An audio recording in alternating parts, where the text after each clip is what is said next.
The only other thing we got to talk about before we get into the games today is Streamer University. Now, I wasn't live when they announced the, everything really. When they announced the teachers, when they announced the students, when they announced the janitors. I wasn't there for any of that. Kai was live. Was it Tuesday? No, it wasn't last night. It was Monday. And basically, Kai went live for the first time in like 8 or 9 months. And he announced everything for Streamer U, including every student and every teacher. And I have the VOD here. We're not going to watch all of this. I think I'm going to fast forward to where we just see everybody. Where does he have the list so I could see that?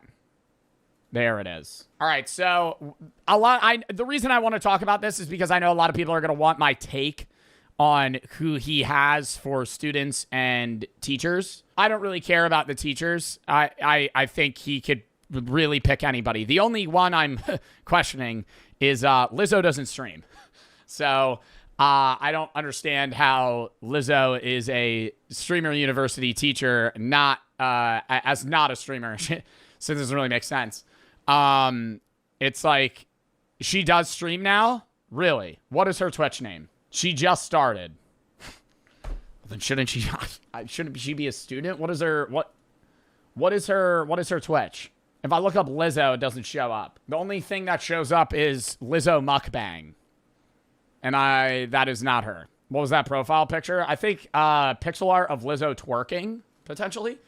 Anyways, all the other teachers, you know, Maya, Sushi Dragon, Ludwig, Lizzo, or outside of Lizzo, Adapt, Pokimane, Pooty, Kaya Sinat. Is that like the sibling of Kai? Agent Duke and Cinna, and your age as a guidance counselor. So not really a teacher, but nothing wrong there. I think they'll have classes that are good. Some will be clip farming, blah, blah, blah. The real thing that we're here to talk about is the people that he had as students. Now, I'm just going to fill out the board here. We're going to go to where this is, and then we'll talk about it when he has all of them up. Now, here was my take. Before we even started watching the Streamer University selections, I said this weeks ago, and I said it while I was watching it. I wasn't live, but I was tapped in. I was talking to my friends. I said, what do you think the cap should be for a student, view count-wise? I said 500 viewers. And the reason I said 500 viewers is because I think if you have over 500 viewers, you are at a point of success streaming-wise where you could already be making over $100,000 a year. And you've proven that you know how to garner an audience. So you don't really need to learn anything from any of the teachers. And maybe you could get some tips and tricks, but you could really just see them online. And it's more going to just be used as a clout farm for your channel, which is, after watching this, what I've this is more of a content piece for Kai. We're going to go into who he picked or who Kai's team picked for Streamer U. But yeah, so they start off, they have golden ticket people. And golden ticket people, he picked 5 of them.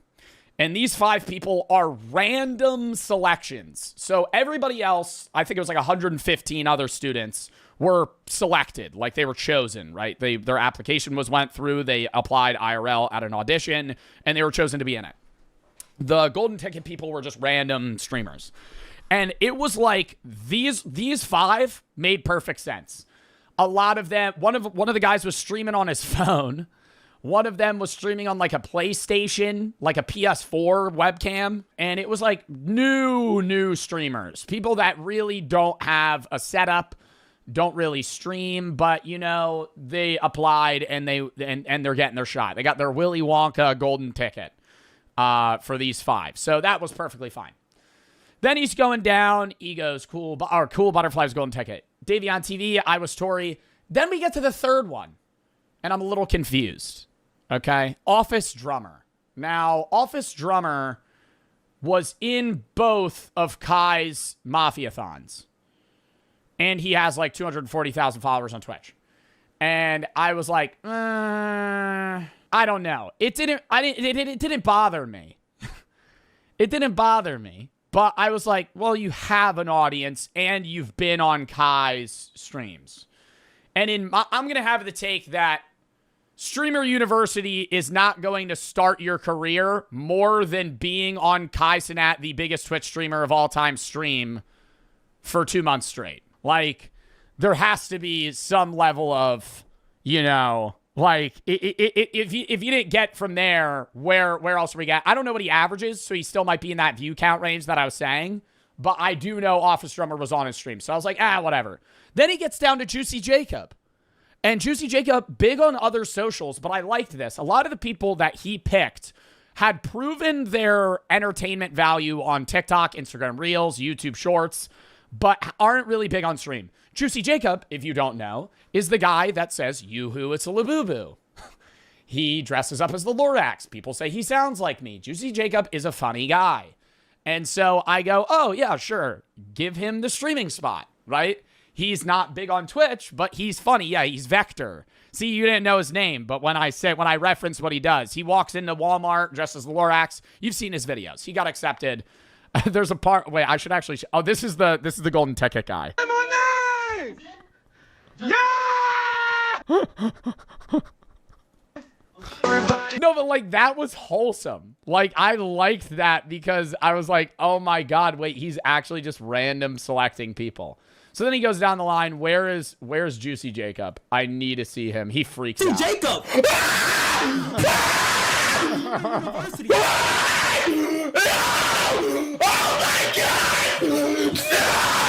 What the?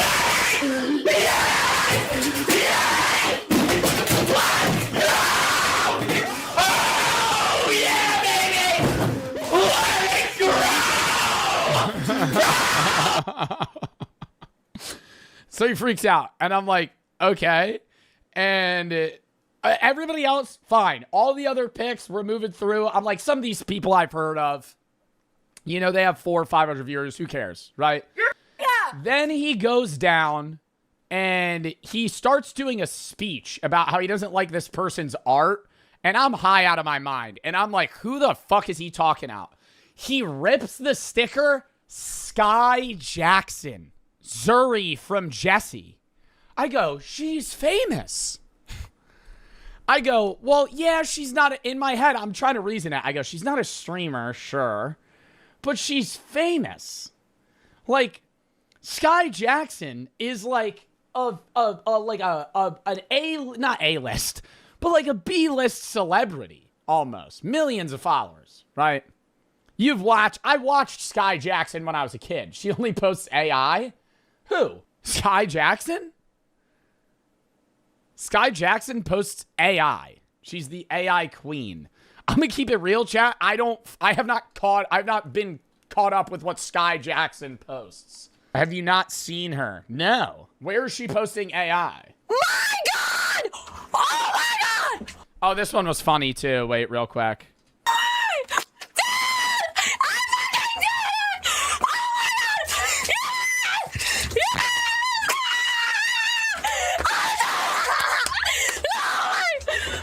Dude, I'm pouring milk all over your body. Oh, and then she does this. Are you proud?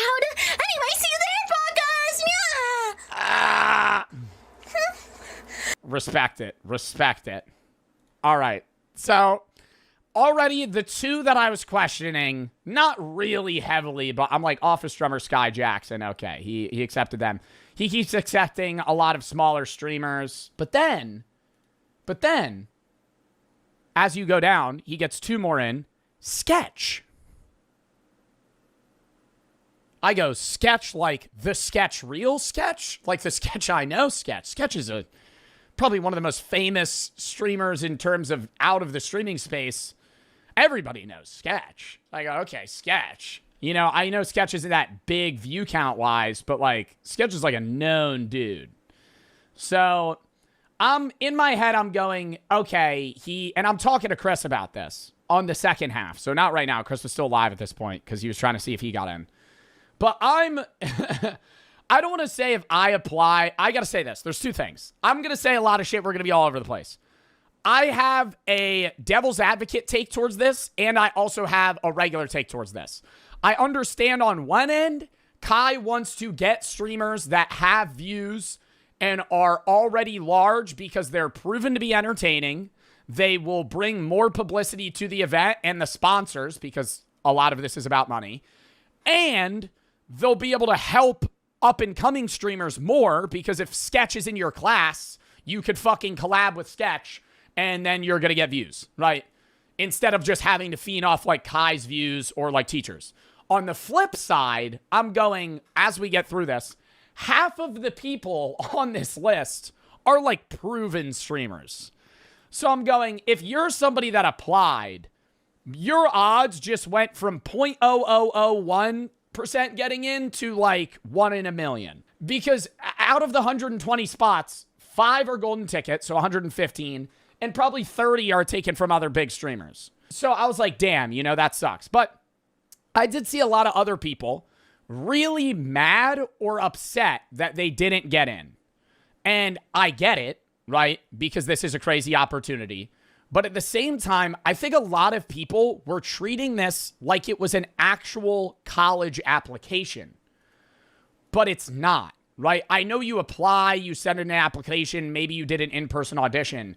But I saw a lot of people like crying about it, or like legitimately crying about it, or being like angry at Kai. And I get there being a level, that's what I'm going to say. I get there being a level of disdain, because it's like some of these streamers that are getting in are fucking crazy big. Like, why are they students, not teachers or RAs? But at the same time, it's like they're watching this like, I know I'm going to get in. And then when they're not in, they're really upset. Like, you can't treat this like you're applying to, like, your state university. You have to treat this like you're walking into a gas station, buying a scratch off, and scratching it off for $1 million and going, I didn't win, what the fuck? Like, why is that a shock?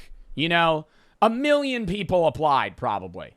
And of that, you know, half of the streamers that are going to be in are already proven to be streamers. So it just doesn't make sense where it's like people are applying, or they even have like some of the people, regardless of good or bad application, it's like the odds of getting in still are so low. So it's not like, oh, there's a 1% chance like Harvard or 10% chance like Harvard. Like, no, it is literally lower than the low. Like, it's not a college app. I know it's Streamer University, but it's not a college application. So then we keep moving on, blah, blah, blah. He announces more people, some of them big, some of them small. What was really funny was when he announced Sketch, he didn't put the Sketch reel. And so I and many other people went to this guy's stream, who's actually named Sketch, and everybody was like, you got in. And he's playing Minecraft, and he's like, yeah, wrong Sketch. Just goes back to playing. I don't know why Kai's watching him. Go ahead and pin it. Cool. Are they saying if he wants to go, he can? Oh, this was funny too. Haskell just acted nonchalant when he got accepted. Kai's and Nat, I just want to say thank you for the opportunity, and I'm really appreciative of this opportunity. Thank you. I will be attending Streamer University soon. All right, we gotta get out more of these reps down here. Then he announces Silky. That was the next one that I was like, okay, Silky, smallest core member, still lives in a $40 million mansion. I'm like, Silky, okay. Then they announce Yusuf. I know these guys, right? I've streamed with these guys. I go, Yusuf. Yusuf's not huge, but Yusuf's a solidified streamer, you know? I need to get like one where he actually just shows. There it is. Let's get to that.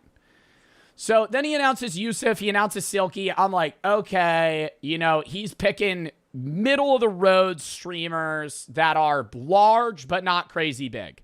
We get down. He announces Edward So. I've done a bro v bro with him. He averages like 400 viewers. Still fair. Then he announces Aisha Sophie, who's like not a big streamer, but like a huge Instagram model, OnlyFans model. And I'm like, okay, that's probably the biggest person outside of like maybe Sky Jackson name-wise or Sketch. So I go, okay, still not huge on stream, so understandable. Then we go down, and at around right before he announces Marlon, I go, what's the cap? What's the biggest streamer he'd let in?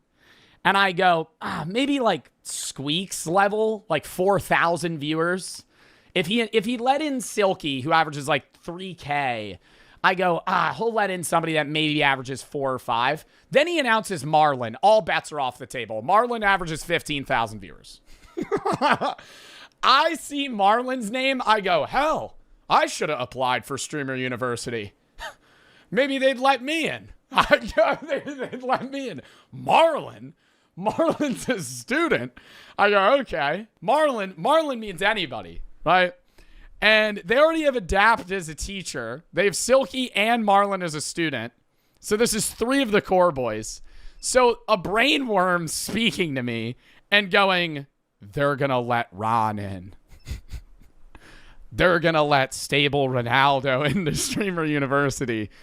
And Ron at this time was watching with 80,000 viewers. Literally the second biggest streamer on Twitch at the time. Like the second most views on stream. So he goes down. He says some other, Marlon freaks out. They go through a bunch of other names. And it's fairly tame for a while. Let me get to like another moment here. Also, the problem I had was a lot of the announcements, they were people I didn't know. And there was like 15 people freaking out. And I'm going, who's in? Which one of you is the streamer? There's one where it's these girls jumping and one of them's crying, but the other one's like, fuck yeah, in front of the camera. I'm like, oh, she's in. No, it's the friend behind her. I'm going, oh my God, I had no idea. I gotta pee. I have to pee. Sing it with me, buddy. Oh my God, what is happening right now? Where, dude, go. This literally, the stream went to like 2 in. Oh my God, then he announces Black Boy Max. I go, what are we doing? Fumie Bean. What? Dude, I just want a still frame. Does anybody have a still frame of all the names so I don't have to do this? Somebody tell me they have a still frame of all the names. At the end, there has to be. On the website. Oh, there's a website. Streamer University. I didn't know that. Oh, Streamer University winners revealed. Oh my God, perfect. Oh, but this is in such a weird order. I wanted it to be in the order that it was announced. All right, well, his head's blocking it, but then we go down. He announces Marlon, and then he says Stable Ronaldo to Streamer University. I go, hell, man, I might see the burnt peanut up on this bitch. I might see Jinxie attending Streamer University. I go, holy fuck. Stable Ronaldo gets in. Right when Ron's in, I go, they're all in. I go, Lacey's in. They announced Lacey. They announced Jason. So every core guy got in. Because it was like, if you let in Ron's the biggest view count wise. So I was like, if you let in Ron, you're letting in everybody. So they let them in. Dude, he got to move. Kai, move your head out of the way. Oh, he announces Yugi. But like Yugi, okay. Yugi's a level that I think Yugi's too big, but I get it. Right? Yugi and Arky are like 2 to 4K streamers. They're big, but they're not like top 100 streamers on the platform. You know? After they announce everybody, they announce Lacey, they announce Ron, they announce all the core guys. A few other big names. I sat on it and I was like, here's my take, because I know people are going to want it. I originally was like, they shouldn't allow anybody over 500 viewers. And I still think that there should have been a view cap. I think maybe a little higher, because I will agree, I think having bigger streamers prevents the boring potential of Streamer University. Like, if you just let in a bunch of small streamers, it's kind of hard for any viewer to find one of them, because there's 120 of them. And only Kai has view counts and the fucking teachers. So you do need bigger streamers in, so they could like kind of bounce off each other and create content and clips. So I get that. On the other side of the coin, I'm going, well, you know, people like Stable Ronaldo, it's just gonna be a content farm. You know, like, And that's what it is at the end of the day, is a means to get a shitload of viewers for like a fun event. But I think the only worry, and it's not a worry I have, because at the end of the day, I'm not that attached to Streamer University. But the worry is more like, if these guys are that big in Streamer U, I think there will be smaller streamers that collab with them and get viewers. Oh, they also added J-Shock, which was funny.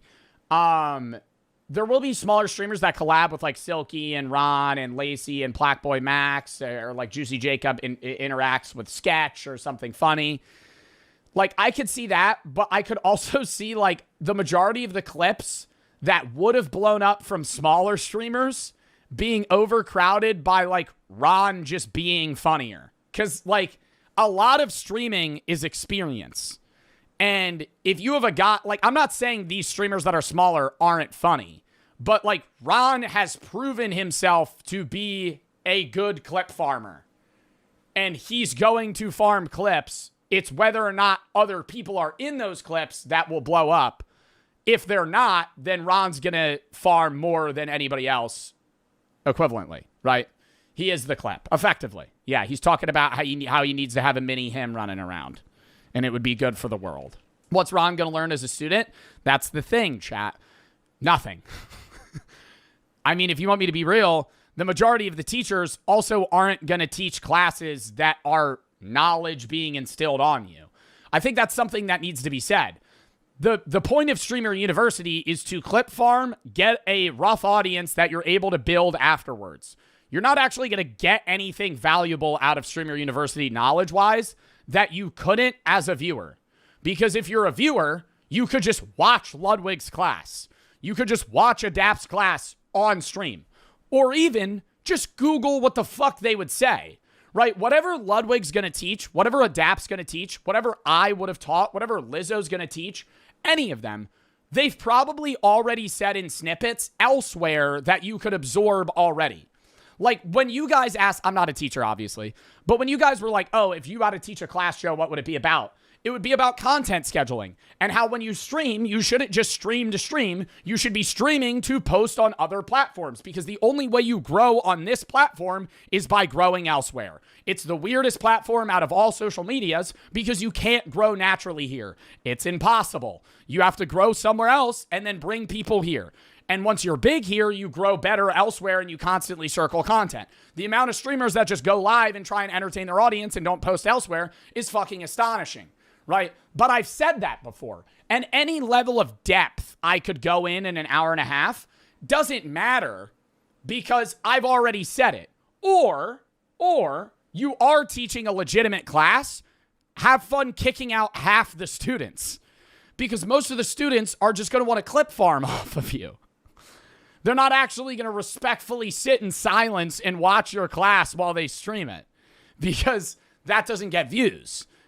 The teacher's going to get views, right? So I don't know. It's just, it's a weird, somebody redeemed that.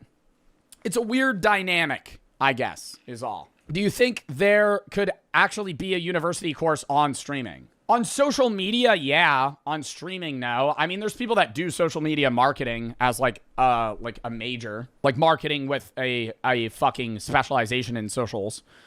But no, I don't. Like, you could probably have a class on streaming, yeah. But it'd be like, why are you paying for this? You would have a whole week on OBS, and then you would have a whole week on this and that. And I think that's like the other thing that needs to be said. Is Kai accepting streamers that are already solidified is also kind of needed, because if everybody was like golden ticket streamers, no one would even know how to stream. Learning how to use OBS and actually stream and not have like shitty like settings is like 3 weeks in itself, you know? That's its own hurdle.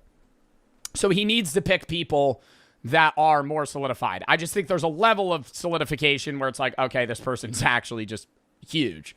But I think it would be funny to see this. He would never do this because it would cost too much and he wouldn't make the money back. If he just random selected 100 people, like Mr. Beast, just 100 streamers get into Streamer University, run it back same way, it would be more boring. It would be more boring. There would be like 5 entertaining people.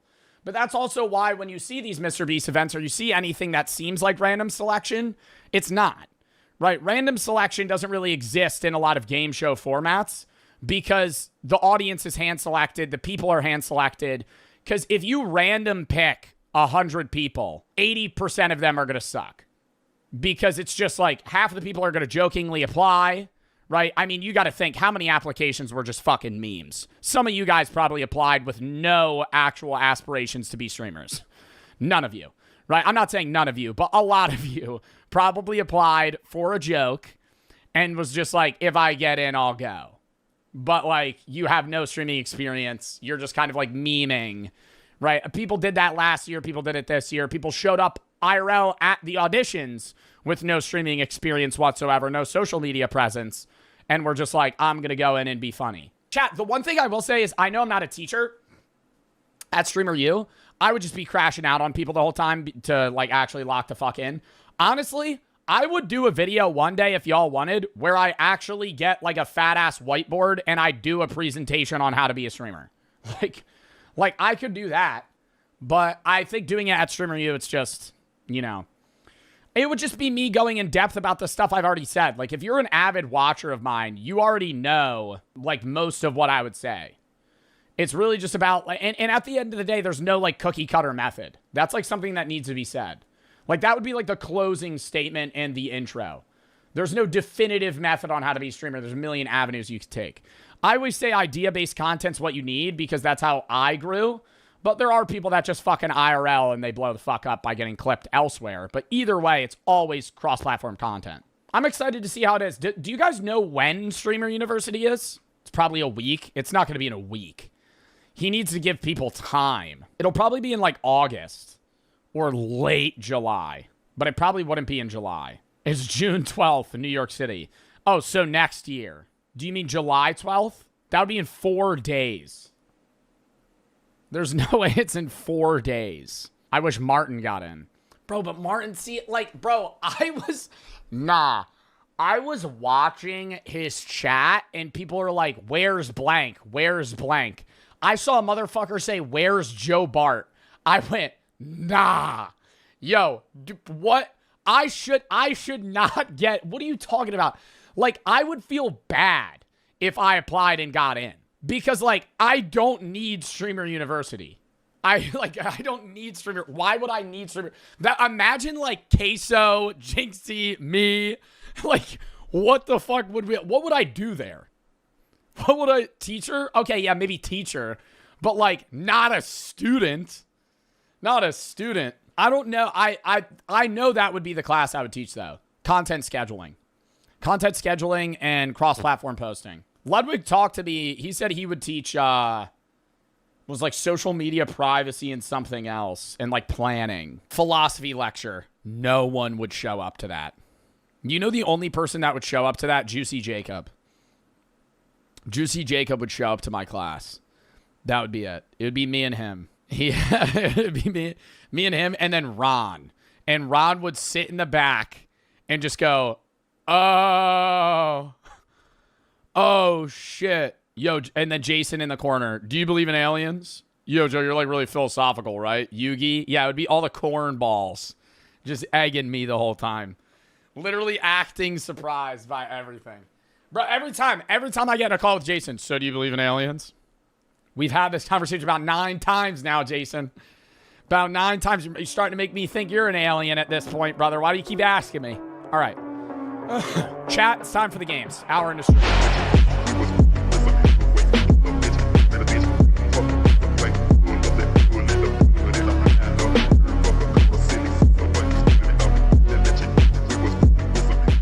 Consumerism slop epidemic. Guys, is it just me, or are hobbies completely ruined by collectors, whales, and internet culture nowadays? We briefly went on a side quest talking about this in the SUV epidemic last week, which you can watch after this video, but legit, I couldn't stop thinking about this topic, which is why I'm now making a whole video on this. Like, we got the competitive, ranked, sweaty scalper nerds who camp out not even just one night, but even multiple nights, sometimes to buy something that wasn't even limited limited edition. And if that's not the epitome of like wasted time or peak FOMO culture, It's not even that for like expensive collectibles that they're trying to resell. It just feels like landfill material.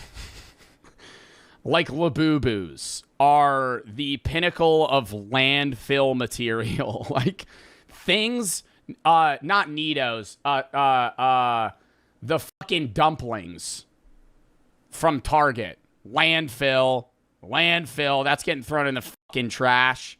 It's just stuff that's created for you to get maybe a 4 out of 10 experience with for like a week. Your kid that's 8 years old will brag about it, forget about it once it gets moved on to the next consumerism slop item, and then you just throw it in the fucking trash, and it's now in a landfill in West Virginia or somewhere in the middle of nowhere. I don't know what else to say. Can't believe you bums actually waited outside for a week for this freaking Wow. Pepper spraying people? I thought Labubus and Stanley Cups were going to be as bad as it got, but Bro, that shit was crazy. I don't know. I kind of get people pepper spraying each other and tweaking about like watches than a Target Stanley Cup. Like, yo, that is a container for water. You could buy any million of them. There are a million brands. at least Stanley Cups still served a functional purpose. But legit, every new collectible trend I see on TikTok nowadays, Royal Pops, are they not actually clocks? Like, do they not actually tell time? is literally just rebranded AliExpress landfill slop. Like, I finally understand what people mean when they call these trends recession indicators, because by nature, that's what it means. It's full-grown adults who basically turn to flexing children's toys and trading cards to fill the luxury void in their life. Now, the problem with this is that it deprives actual Bro, but who's actually flexing a Labubu at like 30 years old? Are there people that are doing that? Me? You're not 30. I would get, bro, I gotta get people doing it with like Pokemon though. But even then, it's like all that shit's only valuable based off what we attribute its value to be. I mean, you could say that about literally anything in life, even money itself. But like, most people, like the majority of Pokemon collectors now that are like scalping machines like this, know nothing about Pokemon.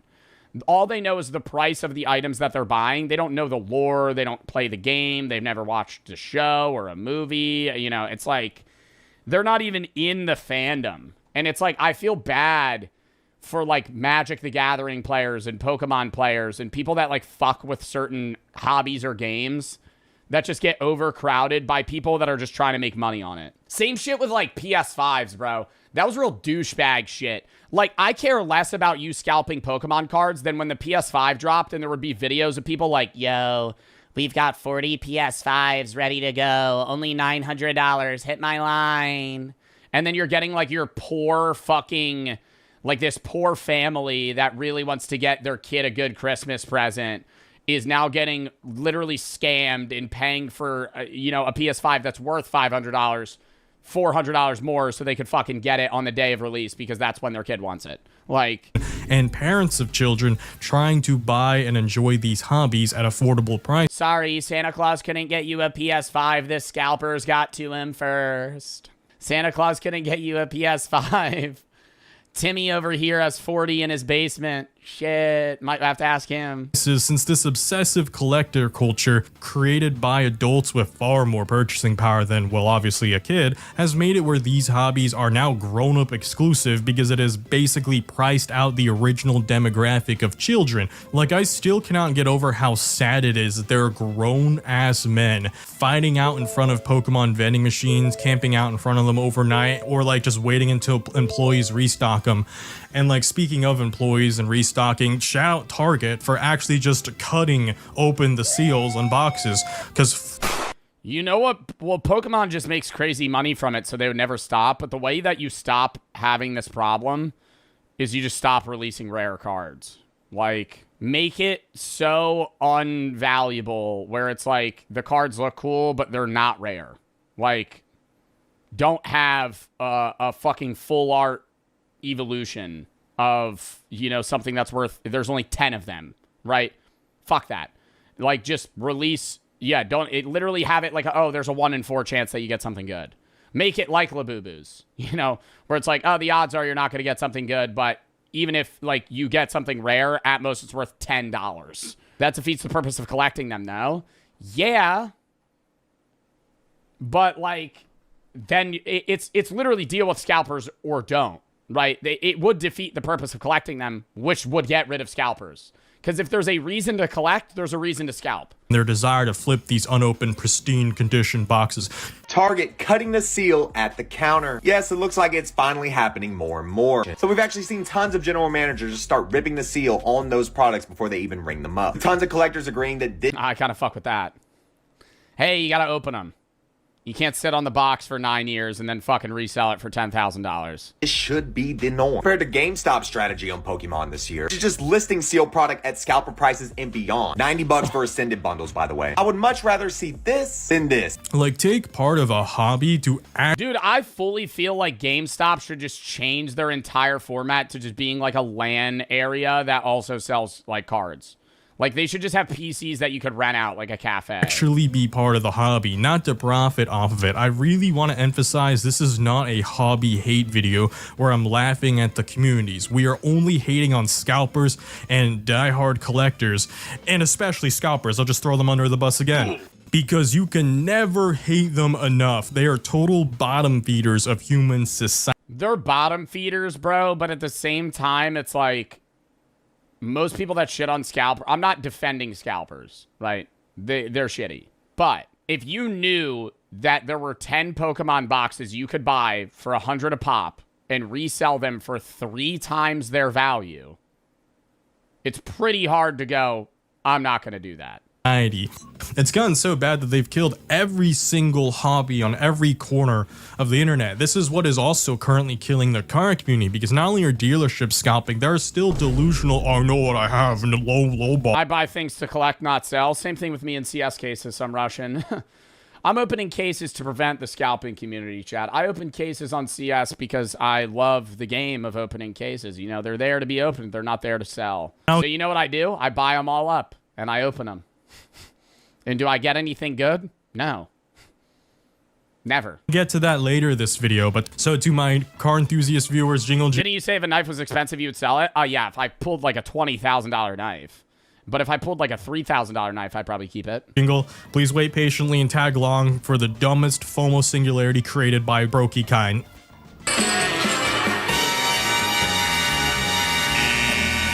You lose. Chapter 1, FOMO Singularity. The internet forever changed how we interact with hobbies. I can't be the only one seeing this. Everybody who got in late on the Swatch and AP collab is getting smoked. It's down 72%. This is what happens when you have FOMO, the fear of missing out, when you should have had FOB, the fear of being involved. I didn't want to be involved in these crazy lines. I didn't want to be involved in waiting in rain for hours. I didn't want to be involved when they were spraying mace like it was Febreze in front of the store. It's all just FOMO culture nowadays. So what is FOMO? It means fear of missing out. Basically, people feel like they must hop onto the next biggest internet trend and make videos about it or show off on internet and blah, blah, blah. Otherwise, if they don't, they're going to be lame and outcasted. Basically, it's like a high school. But that's existed since the dawn of humanity, man. Your fucking friends invite you out. You know you don't want to go, but if you don't go, you're going to sit there tweaking about how if you didn't go, it would be really fun. So you end up going because that you know that the negative aspect of not going would be worse than if you just showed up to begin with. Like, you pull that. The best way as a company you make money is you get into the mindset of like the audience of Labubus. Like, kids today just beg their parents to buy them certain things. Like, my era and a lot of you guys watching, silly bands. Y'all remember that. That was the good era. That's what we need to get back to. Because silly bands were never really rare. There were so many of them, and you would just trade them, right? You had all of them on your arm. You had a dinosaur, giraffe, horse, whatever it was. And you had certain ones that you liked more. And, you traded them like fucking crazy. And you had ones that you liked, but they had no monetary value. The second that you attribute something that has a level of rarity that's worth something, kids like it, and they'll still, treat it like silly bands because they're kids, but they also know that adults enjoy it because they're valuable. So then it's like now you have two demographics closing in on something. Like you gotta fucking get rid of that. And they're never gonna happen, or they're never gonna do that because these toy companies that are creating these blind boxes and shit like that were really popular in Asia and now are making their way to the US, they make way more money. You're gonna make way more money. You could sell them for way more because there's a potential rarity and some sort of financial incentive to be involved. Generally, it's getting harder and harder for me to actually feel sympathy or feel sorry for my fellow colleagues whining about their debt, because I've actually seen a few of them, more of them than I'd like to admit, in fact, get swept up by... I love Nitos. Where's my Nito? I just had it. Wasn't I just holding it? Am I fucking crazy? Oh my God, I lost my Nito. GG's. Uh-oh. These modern FOMO culture. I do have... Guys, seriously, where is it? Guys. Quite a few friends and colleagues who they showed up with the Labubu trend, they got on the Nito trend, they got on the dumplings trend. That was a big one because me being Asian, obviously a lot of my Asian peers really like that. Dumplings are the least satisfying fidget. Nitos are awesome. They have like a level of hardness to them where it's like there's resistance. The dumpling, you squeeze them, very, very unsatisfying. Very weak, very placid. It's like liquid on the inside. It needs to be like a gel. That one, because it's a cute little... It's more of a balza than it is a dumpling, but whatever. I'm not going to be like a little stickler about it. And now they've moved on to the AP swatches trend, and they're like, oh my gosh, it's the first time in my life I'll ever own like an AP watch. And it's just like, oh my God, it's a landfill slop, bro. These are 20-somethings, and some of them are even in their 30s. Some of them are pushing mid-30s, and they're doing this. Like, imagine being the CEO of these companies and these products. Like, it has to be a... Bro, but this shit ain't new. Like, I mean, bro, y'all remember like OG Black Friday, like 2013, 2012? There would be like parents waiting outside of a Best Buy 4 in the morning for them to open so they could get a toaster for fucking 80% off. Like, people just want, anything where they can make money or get a deal, people are going to be involved. Prank at this point. Like, it's probably a challenge between them where they're like, hey guys, who can sell the lower quality item and still get the internet and TikTok culture to buy it? Yeah, I wonder the profit margin on a Labubu. How much do you think they cost to make? 10 cents? A quarter. I genuinely believe making a Labubu probably costs at most 50 cents. And they sell them for what? Like 40 bucks? Or 20 bucks? Not import prices like $20. When they were at their peak, bro, they were 40 bucks. When they were at their peak, 40's crazy. Well, they were 40 in the US with tariff, with high prices, like scalper prices. Labubus, these companies aren't even trying anymore, whether it's Nitos, dumplings, or Happy Meal looking ass watches. Just look at them. How are they? I'll ride or die for Nitos, bro. Don't talk shit about Nitos. They in any shape or form rare and desirable, like much less expensive, much less scalpable. Like, am I in the crack pipe for having this take? Like, are we the only sane few who just aren't background NPCs whose sole purpose in life it is to make massive corporations rich by buying sloppity slop from them? I even spent over $500 on the viral mystery dumplings. 3, 2, 1. I just want to make this TikTok to let everyone know that I am throwing away this Labubu. Here's the trash, here's the Labubu. It can't even be a dog toy because of the stuffing inside. Also, the fact that the non-rare pulls are thrown away or even destroyed confirms my sentiment. Shows that at baseline, these goods are... Yeah, nobody cares about the item itself. You only care if it's rare or not. Functionally useless. Just think about it, all right? If I give you the least rare base model Stanley Cup, you actually still have a cup that serves a functional purpose. This goes for shoes too, and watches even. And yeah, like big designer shoes, bro. Like I always say, I think you should wear them. Like I think if you just collect like $500 shoes and never wear them, it's just weird. Like use them for what they're worth. Like, but there's a twofold aspect, and that's why like I was defending CS:GO skins the other day, where it's like. They're like, isn't it just a fucking game skin? Why is it worth that much? And I'm like, yeah, but it's kind of like a non-fungible token. Like, you're able to use it in game, so it's also like a usable item. It's kind of like wearing a shoe, but it's also in a video game. It's like it's not something where it's like, hey, you're just buying it, and then it's just like sitting there like a photo, and I'm reselling it. Like, there's actually an attributable valuable to it. It's like, it's not like a Pokemon card. Like, nobody even plays Pokemon. You just own the card. Like, in CSGO, like, I have the skin, and I can play the game with the skin and Aura Farm in-game and just constantly flip my knife like this. Sure, watches may seem useless nowadays because we all have smartphones that tell time now, but it's still a timepiece that at one point was the most portable way of telling time. They also don't require any charging, assuming you don't have a smartwatch. Even though we don't need the redundancy of time telling anymore, I still know several friends and colleagues who wear a watch out of a When you actually play CS all the time, I've been dropping ELO terribly. I'm in like 9K right now. It's horrible. Don't talk about it. sentimental value, especially if it was passed down by their grandfather or father or someone else in their family. Yo, if you sell a family heirloom, you're a dickhead. Ooh, that's a take. Unless you are literally financially struggling to a point where it's like, okay, if I don't sell this, there's nothing else I can do. Like, if you're just like using it for a quick buck, like if you don't need the money. Like you're just like, I'd rather have the money. That's dickhead shit.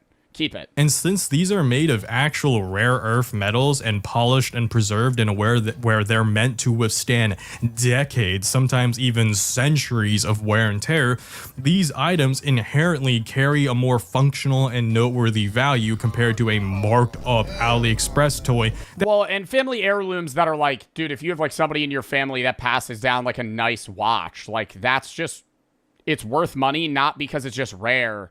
It's like made of gold. Like, which is rare, but it's like there is a definitive need, like, oh, that's like a solid gold watch. Like that's why that's expensive. That is made of the cheapest of microplastics. Most of this shit won't even make it to the end of this. Which is why I buy up gold on Whatnot, chat.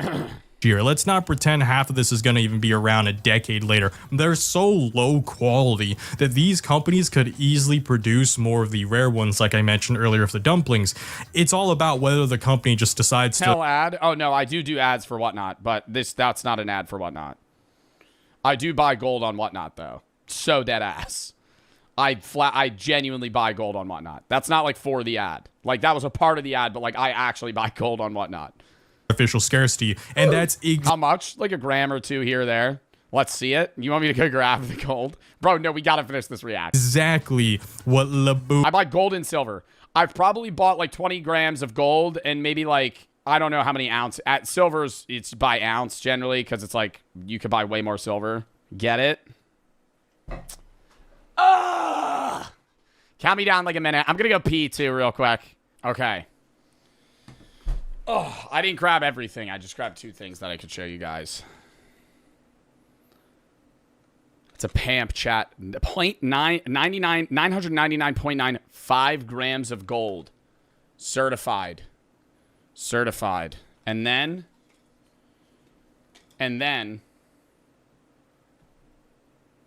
Look at that.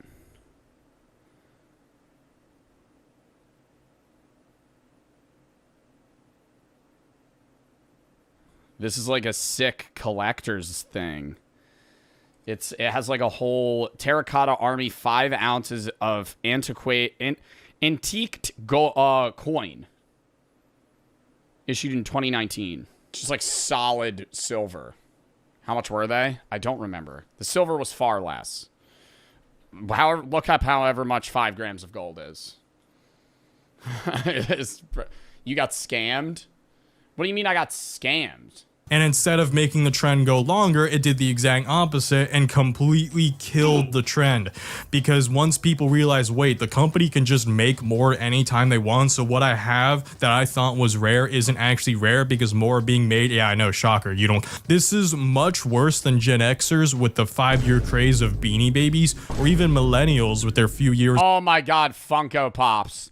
Dude, I even still have people that are like, you take your Funko Pops out of the box?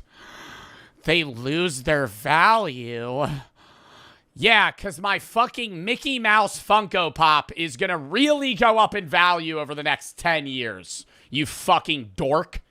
Of Funko Pops. Labubu's didn't even last a full year before us Gen Zers moved on. The whole Labubu thing was real, right? Like, I didn't just dream all that up in my head. Because I haven't heard the word Labubu in 3 months, 6 months. I can't even imagine. Yeah, people really, like, immediately dropped that shit off the earth.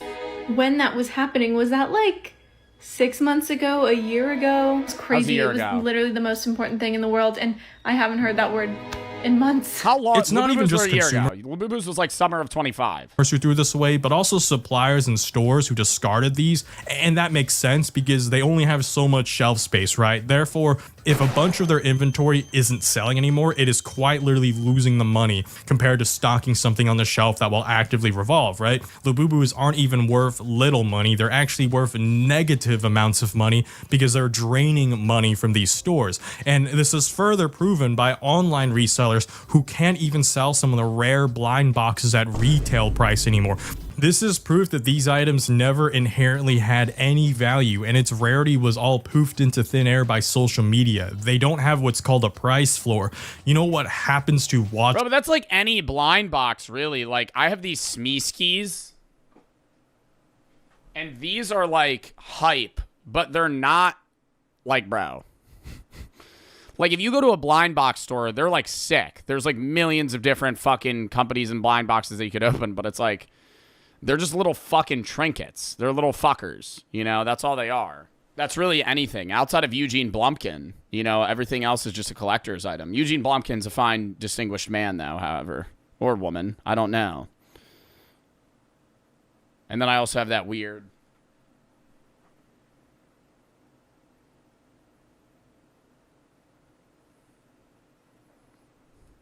Somebody in my chat right now is on mushrooms, and that just gave him a bad trip. Shoes, or even Stanley Cups after the trend wanes, you still have a timepiece, a shoe that can be worn, and a tumbler that can still hold liquid. Meanwhile, modern FOMO culture has created completely functionless slop that when the trend... Why is Blumpkin automated?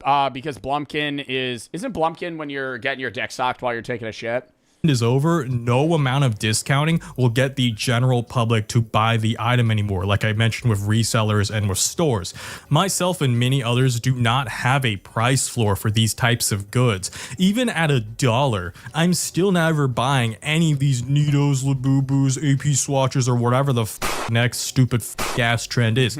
These FOMO culture MFs talk about how the rest of us are boring for saving money, but even considering inflation, if you save $10,000, it is still mostly $10,000 by the year's end, right? What will they have in a few months from now with their $10,000 slop collectible, right? Think, TikTok, think that $10,000. Oh, well, the CSGO market has accurately outbeat the stock market year over year. Buying CSGO Reds has actually had a higher return than just sitting the money in like a treasury bond or a savings account. So will just end up in a landfill in 5 months. What will you have 5 years from now if you keep wasting tens of thousands of dollars on these trends? Me. You'll still have me posting videos making fun of these losers, since as long as there are clowns being stupid online, my epidemic slop grind might never stop. So reject landfill slop and subscribe for more epidemic slop. And like this video if you're enjoying it so far, and share it to friends to also laugh at all these goofballs, or heck, if one here to on to chapter 2. These are a recession indicator. It's almost like that doom spending that you remember after the pandemic. There were a lot of people that were saying, hey, if I can't afford anything, if you're a Gen Z or millennial, kind of feeling the fatalism of never being able to afford a home, maybe I'll just splurge on luxuries in the now to make myself happy. But my happiness, if we're calling Labubu's luxury, we are rock bottom. Proceeds to doom spend. So just like with my other videos, I will mention that the economy is rough right now, and younger Gen Z is struggling. Jump scare.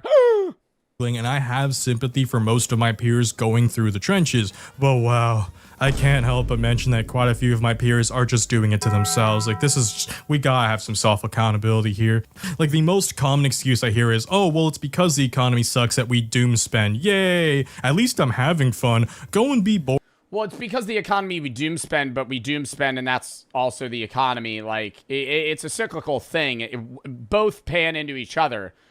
I think part of the problem as well is that people just want... I think we've built an idea in Gen Z and millennials that the way that you get out of your current social class in terms of wealth is some sort of get-rich-quick method. Climbing the ladder is no longer as feasible as it once was in the 70s.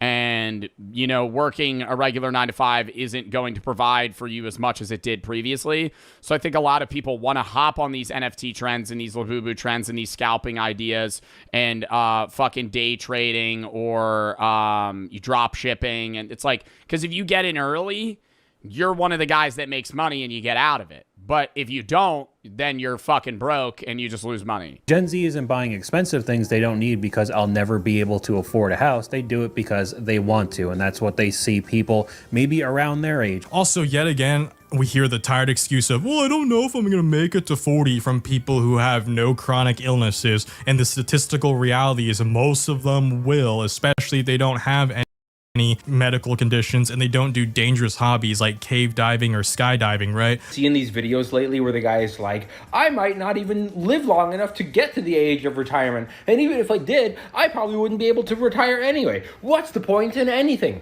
I'm just going to spend all of my money. Are you all stupid? Getting old sucks.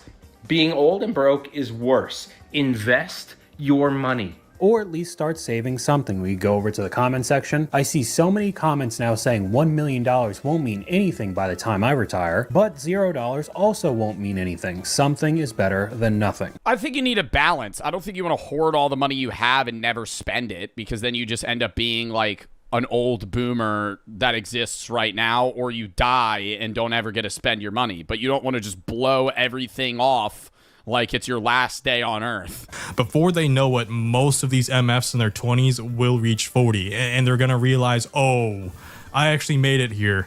Now what? And then they realize they've peaked early and missed their good old days instead of continuing to live the ongoing beautiful journey of life. And that's mad pathetic. Like, generally, I still look forward to the rest of my life. 30 is still young. Like, most humans don't even hit their genetic peak until 35. I'm tired of people acting like it's all over when their teenage years or 20s are over. There's so much more to look Genetic peak at 35? forward to in life. My problem isn't people genuinely enjoying what they spent on a single hobby, but rather people pretending to enjoy life by getting multiple hobbies that they don't even like that much as they scatterbrain themselves into oblivion by doing 5 things at once, blacked out drunk, drugged up the wazoo, surrounded by friends they don't even like, and they don't even remember these nights. I met a guy at Disney. They were 180 grand in consumer debts, and they told me they were dropping $1,000 a day to be there for a week. This person who's in crippling debt going, I just want to go. Yeah, it's like living in La La Land, dude. Just like letting the debt rack up till it's just like, oh, fuck. It weighs so much that it crushes you. Go on a trip. I need a vacation from the reality of my life, which is crippling debt. That actually sounds exactly like someone who's addicted to drugs, because their life is falling apart and it's because of the drugs that they take, but then they take the drugs to escape that life. So it's just a vicious cycle that feeds itself. Actual clown buffoonery. A lot of these MFs who get themselves into massive debt going into Disney World, various conventions, and waiting on midnight releases, all to buy this consumerism slot from multi-billionaire, sometimes 100-billionaire companies, are way less happier than you and I ever will be. And they may not realize it in the moment, but they do realize it when the high finally wears off, and especially when the trend finally dies. Yeah, but it's the high of Disney World. Like, that's another whole fucking conversation, that they're convincing you that this is like creme de la creme and you're having the all-star experience, fucking walking around in swamp water in Orlando, Florida, fucking blowing $1,000 a day to have Mickey walk up to you and go, oh, hi. No one wants their slop anymore. How much do you think you spent here in the last year? I'm going to go $4,350. No. That's pretty bad. 14,000. That's way closer, though. Shut up. That's way closer. Like, I used to know 14K multiple to 18K. people from former friend groups who spent more on their anime figures and card collections than most people do on a house down payment. I cannot fathom that still to this. Like, my value of money won't let me do that. Now, huge disclaimer, I do want to mention again that it's okay to still have hobbies that you enjoy. Like, going to card shops and conventions to socialize, that's more than fine. I don't want to sound like some doom pillar who thinks being at home all alone forever is a good way to live life. Obviously, being a car enthusiast, I have a hobby that mandates. How much do you think you spend per year? I mean, I have a lot of business, like I'm paying editors and Brady and other shit, and I'm like, I don't really think how much I spend is correlative in this sense, because it's like personal versus business relation. What you really want to talk about is how much money I've spent on CS cases. That's like CS cases, gambling, and then just like DoorDash. Like, those three, a lot. I'm not just going to sit in my home and die to carbon monoxide poisoning. I don't care if people call it nerd. On weed? Bro, I'm not paying that much for weed, though. Nerdy. Every hobby to some extent is nerdy. You guys are doing fine if you actually enjoy the... I'm probably spending like $1,500 on weed a year. That's going to be the Joe Bart guess. A hobby. The people that upset me are the people that go obsessively and they That's only not cap, bro. That's not cap. I mainly eat edibles. to spend cash because they don't actually like the hobby. I spent way more on alcohol. In one night at a bar, I could spend more money on alcohol than I do on weed in a year. They like the dopamine that gets injected into their brain each time they buy something. They're just trying to pump their brain full of chemicals. Like that's not cap. I did that after the Knicks won. I bought 21 shots at a bar. At a bar, 21 shots. Brother, that ain't cheap. The problem. It's like food. Anything is poison given the dosage. Bananas are great for you, but did you know that if you eat 10,000 of them at once, you would die? Like, no shit, right? Like, that super obvious logic applies to hobbies as well. Any hobby in moderation does in fact lead to a happier life, and that's the original reason people used to say, well, I spent X amount of money on a hobby because it makes me feel happy, and if it's reasonable, they're correct with that phrase. However, just like with the brokey epidemic, modern internet culture has taken these phrases and bastardized them in a way where they're just thinly veiled excuses for bad habits. The happiness from the hobby and the community is real, but the happiness from just the item alone isn't. If I watch another video of a car guy saying that That was a really good fucking point. Like, the community of card collecting is a lot better and more wholesome than just, like, obsessively wanting to own 9 cars or fucking buy expensive Pokemon cards or Magic cards. dream car and now he tired of it, I'm gonna crash out. Because, bro, let's just be honest, you did not buy your dream car, bro. You bought a hype car. You bought a car that everybody thought was gonna be dope. It was not your dream car. It was everybody else's dream car. Do dildos lose value? I don't know the resale value on a dildo, McChunky. I'm not going to lie, brother. I don't think you're going to get much out of that. For instance, if someone spent $1,000 on various Pokemon cards to actually play the game, and they've accumulated it slowly over the course of like years, right? That person's infinitesimally happier than some loser scalper who just bought one singular card for 10 times the amount just to sleeve it up, box it up, and store it in some vault until he sells it to another loser scalper online for a bit of profit.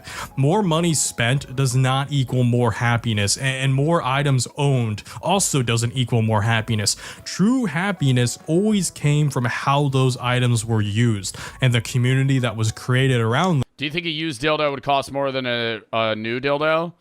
In 99% of cases, no, but there would probably be a certain buyer that would buy a used dildo for more depending on the person that used it.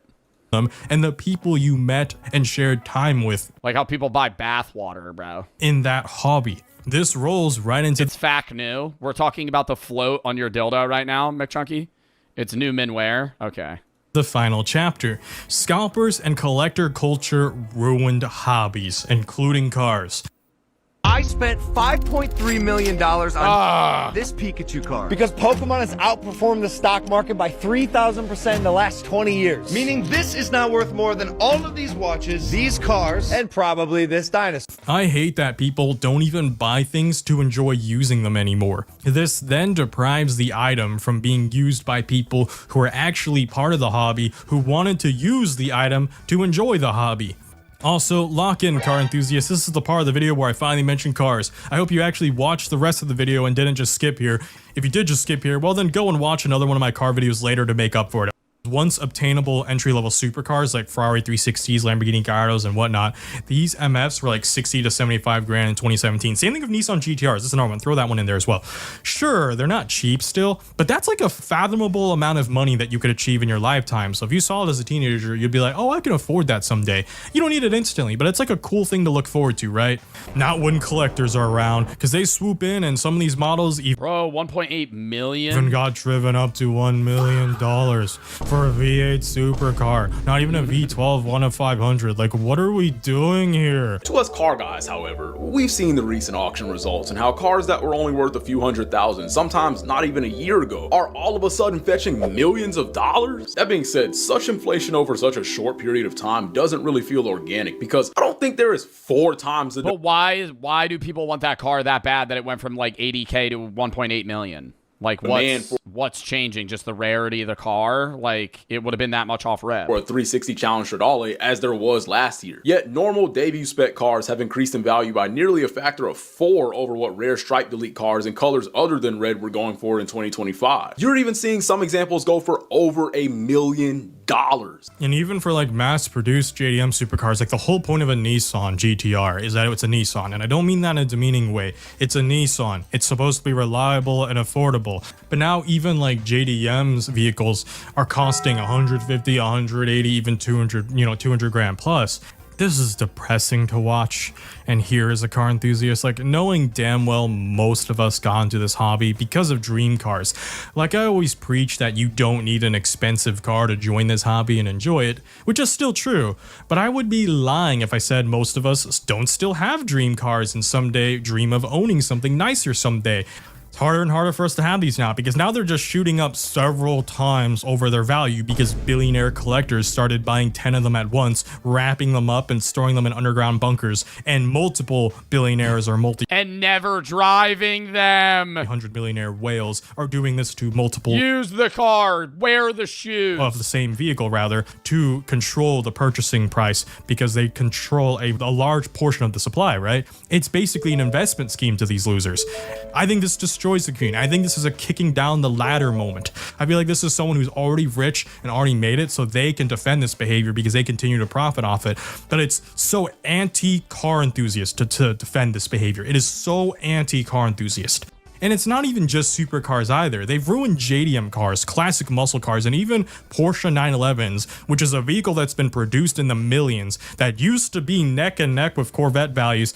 This is infuriating on so... Yeah, but now people perceive Porsche as luxury, but a Corvette is considered like the poor man's rich car. Many levels, watching vehicles that are mass produced now costing more than cars that are sometimes even rare, and it just makes no sense. Like scalper culture never made sense. It's just, but it is somehow at the point where it is so overglazed, people would rather have it over actual rare cars, and they're paying significantly over sticker because it's recognizable, because it literally is. This is what I mean by the simulation. People are just flocking. They're scared to be unique. They're scared to be different. Vinstagram has a whole nother video for this. Yeah, because you get clowned on for buying a car that you like. Like, if you have the money to buy a nice car, bro, you even see this with influencers today, bro.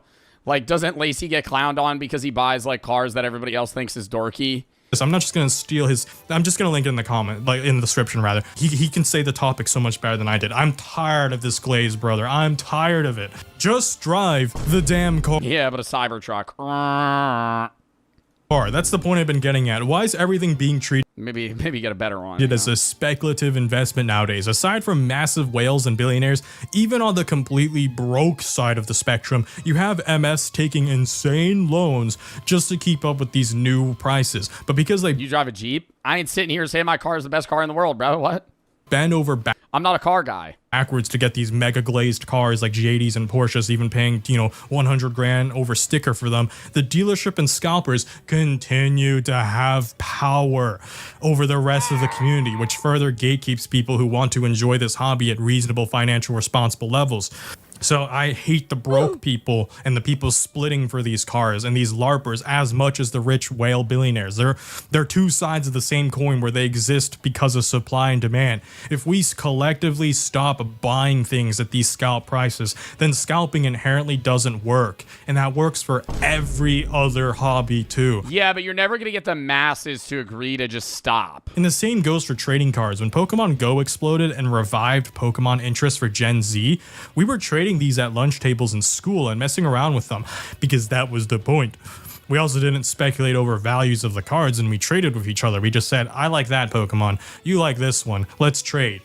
Then Logan Paul did the thing, and then COVID happened, and then prices shot up since, and hell, every single hobby post-pandemic has not been the same since. I genuinely cannot wait for a recession, as f***ed up as that sounds, since we genuinely need a market collapse in all categories to reset everything. Reset. I want everything to crash so people can enjoy hobbies at reasonable prices again, for all hobbies.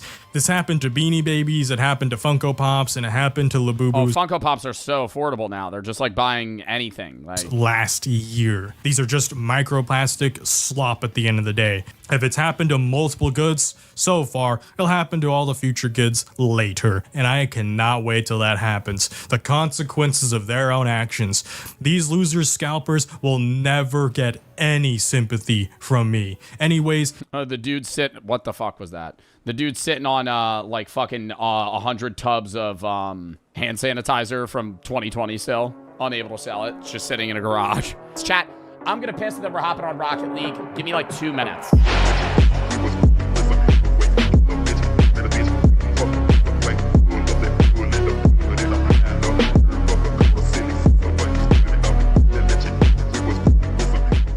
Coachella is the worst. The Papa Meat channel. How you doing? Coming in sundown because today we're going to talk about one of the biggest music festivals of the year. Coachella, baby. Oh yeah. Ass. No, it's not ass. It was fun, but like it was ass. How do I put this into terms? Is Coachella worth the money? Never in a million years. Never in a million years. You could go to so many other concerts that are way cheaper and way more fun. Is it fun? Yes. Did I have fun? Yes. Was it worth, $12,000? Fuck no. It's the most overhyped influencer-packed event you'll ever fucking go to in your life. VIP tickets, you're not even close to the fucking stage. Doesn't even matter. You're still in a packed area because they sell thousands of fucking VIP tickets. Look at that sick Coachella montage. I'm going to rant about it so much. Coachella, a place where all the biggest artists pile into a massive venue for 2 weekends of non-stop performances. Coachella has cemented itself as the ultimate supplier of FOMO, fear of missing out. Bro, here's the thing, though, is so many of the people that film themselves at Coachella going, yeah, woo!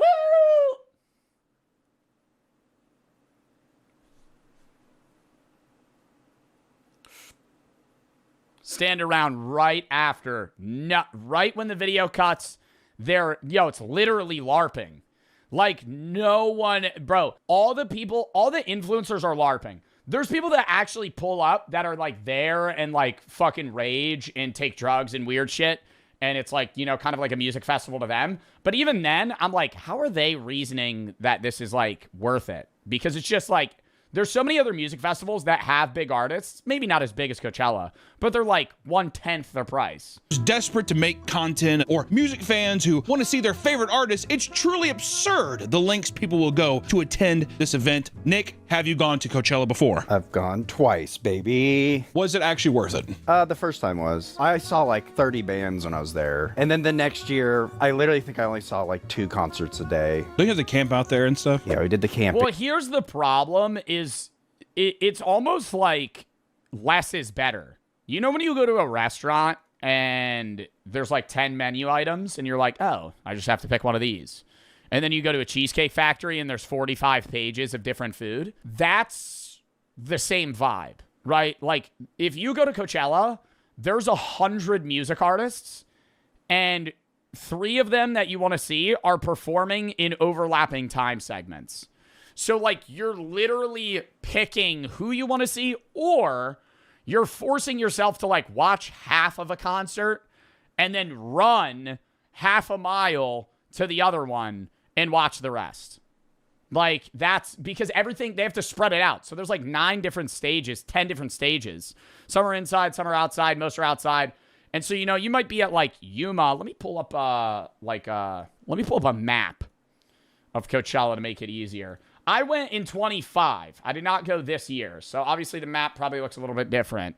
But say you're at Sahara down here, and you're watching like one of your favorite rappers. But on the Coachella stage, Sabrina Carpenter's performing, And then all the way over in Gobi, Juiced is performing. And they're all performing at the same time. Say the rapper starts at 6:30, Juice starts at 6:45, and Sabrina starts at 7:15. They're all performing for an hour and a half. So you're like bouncing around just trying to get like samples of each artist. And it's like you either full commit to one and just get FOMO about the other ones, or you get like a half experience of all 3. Like you can't see everybody. You just can't. And it's also the worst venue ever because it's in the middle of the desert. It's hot as fuck. This year it wasn't. When I went, it was like 100 degrees outside. So that's the problem. It's like you go hype. Like, I genuinely believe that the best place in my mind to hold a concert is somewhere where it's cold, right? You wear more layers. As you're hype and moving around, you take them off, you know? Like, when they hold concerts at, like, ski resorts and shit, bro, that's awesome. Because it's cold as fuck, and then you get hotter, you take your clothes off. When it's fucking 100 degrees outside, and you're already walking around all day, you're sunburnt to shit, and you're trying to wear like a cool outfit because it's Coachella, you know, and you have to be LARPing. So it's like, at the end of the day, you're just fucking burnt, you know? Go to the doctor. It doesn't matter if you're young. You should be getting yearly checkups. You should be going to the dentist. You should be going to the dermatologist. You should be going to your general doctor, your GP. I know it's hard to find doctors at times, and it can be a real pain to schedule appointments, but it's better to catch problems early rather than later, and it feels a lot more comforting to know that you have no problems. And that's where ZocDoc, the sponsor of today's video, makes your life a whole lot easier. I actually used ZocDoc to search for allergists before I knew I had alpha-gal. It can be a real pain to schedule a doctor's appointment. You're calling, you're getting put on hold, you're playing phone tag, you end up getting an appointment 6 months down the line, and you're like, what is happening? ZocDoc makes that easier. With ZocDoc, all you got to do is put in what type of doctor you're trying to see, your area, your insurance information, and they immediately set you up with a list of doctors, areas, and appointments that you're able to easily funnel through to see who you want to go to and when. They have over 150,000 providers, over 200 plus different specialties across all 50 states. And you can do it from the comfort of your own phone. It's also free to use. And I know it may seem small, but just clicking the link in the description is the first step towards prioritizing your health. Taking care of your health just got easier. Head to ZocDoc.com/Bartolozzi to get started and check that appointment off your to-do list. Thank you to ZocDoc for sponsoring this video, and let's get back into it. This is especially strange considering that every year there are horror stories from attendees that paint. Oh, don't park, dude. But it's like they upprice, it's like any other fucking festival or convention or anything. Like in TwitchCon or, you know, the Super Bowl, or any other fucking event, they skyrocket hotel prices and shit because they know there's a high demand. So the supplies lower the high demand, they fucking hike prices. You know, and they premeditatively do that because they know Coachella's coming. But the car shit's the worst, man. People will be in traffic for like 7 hours trying to fucking get their camping spot.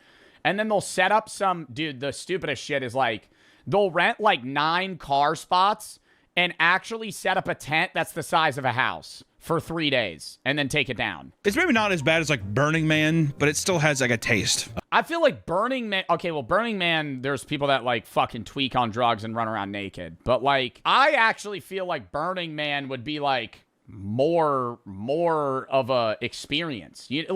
When you're at Burning Man, you're like, I get why we're in the middle of the desert. You know, I understand. We're at Burning Man. I'm in the middle of nowhere. Then you're in Coachella Valley and fish and chips at a shitty restaurant is $35 and you're like, this city sucks. The city of Coachella is ass. That place blows. I don't know why anyone would live there. It can get pretty crazy after all. When you put thousands of drug-filled concert goers and influencers like James Charles, remember that James Charles picture where his ass was out? Can you imagine being at a concert where James Charles is lurking around?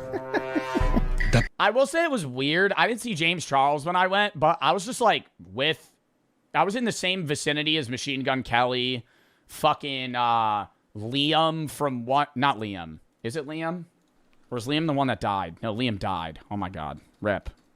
Who was it? Not Niall. One Direction members. Louis. I was next to Louis. He's like 5'6". Saw Charlie D'Amelio. I felt like I was in a fever dream, man. I was like, what? Spooky man. Yeah, that's what the locals say. The spooky man is spooky. So many TikTokers. I was like, what? I saw Sam and Colby, or one of them. I don't remember which. I think it might have been Sam. And it's also like such a weird, dude, it feels like there's a paywall to everything at Coachella.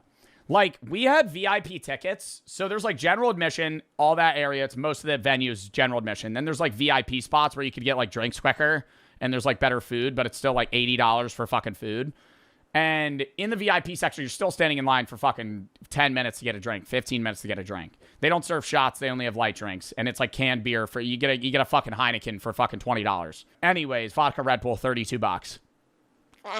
But guess what? They have Aperol Spritz stands. Woo! Woo!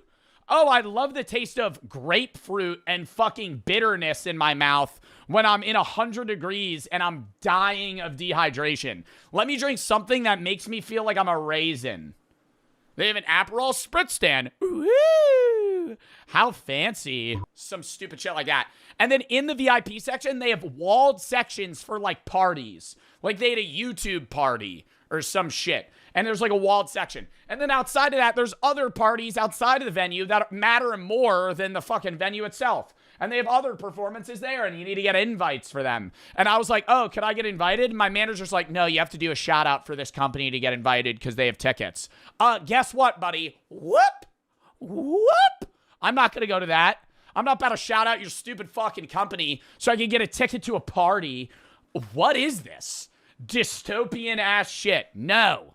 It's like you're in or you're out. Why do I gotta fucking do an ad so I can get into a party? The Shadow Man. Hell no. That's what they call James Charles. They call James Charles. So I could walk up and be like, yeah, I'm on the list. The Shadow Man. All you see is a giant silhouette of like huge fucking big ass lips and a giant ass. Hi, sisters! Ah! Yeah. So, let's explore the insanity that is Coachella. The first Coachella Festival began in 1999 because its founders wanted a place to celebrate music, art, and culture similar to that of the Glastonbury Festival in the UK. I also wonder if it's also because of the Woodstock resurgence in the 90s too. Oh, probably, yeah. Because there was a lot of, and then the Woodstock 99, I'm pretty sure that's where people died. Oh, God. The lineup of the inaugural event consisted of artists like Tool and Rage Against the Machine, and attendees would spend as little as $50 for both admission and parking to either $50? Yeah, now it's like fucking $3,000. Pay for a cheap nearby hotel to stay at during the event, or simply sleep in their cars to save a couple bucks. The venue was much smaller than it is today, but the shows were much more intimate, and people have fond memories of the earlier years where the venue was not densely packed and people could appreciate the music without social media interfering. It's kind of I feel like people go there just to get pictures now. It's for the gram now. I just feel myself drunk inside of a fucking porta potty. And bless anybody using these during the day. Post it up. Coachella porta potty. Bro, also you hear the fucking porta potty shaking. The fucking the stage, I think it was Yuma. I don't remember the name. I think it was Yuma tent, was like actually a football field away. And the porta potty's shaking. Unless you have a private driver or you actually drove there, which you're probably not driving there because everybody's getting drunk. So it's like, you don't want to fucking drunk drive back. You also didn't rent a car. You're in the middle of fucking Coachella. When you leave, like all the biggest main artists, like Sabrina Carpenter, Justin Bieber, or like the other years, it was like Lady Gaga and fucking Green Day and shit. Like they're performing late at night. Like they're the last people, like Post Malone. And they're performing at like 11. And they're done at like 12:31. When you walk out of, you like to even get into the fucking area, you're walking like a mile. Like you get dropped off, you have to walk a mile, and now you're in the venue. And so when you leave, you have to walk a mile out, and you're going around these dirt tracks that's kicking up dust, you're fucking sneezing. You get to the Uber lot, and all of the Ubers are either already booked, or there's guys standing out front, and they'll go, I'll drive you. I drive you. And you go, okay. Oh, my car right over here. How much? $600. Buddy, I make good money, and I'm not paying your bitch ass $600 to drive me 3 fucking miles to my hotel, right? You could go fist yourself. And so you call an Uber, and the line's like 9 miles long, right? The Uber line, all the Ubers that are there are already booked by other people that are like walking to them, right? Because you're never going to get that one. Like people like reserve these Ubers. They show up like fucking hours early, and they always want to charge you more. So, like, if you order an Uber, the Uber's in line 2 miles down the road.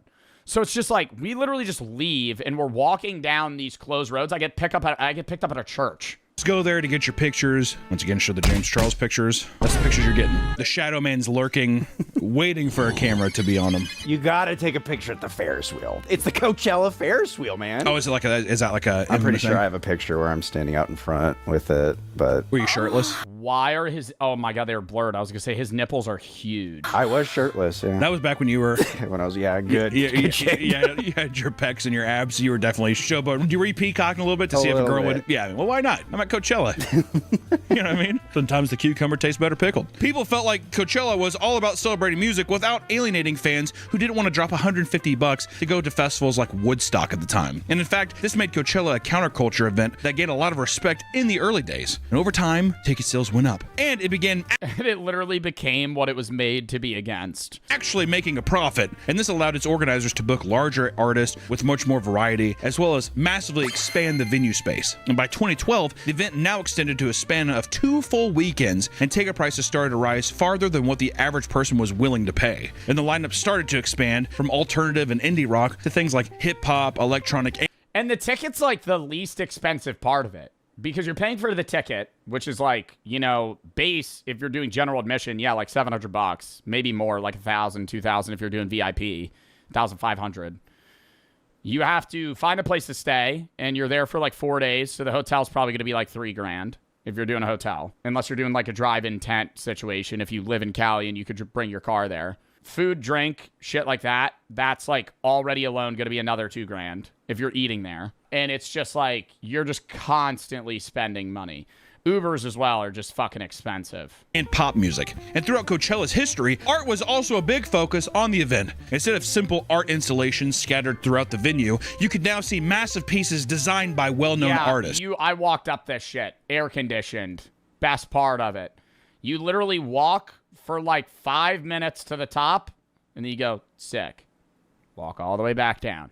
Around this time, fashion was also starting to become a big aspect of the event too. No longer did people just wear casual clothing like band t-shirts. People today compare it to the Met Gala in the sense that the outfits seen during the event would literally shape fashion trends. This is all to say that Coachella had a whole culture surrounding it, one that slowly morphed into something way different than what it once was. This video is sponsored by our partners. While it's normal for events to grow and change over time, many who attended Coachella in earlier years started to hate how mainstream the festival was becoming, which is bound to happen, Nick. Yep, that's popularity. Once it becomes popular, it's not cool anymore. I used to pay $50. It's also that was 15 years ago. I paid, I think, $450 for my tickets. Damn. That's not including the parking. So this is just to get into the festival. That's just to get in, but that's all 3 days, and that's why like the first time I was like, oh, it's worth it, because if you think about it, it's $150 a day. I saw like 10 bands a day. I mean, if you save up for like a whole fucking year or whatever, it's just so crowded now. I mean, Dude, you just gotta get drunk before, too. Or, like, fucking take drugs before you walk in, man. Like, that's literally the vibe, because you walk up, they're like, hi, what can I get you? Can I get a vodka Red Bull? A double or single? Double. All right, that'll be $42. Staring at you as you're choosing tip. I can't even imagine. I mean, I almost refuse to go to shows. Working at Coachella has got to be a gig, brother. Holy. You're a bartender at Coachella? Yo, you're making a fucking $3,000 paycheck in 3 days. Those that have, like, if it's more than 800 people, yeah. I'm really not going. Honestly, I'm not gonna go. One of the worst things that come from Coachella's mainstream appeal was that it became an experience rather than a music festival. It was less about music and more of a status symbol gained from going to the cool, popular event of the year. That's just gonna happen though too. You know, once it becomes a cultural thing, especially with the fashion stuff, it's a different kind of cosplay almost, is what it seems like. It's like, oh, we're going and we're doing like the most absurd, impractical outfits that are just so we can take pictures, and like that's the event. I don't really give a fuck about the music. I just want to go and experience that kind of thing, which is also, I mean, in a way, I have respect for that. It's your time. Bro, I don't know. I remember when we were walking, and at some point I was so hot I just took my shirt off, and I was wearing just like regular fucking like jean shorts and shoes, and I saw some other dude in just like sunglasses, like gym shorts, and like Adidas sneakers, and I was like, this guy knows what's going on, you know? Like some days I was wearing an outfit, but I was like, yo, it's actually just better to just pull up and like comfy shit, man. Just show up. Money, you can do whatever you want. Oh, of course. But I'm just saying that if it is this like multicultural, like it isn't just music, it's about art. I think what becomes annoying though is that if you slice up the pie too many times, you have like, okay, well, this portion of people are just here for fashion, this portion of people are here just for music. If you're trying to go see a band, but nah, the people that are there just like it's the vibe, bro. Coachella map. The people that fucking show up and only go to like this one tent. Yo, if they're just at Do Lab the whole day, they're on fucking drugs and they're there to just enjoy the event. If somebody's just posted up by Coachella and outdoor, mainstream. Coachella outdoor, they're just sitting by the VIP section the whole time. Like, that's what it is. Like, there's some people that literally just don't leave, like, Yuma tent and they just listen to rave music for fucking 6 hours. But like nobody gives a fuck about it. You're fucking with everybody's experience. Then I think the experience becomes too divided. While the festival is an impressive commercial success, in many ways it has lost its luster. The event is no longer something that anyone can afford. For example, a 3-day pass can now cost up to $650. And like with anything nowadays, scalpers are always there to drive up the prices of tickets purchased at the last second. This year, scalpers made massive profits selling weekend $4,000. And that many people still bought that shit? Tickets for $4,000 to $5,000 after the event had sold out. And Coachella now offers access to special, luxurious accommodations like their Safari Campground, which can cost as much as $12,000 to rent. Bro, $12,000 to stay in an unair-conditioned tent. Like, what are we doing? It's really, the 12 grand, chat, it's for the convenience. Because even if you get a private driver and you have a hotel, it's just so much easier to get done and then just walk out of the event into your tent, pass out. Just give you a tent and maybe a coconut tree. Or something, you know, whatever, or a tiger plushie. There's an option to rent on Airbnb, but the prices are straight up demented. Properties in the area will shoot up thousands of dollars during. I mean, yeah, the influencers that are buying Airbnb, like we stayed at like some fucking like 12-room fucking hotel, dude. That's where we stayed. And we walked to breakfast every day. It was awesome. But like it was still expensive. But the influencers that are renting out Airbnbs, I mean, you're spending probably like $20K on an Airbnb for 3 days, 4 days, but you get like 9 people and split it. In the event because they know someone will eventually end up booking them. And those who can't afford this will simply pay for a small patch of land in order to park their car and camp out. If you thought, come with me to set up my Coachella tent. So first, we got this bright blue, beautiful tent. And I also have a miniature Yeti gallon water bottle to hold my water and potentially pee if I don't want to go to the communal bathrooms. I put that in the corner. Got to remember which is to drink and which is to pee and whether or not there's water or piss in it. Anyways, outside of that, we also have a little mini burner in case I want to cook myself a little snack at night. We have a little ice cooler here with some steaks and other raw foods, but we're running low on ice because we're in the middle of the desert, so we got to eat it before it goes bad. There is a whole culture behind car camping online where people show off their insanely elaborate setup. Like, bro, we really set up a portable, bro, like, oh my God. Like, we have a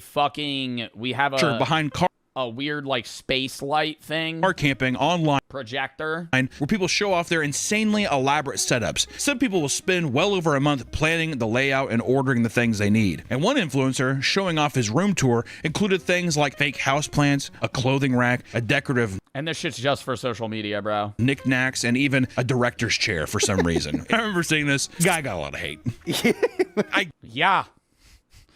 I mean, it's LARPing. Like, why? It's not even, like, you're LARPing doing nothing. Like, nobody actually does that. Get it? It's fucking stupid. It feels like that's like a very performative kind of thing. I equate it to the refrigerator videos where it's just like people have like all these little containers for their tiny sodas and juices. Those are satisfying videos, though. I mean, every time I see... And I think that's sick, too. Imagine having, like, whenever I watch those refrigerator videos, I'm like, yeah, that'd be awesome to have a fridge like that. Just stock full of, like, 80 different types of drinks. It's like you're at a fucking gas station. You just pick what you want. I'm like, I gotta try that out, actually. Be a nightmare to organize, though. This feels like an extension of the fashion trend to me. It feels like it's a part of that performative kind of like, well, yes, like I'm dressed here, I'm ready, and also this is my tent. Look how elaborate and like weird it is. You know, it feels like it fits into that same culture. Dude, and it's just like not like all I'm thinking is you just spent 4 hours putting this together, and then when you're hungover as hell Monday morning after the concert on Sunday, you have to take it all down. You have to fucking put everything away. Culture for me, I don't know why. Which, to be fair, if you're trying to get some sniz, Dude, if I'm trying to get some pussy and I bring him Leave it there. Yeah, that'll go well. back to this amazing oasis, you think they're gonna be happy? she's gonna be like, "Oh, yeah, someone's got the safari hut. You should check out my safari hut back in the Do you camper." think this is good? Got the whole fucking set of Jumanji over here, dude. Are you kidding me? Come on back. For many, it's less about the utility and more about the aesthetic and the content that can be made with it. The absurd prices extend to the food as well, and people often post their insane food expenses, like one attendee showing off a plate of tacos and nachos that cost $102. $102, and we're My God, that's like normal though.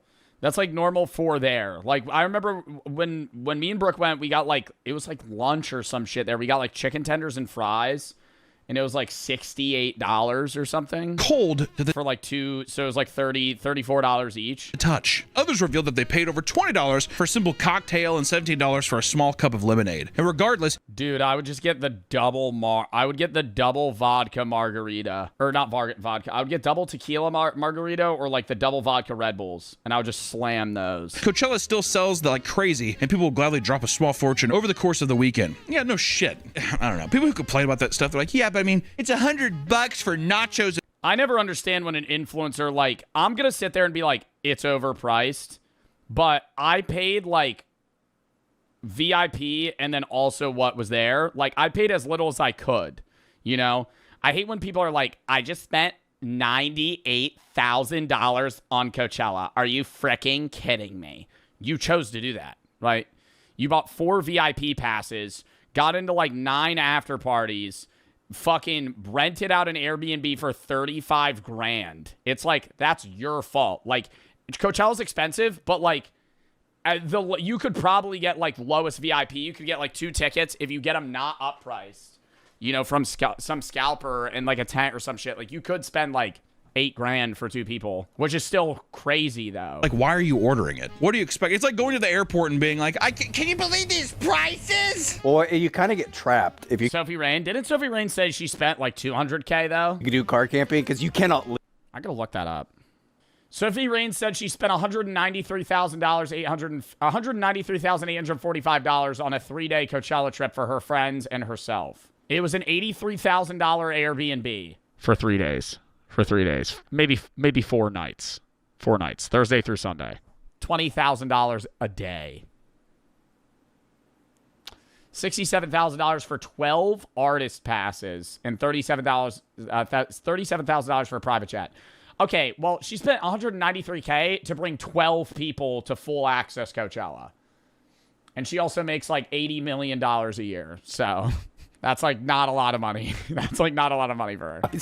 Yeah. Which, granted, if you're camping, you should bring food. Well, why didn't you bring food? Yeah. I mean, it's like, just bring a bunch of fucking bologna and cheese sandwiches. You know what I mean? Why not? If this all sounds far too expensive, don't worry, because now people are signing up for payment plans in order to pay off the insane ticket prices and smaller and No, just don't go. Don't go. If you are putting yourself on a fucking Klarna, like, pay later shit, like, yo, you should not be going to Coachella if you're doing installments for a year. installments. In 2020, or 6 months.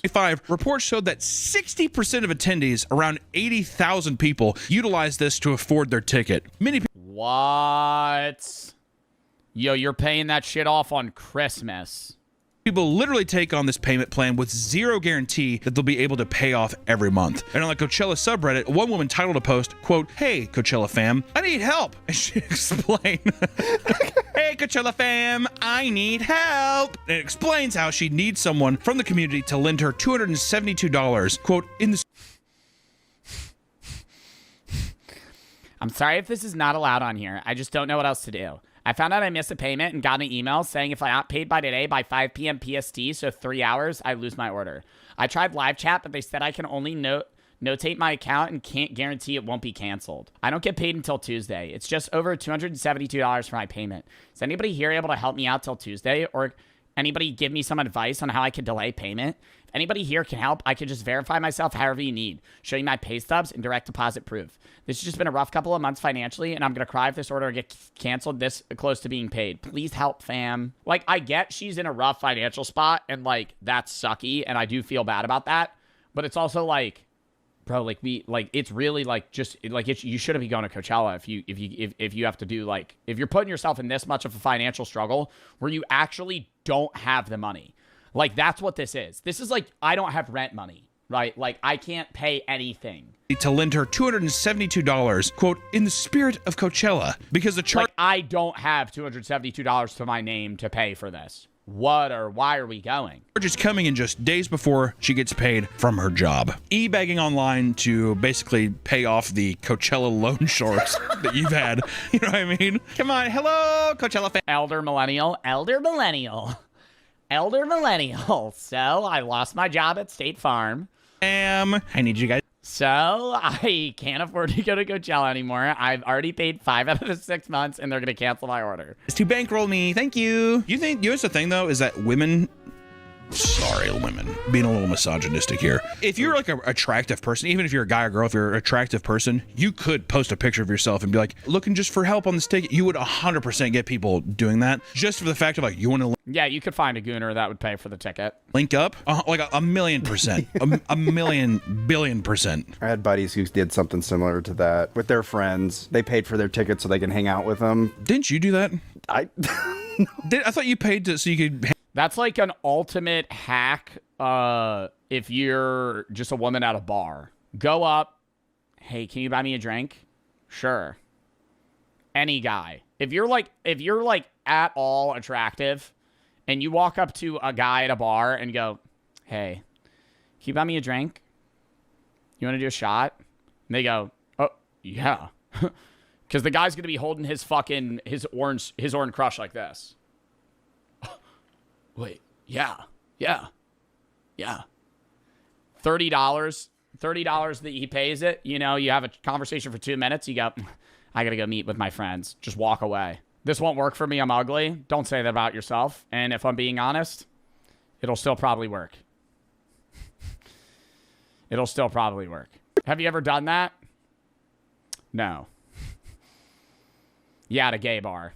I've tied my shirt up and walked up. No, get the fuck out of here. I met Joe at a gay bar. I go to gay bars all the time. I've gone to some gay bars that are a little overwhelming.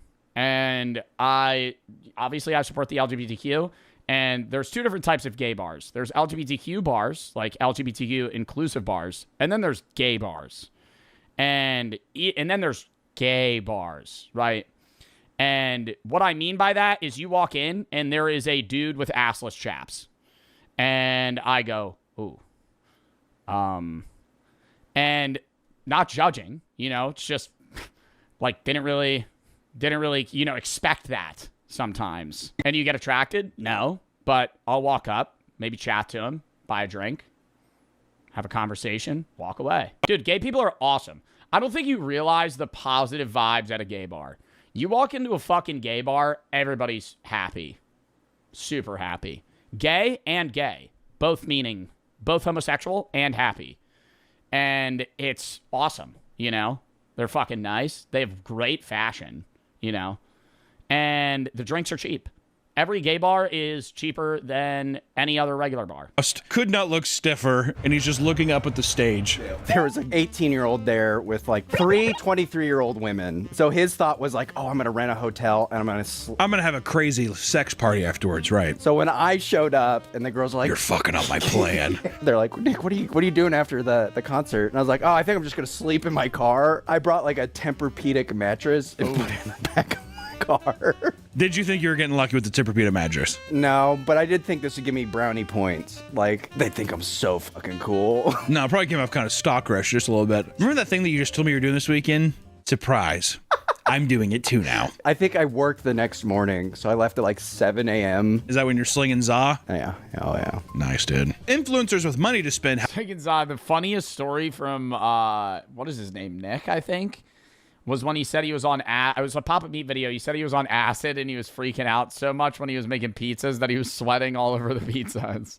Like dripping sweat onto the pizzas. However, will admit publicly to spending as much as $200,000. Like, just imagine some guy just tripping balls in the back of a fucking pizza place, just like spreading the cheese. $1 to get the full Coachella experience, from private jet flights to insanely expensive Airbnbs. Who's Sophie Rain? Stop LARPing. flying out various people. It's a tax write-off for our content. James Charles. Who's Soapy Rain? Can we go to Coachella next year for a tax write-off? No. Please. Only if I know for a fact that the Shadow Man's not going to be there. James? Can you imagine being in a tent and then, yeah, you just see the silhouette of James Charles outside?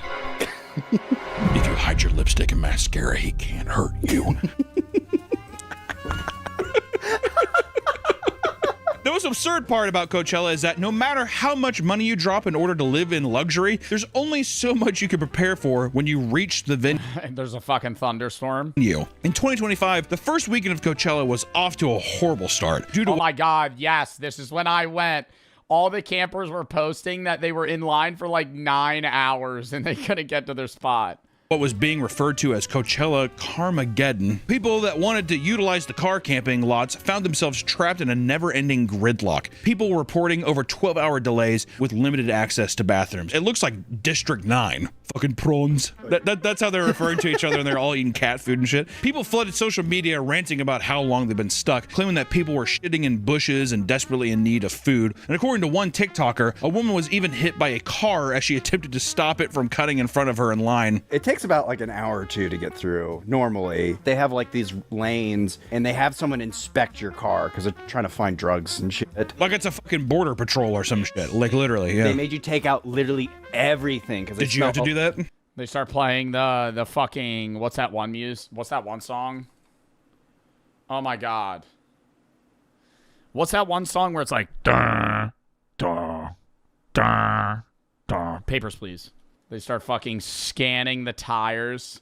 Mm-hmm. Because they smell a little funk. They fucking pop your tire with like a Bowie knife. Just rip it open. Oh, my apologies.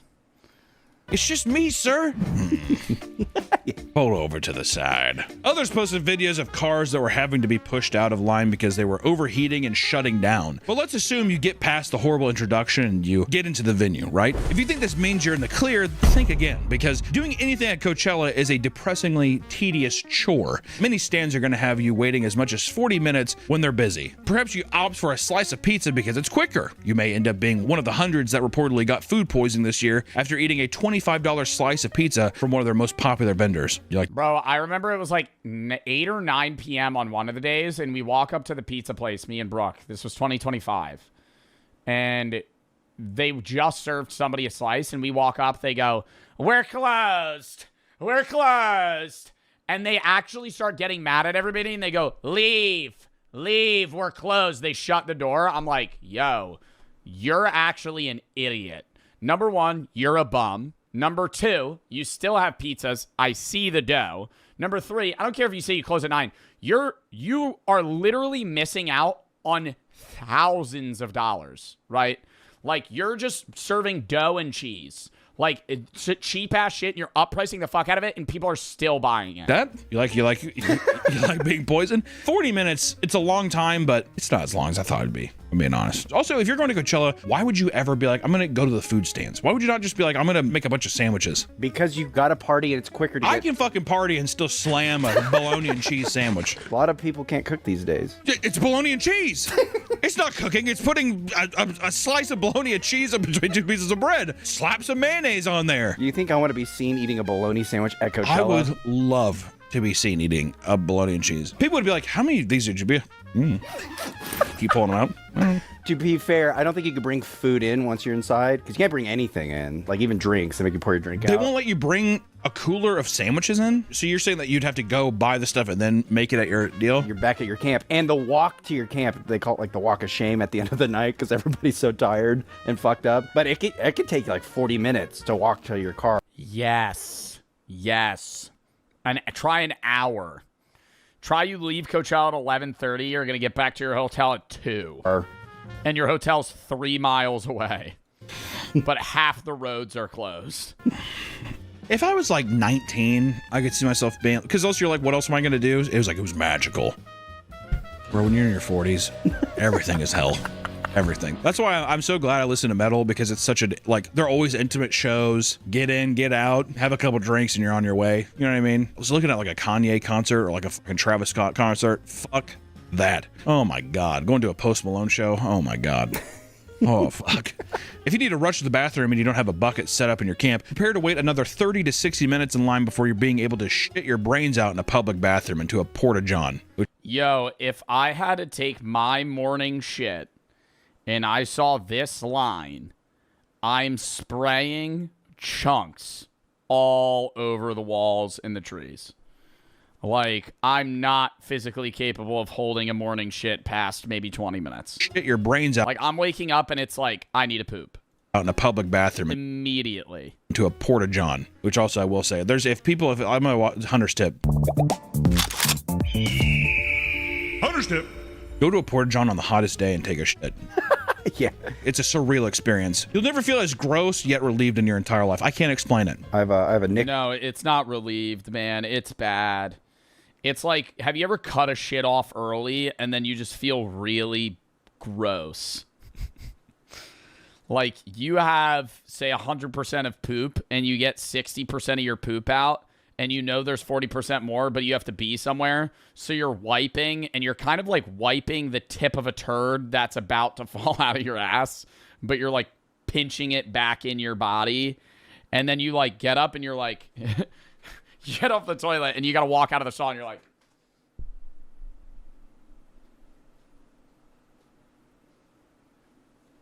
And then it like finally subsides like maybe 30 minutes later. Tip. If you're ever at Coachella... I don't know why, but already I'm like, I don't think I like that. If you're at Coachella and you're too impatient to wait in the water line because it looks long and you want to go to the hand washing station, don't do it because the water there is recycled water. You did it, didn't you? Were you shitting your brains out? No, luckily I didn't shit my brains out, but the fucked up thing is like I filled up everybody's water bottle. I had everybody's water bottle, a huge line, and then I saw people like filling up at the wash station. So I was like, oh, that's the hack. The next time I did it, some guy's like, hey, you really do not want to do that. It's like recycled water. Oh. And then I looked at the water, there's like all these particles in it. Oh. And I looked at her like, we do not tell people. Basically, Coachella is filled with Disney-sized lines for every little thing. If you think waiting this long is simply unfeasible, you wouldn't be the first. Some poor souls will return to their tents only to find someone pooped in my tent. I have a campsite that's along the long way to go in and out of the festival. I came back tonight, somebody shit in my tent. Someone got impatient. That's so funny, though. With the lines and shit in their living quarters. And this isn't uncommon. And some people believe it could be the work of a serial Coachella shitter. The online Coachella groups have all sorts of angry rants from the attendees who are fed up with the surprise logs. Like a woman. Okay, it's fucked up, but also kind of funny to imagine somebody like taking a shit onto a paper towel and then just like throwing their logs in just random people's tents. Who crashed out after finding it was on the floor. There's just a fat turd. Out that there was a full-size shit in the woman. Who the fuck keeps defecating in the women's showers? I've heard the same security. One rule, ladies, don't poop in the showers. She said if she kept going to the company, you would not go back next year. Literally poop before you go shower, not during. I don't know. If the bathroom line's that long, I might try and shit in the shower and waffle stomp it down the drain. Shower 2 days in a row. Not a bad play. Shower. Do you think that that's a woman doing that, or do you think it's a man sneaking in? I think it's a woman. I think it's a woman who's like, she's above pooping in a porta potty. I don't. Period shits. I think it's that. I just period shits. Hey, chat. I've heard how bad they could be. If you're at Coachella, it's hot as fuck. You're a woman on your period. The bathroom line is long as fuck. And you have to poop. I'm not even judging if you shit in the shower. Just push it down the drain, though. I think bitches are gross. I lived on a co-ed dorm floor. Well, to be fair, it was a liberal arts school. Oh my God. The men on the floor literally had to have a floor meeting because they're like, what are you doing in these showers and bathrooms? Just all kinds of things. We're like, what the fuck? Where is your fucking brain? Like, what is it going on? I'm not going to go into the details of it because it's disgusting. I thought it was going to be the other way around because I'm like, man, the girls are going to complain that like the guys are smelly and all that. You would think, I thought wrong. I had to clean women's restrooms, and these are high school students, but God, they're fucking... Don't do that. Don't fucking do that. The grossest thing that you don't understand until, like, I never experienced this until having a girlfriend. Hair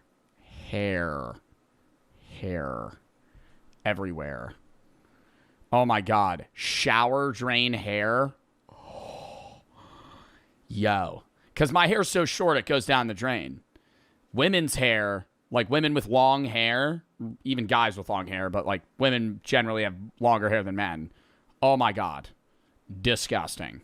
Like clumped hairballs that you're like pulling out of the drain. There's a report that there are things that have been found with piss all over them, leaving people to lock not only their tents, but their coolers when left unattended, which you should do anyways. Why? Like, it would drive me insane thinking that I went back and One of Brooke's friends stayed at my place. Like, it was like they were all hanging out. They stayed at my place. And she made a joke. She was like, by the way, I shed. I was like, okay.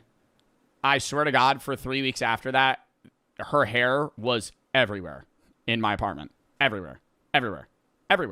I was like, how many hairs do you shed in a day? Like, I was like, like long black hairs. I was like, who? Like, it's been weeks, and I'm still finding them. I took a drink from a water bottle. She told you, though? She told me I wasn't upset, right? Like, I'm not mad, but I was just like, I was surprised. I was like, wow, I didn't know people lose that many hairs in a day. And thinking that someone had touched, like, drank from it as well. That'd fuck me up. If you lived in a high trust society, you wouldn't have to. Well, I don't. We don't. Not with the Shadow Man lurking around. When you have a good spot for headlining event, it truly is difficult for some to decide if it's better to find a bathroom or soil themselves. A woman and her friend, for example, witnessed a man fill his pants with piss while waiting to see Doja Cat. I can't stop and look. Wait, what?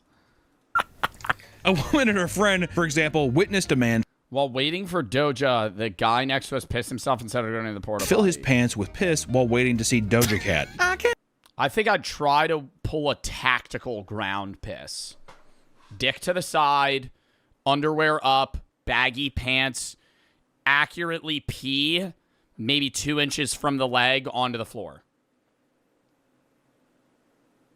That's probably the method, right? You get a little on your legs. Stop and look the other way. Just pissing yourself. After you've taken care of all your base needs, you can finally go up and enjoy the amazing lineup that day. But not everyone gets to return to their lovely, detailed, aesthetic campsite. This year, people returned to campground exhausted after getting obliterated on various substances, found their tents completely destroyed by aggressive desert winds. It got so bad that the National Weather Service issued a dust advisory urging people to stay inside at all costs to avoid the low air quality and dust from doing damage to their eyes, throat, and lungs. Keep in mind, this was going on during headliner event times and even led to big performances canceling their.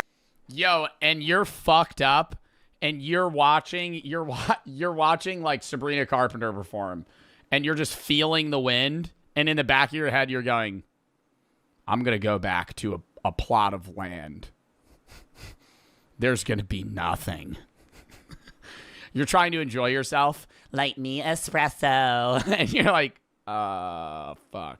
You're just thinking about that all the time. And the harsh reality is that Coachella is simply not as glamorous as you'd think, especially if you've had no experience with festivals and how gross they can get. How can you blame people for being You're sleeping on the dirt tonight? I'm gonna be stealing somebody else's tent. surprised by this realization when every aspect of social media is telling them that Coachella is the perfect oasis getaway? Also, to me it's similar to fucking Paris syndrome. Oh yeah. Japanese people go into Paris and they kill themselves because they're like, this is France is disgusting. Who would have thought French people are gross? One of the most widely discussed topics in regards to Coachella is the hordes of influencers that are funneled into the venue every year. At one point, began referring to it as the Influencer Olympics, where big brands would invite notable social media creators to create promotional and sponsored content. Across the internet, you'll find thousands of sponsored videos where people have been flown out for free and have all expenses paid in order to shill whatever brand is looking for a marketing opportunity. For those that can't find a way to get in for free, they've even started filming PowerPoints where they basically tell brands why they're a notable person and they should cover the entire weekend for them, of course, just for marketing purposes. And while many influencers likely do want to attend these events for the artist, there are also cases of influencers traveling to Coachella Valley only to take photos for social media without actually attending the festival itself. The goal is simply to convince people that you experienced it, right? I don't really give a fuck if I actually do. I just need people to basically be like, oh my God, I'm so jealous. Oh, I wish I was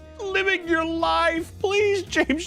Bro, or it's like the same shit. It'll be like, motherfuckers go to Coachella they go to the Empire Club and parties that are outside of Coachella, but only show up for maybe like 2 performances a day.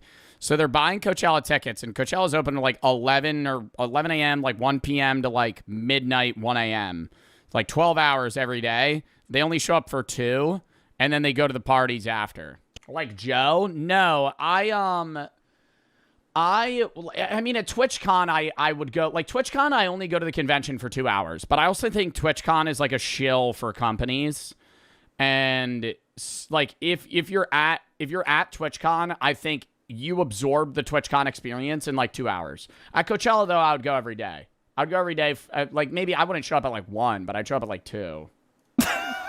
People began pushing the sentiment that Coachella is no longer a music festival for the masses, as it's becoming increasingly difficult to justify spending this much money. The larger reliance on influencers rather than genuine music lovers also puts a bad taste in people's mouths, right? Every year, this topic is relitigated. Those who have been going for years note that the event has always been half about the music and half about the scene. To them, these are just tired takes from older people who want to pretend everything was better in the past. And at the end of the day, you're in a venue with over 100,000 people, you're likely not going to be seeing the most influencers that attend anyways. Feels like a weird elitism in a way, like they're the real fans, but there's tons of obnoxious shit that past years didn't have. I think it's trickle-down cringe is what they feel, because they're like, these celebrities or these influencers going and they're posting about it, and now I'm going and I feel like the cringe I feel from seeing these posts, I'm a part of it. I think it's trickle-down cringe. It's also rose-tinted goggles. Of course. Many do note that due to the wider appeal of Coachella, the crowds in many cases were lacking the same bombastic energy from years prior. Artists like Damian Albarn, lead singer for Blur and the Gorillaz, chastised the audience in 2024 for the same reason. He was upset that nobody was singing along or getting excited for any part of their 13-song set. I think what you do need to understand, though, and it's not like, I'm more so saying this from the perspective of somebody that hasn't gone to many concerts. Like, I've gone to if you pull up to like a Gorillaz concert, you're going to be hype. You're going to be singing the songs. You're going to be dancing. You know, you're going to be jumping around doing all the shit. Because, like, this is the first person you see. This guy's performing at 10 p.m. Everybody in the crowd's been here since 1, walking in the desert heat for 9 hours. Dehydrated, legs jello. Yeah, some of them are hyping on drugs, but, like, everybody else is kind of, like, you know, sweating out all the alcohol they fucking drank. It's just, like, they're kind of just there to experience it, and it's, like, they're trying not to crash. Somewhat. I think some people are just lame, though. Okay, well, this just sounds like shit now. I think that might be why they're not hype. I don't know, dude, you're in the fucking Gorillaz. Get over it. Near the end of the set, he got frustrated and said, "You'll never see us again, so you might as well fucking sing this." It's pretty sad. Everyone's just sitting there. If it was Gorillaz playing, I think a lot of people would be, you know, bopping their heads. But it's fucking Blur. Yeah, it's like a 90s. Yeah, exactly. Fucking UK pop boom kind of thing, yeah. With an event as big as Coachella and a venue as chaotic as it is, there are bound to be some wild and historic Coachella disasters. It's just gotta happen. During last year's Coachella, Green Day performed their set, accompanied by pyrotechnics that went haywire as they were wrapping up their headlining performance. I watched that shit and it looked fine to me. A firework went off course and slammed into a I did see that. Nearby Wait, was that weekend? No, that had to be weekend 2 because I did not see that weekend 1. Palm tree. I remember there was ones that went haywire, but I never saw one hit the ground and fucking explode. Concert goers, one man went briefly blind in an ear and became convinced that there was an active terrorist attack happening. The one thing that'd be horrible is inciting basically a riot with that many people. People get trampled. I would try and sue the fuck out of Coachella if I was that guy. Easily happen. Guys! I can't see. Woodstock 99. You know, you gotta fucking watch out, man. Which, you know, luckily the fire was contained and Green Day went back to, you know, doing what Green Day does. And one of the most notorious incidents to ever take place at Coachella was cemented in a viral video from 2009. In it, a 23-year-old man named Jonathan Frederick Felch was filmed being hassled by police officers after drunkenly ripping off all of his clothes, which seemed to resemble wizard robes. Police claimed he was acting erratic, and the man repeatedly denied the request to put his clothes back on. The surrounding crowd cheered on the naked man, with some passing weird as fuck. Why is this guy photographing him? Attendees handing him water. An officer hands him his clothes, urging him to put them back on, and he took them and threw them away. Eventually, the naked man is wrestled to the ground, where he is able to slip away and make a run for it. And at that point, he is tasered and drops back down. After a light struggle, a second tasing, he was arrested. Probably got dick rash. And taken away among a sea of boos from the audience. Must have had a pretty penis. If the penis wasn't good, they wouldn't be cheering. With any big event, there are unfortunately lots of Yeah, just he has like a really fucking sweaty, grossly enlarged bush. opportunities for things to go horrifically wrong. You just smell the stench wafting towards you. Not only is this expected with densely packed crowds, but the venue is filled with structures and potential for falling debris. At Coachella in 2019, a 24-year-old woman named Caroline was dancing at the rear of the Sahara tent during a live performance. And according to her friend, a falling metal balloon prop had fallen from far up above and slammed into her head. Oh my God. She collapsed to the floor, and other attendees at the event noted that they had seen a pool of blood forming under her. Caroline suffered a fractured skull and bleeding on the brain. She survived the incident, but only after having to undergo brain surgery. Oh my God, she had to get fucking brain surgery? At that very same event, prior to the start of the event, a production worker ended up passing away from a tragic accident while rigging the main stage. While climbing up the scaffolding without a safety harness, he suddenly slipped and plummeted 60 feet to his death. And sadly, severe injuries are becoming... And then they just fucking continue the concert. That's what's like so weird. You just have, like, everybody else just goes like, oh, yep, and we're gonna continue as normal. Becoming far too common at Coachella. Even this year, a heavy light fixture fell down into the audience and slammed into a woman's head and left a giant gash on her head. Many believe that this was due to the harsh winds occurring all weekend, and the woman was quickly helped by nearby concertgoers and given medical attention. Are they getting paid? And this isn't the only dark side to Coachella. In fact, many who look into the history of Coachella Valley will find something that makes the festival feel much more revolting. Coachella has always taken place in Indio, California at the Empire Polo Club. While the event itself brings in well over $100 million in gross revenue a year, many Coachella Valley residents live below the poverty line. 23% of households earn less than... Yeah, I never understand how people live there.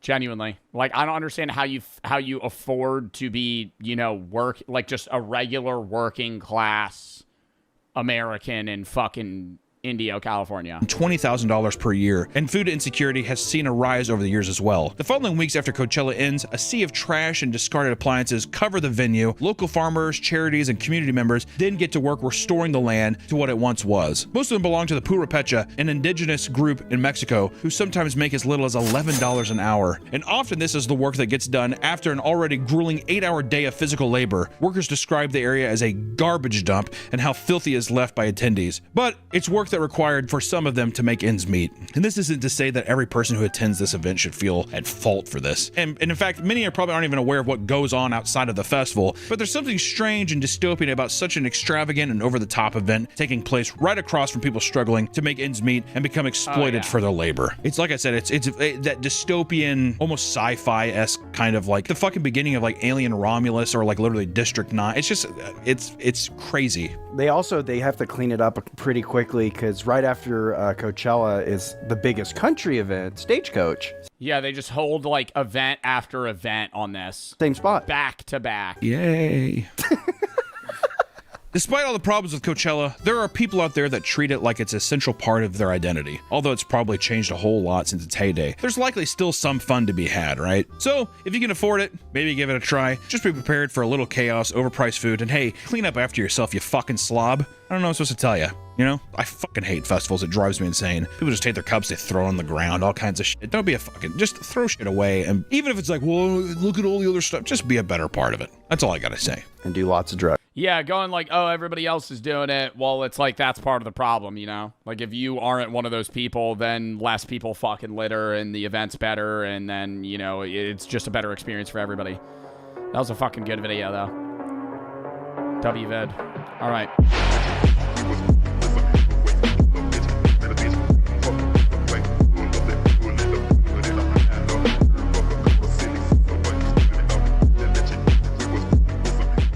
Indonesia's deadliest ritual is getting worse. A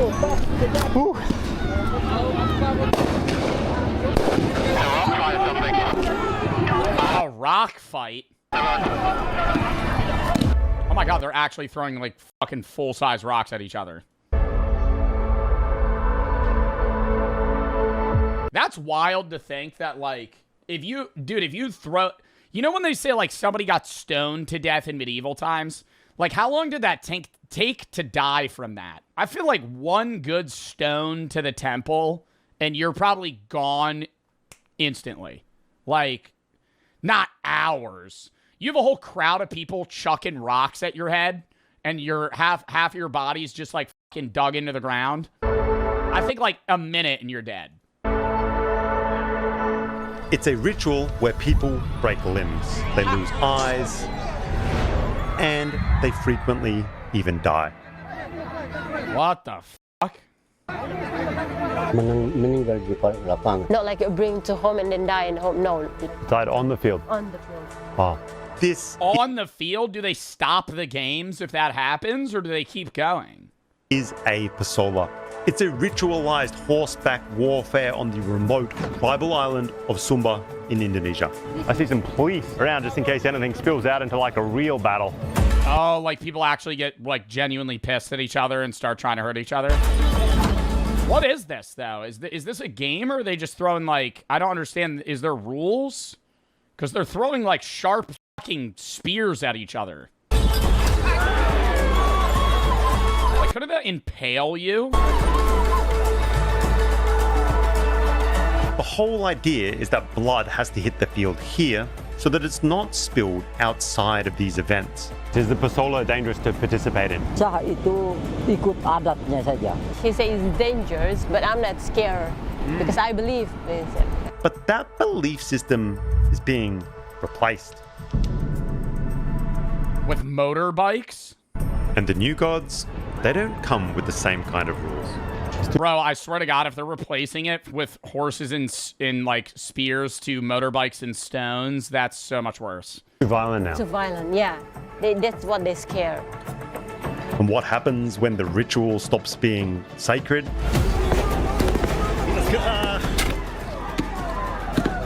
Well, by the end of this video... Oh my God, did the police tear gas everyone? You'll see what happens when things start to get completely out of control. And we get stuck in the middle of some pretty dicey situations. I don't know if this is a sport. It says it's a ritual, but is it a sport or like a tradition of sorts? Because what's that, what's the one in Rome? Calcio Storico. Have you ever seen that shit? That's scary. Maybe not as scary as this. Calcio Storico is like a football predecessor. And they actually fist fight in the middle of the arena. Like, they beat the shit out of each other. I'm pretty sure it's like a tournament once a year. And you're only allowed to play for a team if you were born there. And you have to be in a certain part of Italy to play. Originated in the early Middle Ages in Italy. Still played in Florence. Is there a video of Calcio Storico? I would never even join this shit. This is like terrifying.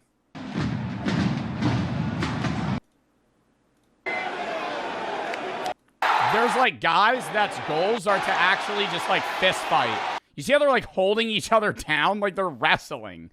There's dudes that their whole point is to like pin people down so they can't move.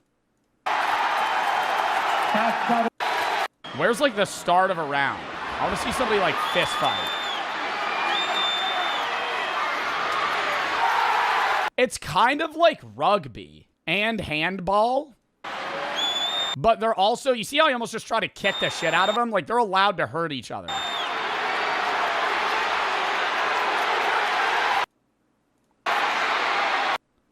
Do they got, like, a Calcio Storico high, best hits? Best fights. Where's the Here Comes the Boom? Fun Sport Friday brings us to Florence, where we're watching... Look, they're fist fighting! In the middle of the game. Fun Sport Friday brings us to Florence, where we're watching Oh my God. Storico, a game in which you'll never guess. It's so simple. The front lines box. They just try to kick each other's ass, knock the opponent out, so they have less people, while the back play the simplest game. You just try to put that ball. Yeah, you just fucking slump him. He just faints in the middle of the fucking arena. You go, okay, on to the next guy. You get third partied. Imagine that. You're winning a fight. Some dude comes up behind you, hits you with a fucking haymaker.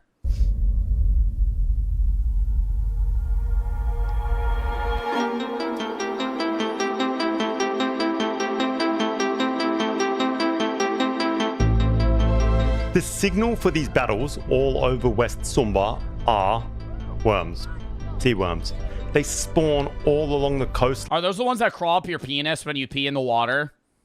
Line in their billions. We are just off the front of the... Or is that a parasite? I learned that when I was younger on like a Discovery show.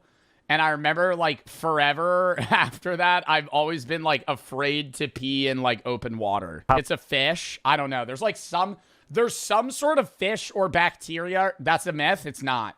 There's like a parasite or something that like crawls up your dick hole in like freshwater rivers or something. Corosso. Here on Sumba, this is sold at every market. Is a traditional protein source just for the food value of it. Do you cook it? Brightly colored, kind of gooey looking, but for the...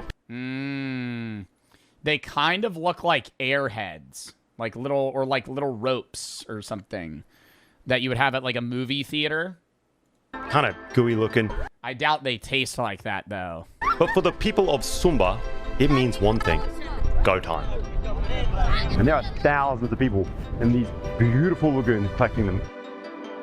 Each pasola has its own kind of twist, but the nyale is part of the ritual for... It's called a kandiru, and they swim up your penis in open water. Yeah, that's horrifying. For most of them. So those who are not out all night participating in the tribal fight clubs, they swarm the beaches by the thousands at night. Headlamps, nets, families, kids, collecting this rare delicacy. Oh, bro. Okay. Okay. the dude that lives in Indonesia. Wait, are you peeing in the water right now? Yeah, no, the water's a little... Don't pee in the water. It's okay, I'm tall, dude. Don't pee in the water. There you go, you got a rock. There's one here. Ooh. All right. That thing could swim up there. Oh, Matty here, right? Yes, we're killing it. Bro. Toothpick fish. Wait, let me look that up. Sorry, we're so off topic right now. Toothpick fish. It says it's a kandiru, but it's very rare. Dude, imagine this thing swimming up your penis, though.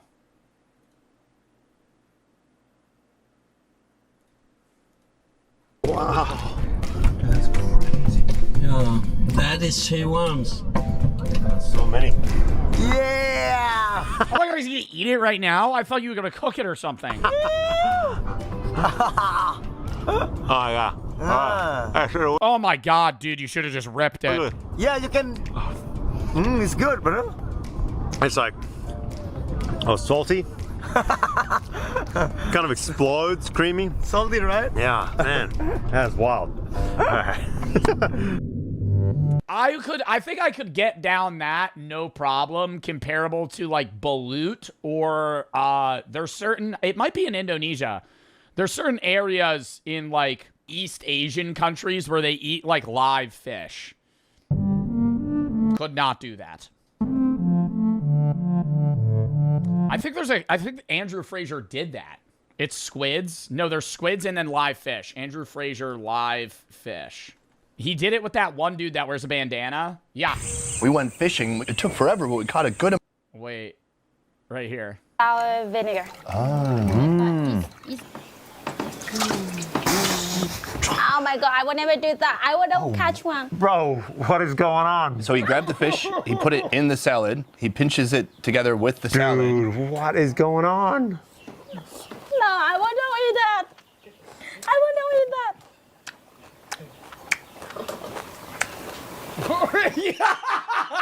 Yo, their faces, because it's like, you're next, buddy. Like, you're the guy. Like, you're like, oh, no, you're fucking with me. Oh, no, you're actually eating it. With bones? Well, their bones are so small. That's less of a concern. I would just be like, can I kill it? Because it moving in my mouth I would immediately throw up. It's yummy? Hơi mặn một chút. Little bit salty. A little bit salty? That's his only critique.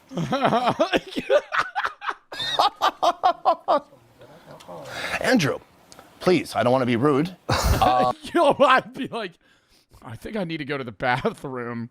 Just fucking run out of there, dude. Here's the salad.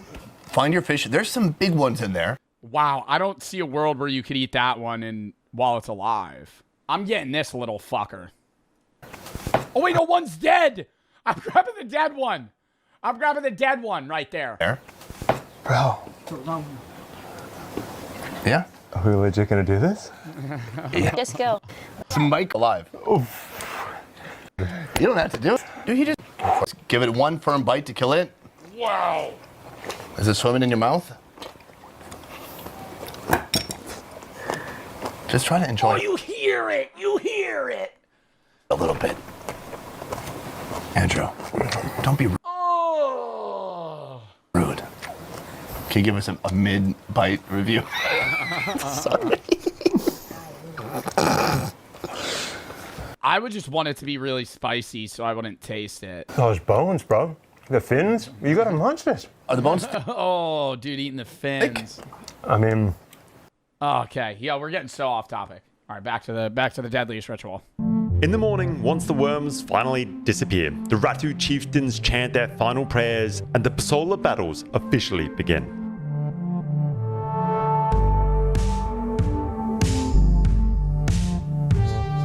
Bro, being a front row person in the crowd's got... Whoa, look at this place. What? Look at the water. This place is beautiful. Sambu? What's the name of it? Or Samba?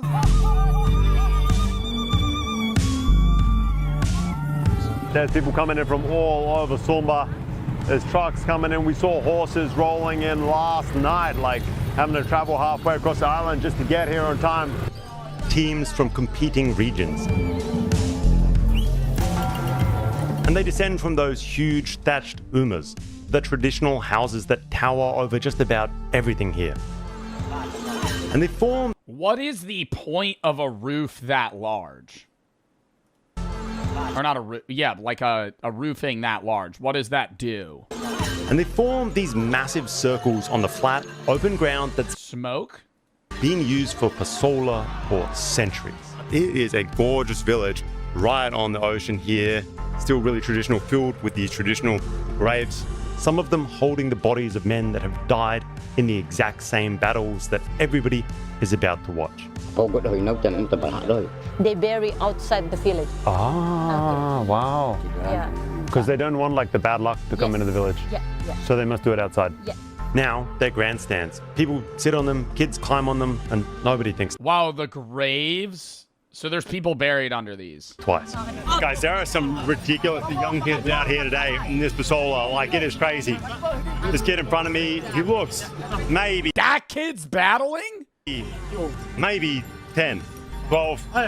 Normally, the Rato will go with the horse, get into the center of the arena and do some ritual praying. And then there were like circling thing with the... All right, bro. I'm going to say right now, throwing these sticks versus whatever this guy's holding is very unfair. That, dude, that is this like, is this one that's in play? This is an actual fucking spear. And it looks like a steel rod. That looks, somebody chucking that at your head. And then after that, the Pasola can start.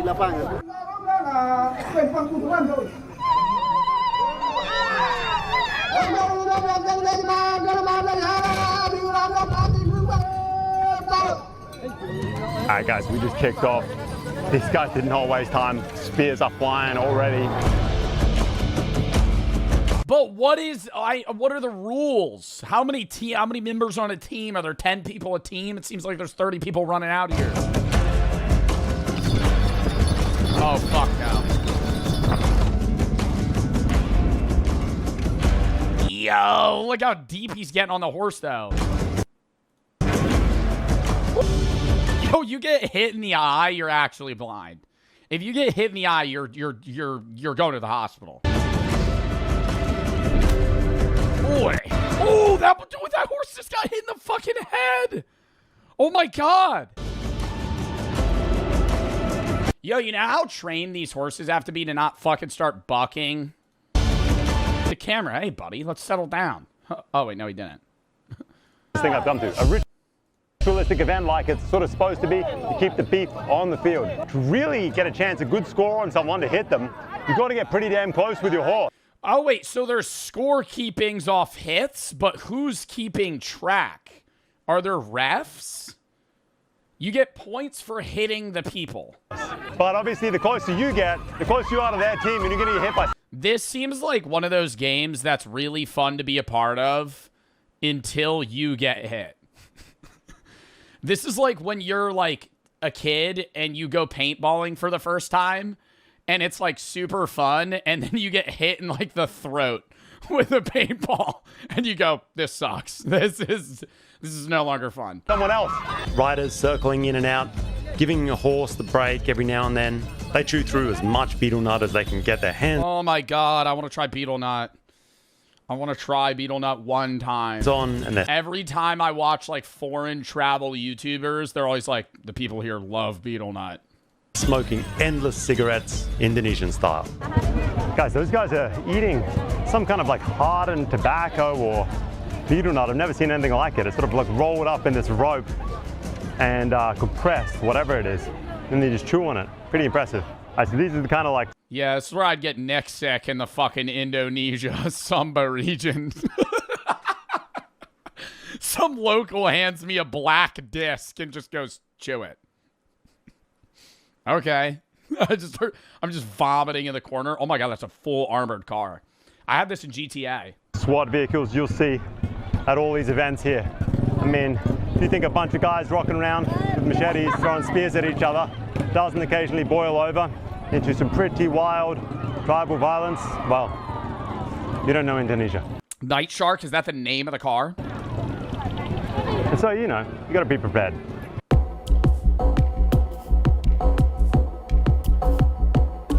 You can feel how dangerous... Yo, that guy's got a fucking arm on him. Dude, if that hit him, I actually think he would die. You can feel how... Look at that. How dangerous it is. Holy. Just about everyone who participates in these events knows somebody who has died. People have lost eyes, they've broken limbs, and there's just no way you can make get trampled by an a event horse. like this truly safe. Have you ever been injured in the Pasola? Terluka. Terluka di mana, Bang? Di sini. Ya. Sini, pas di sini, darah keluar darah. A string in here, stick, and then his blood. It is blood. How long did it take to recover? 1 minggu. 1 week. Oh. I understand he used to compete in Pasolas. Which one? Di Pasola Lamboya di Hobakala. In Lamboya Pasola, in Hobakala. Is that what happened to his eye? He lost his eye in this? Can he tell me what happened? Terjadinya begitu, dia lempar kayu.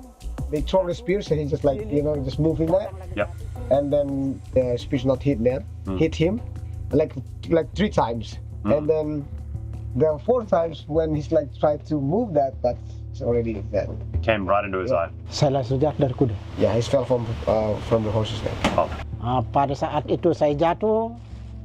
So he tried to take out the spears, but it's quite hard. One of the participants also, you know, just step on his head and then took out the What? It was lodged into his skull, and his teammate went and ripped it out of his head. I would think that he would definitively die. If I saw somebody that was on my team get a spear stuck in their eye, and I had to rip it out because he couldn't pull it out of his head, oh my God. Wow. So the spears just like stick in his eyes. So they had to it was so deep that they needed to put their foot on his face and pull it out. He could have died. Does he feel lucky that he didn't die? Itu belum ajalnya. Yeah, isn't like he's lucky. Yeah, but that doesn't like he compete next year, like. Very lucky. Yeah, very lucky. Wow.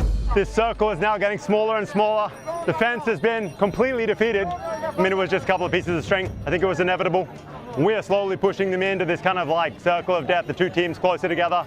More and more action. Harder and harder to avoid these spears. What? So as the game goes on, the crowd closes in. So it's like a Fortnite zone.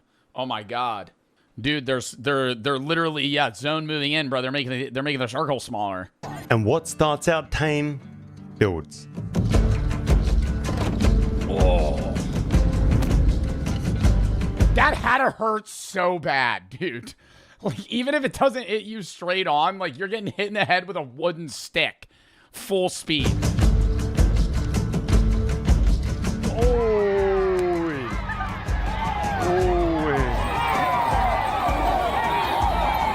Yeah, imagine Shohei Ohtani on one of these fucking horses. That'd be crazy, dude. Kids are getting hit. Tensions are rising. Anyone who's... Or, actually, not Shohei Ohtani. Because they kind of throw it like a javelin. Imagine they get one of those, like, world record German javelin throwers to fucking get on one of these horses. Start chucking sticks. Kids are getting hit. That'd be scary. Tensions are rising. Anyone who's getting hit wants their own back.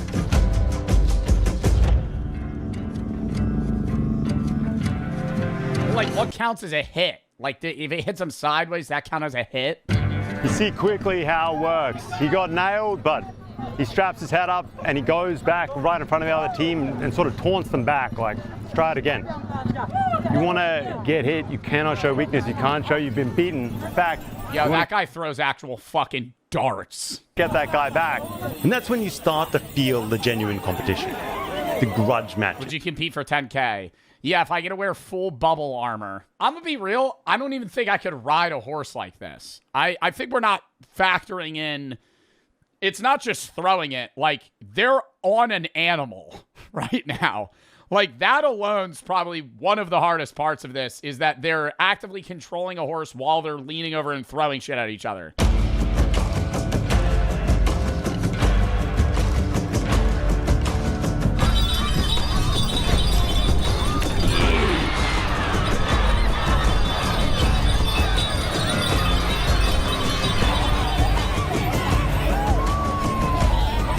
Oh my God, imagine you catch it.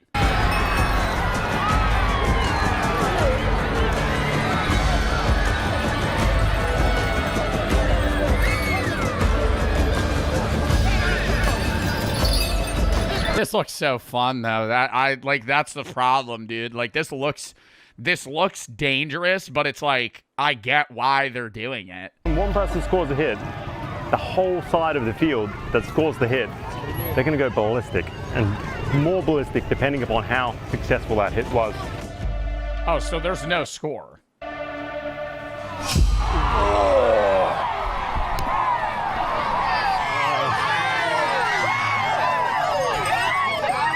When you hit somebody with your spear, I see like people celebrate. Para Ken, bagaimana perasaan niyo, Bapak?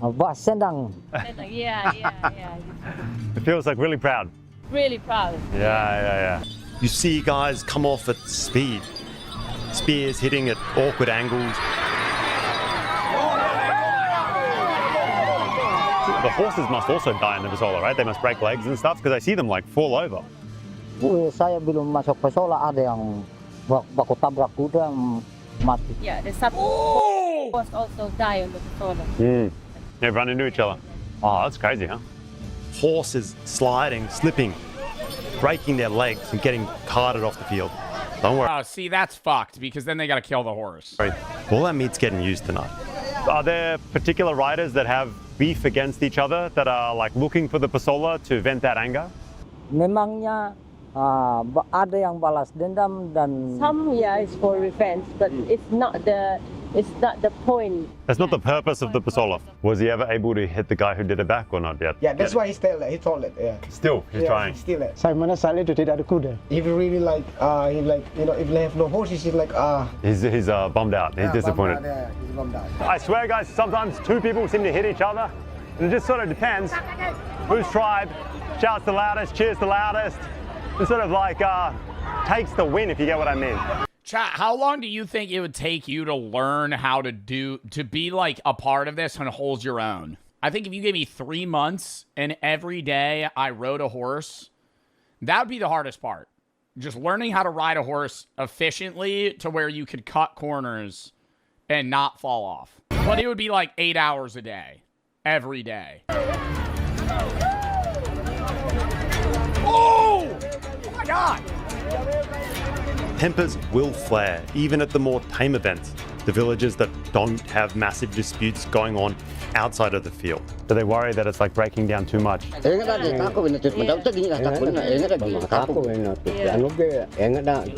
they worry about like people not gonna come to Pasola because they scared. It's too violent now. Too violent. Yeah, that's what they scared. There's just frequent separations between crowd members and participants alike. People stepping in, carting off riders who are furious about one thing or another. Just as it was getting a little bit heated, the rat. Yeah, this would be... somebody earlier was like, this should be in the U.S. This would go even worse. From the other village in the U.S. Sort of headed over here. May make peace a little bit. Like, you couldn't have a crowd.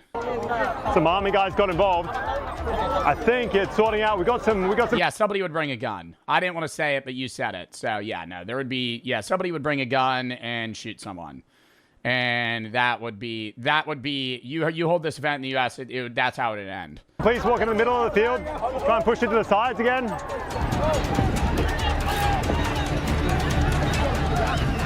All right, so like, when does the event end? Like, is the event over now? Because there's just like so many people in the field. Oh, he's an official telling them to back the fuck up. It's a thick crowd. It seems like we're like an hour in. It feels like we're just getting really started now. It's really getting heated. People are really getting into the mood of it. These big waves of guys rolling.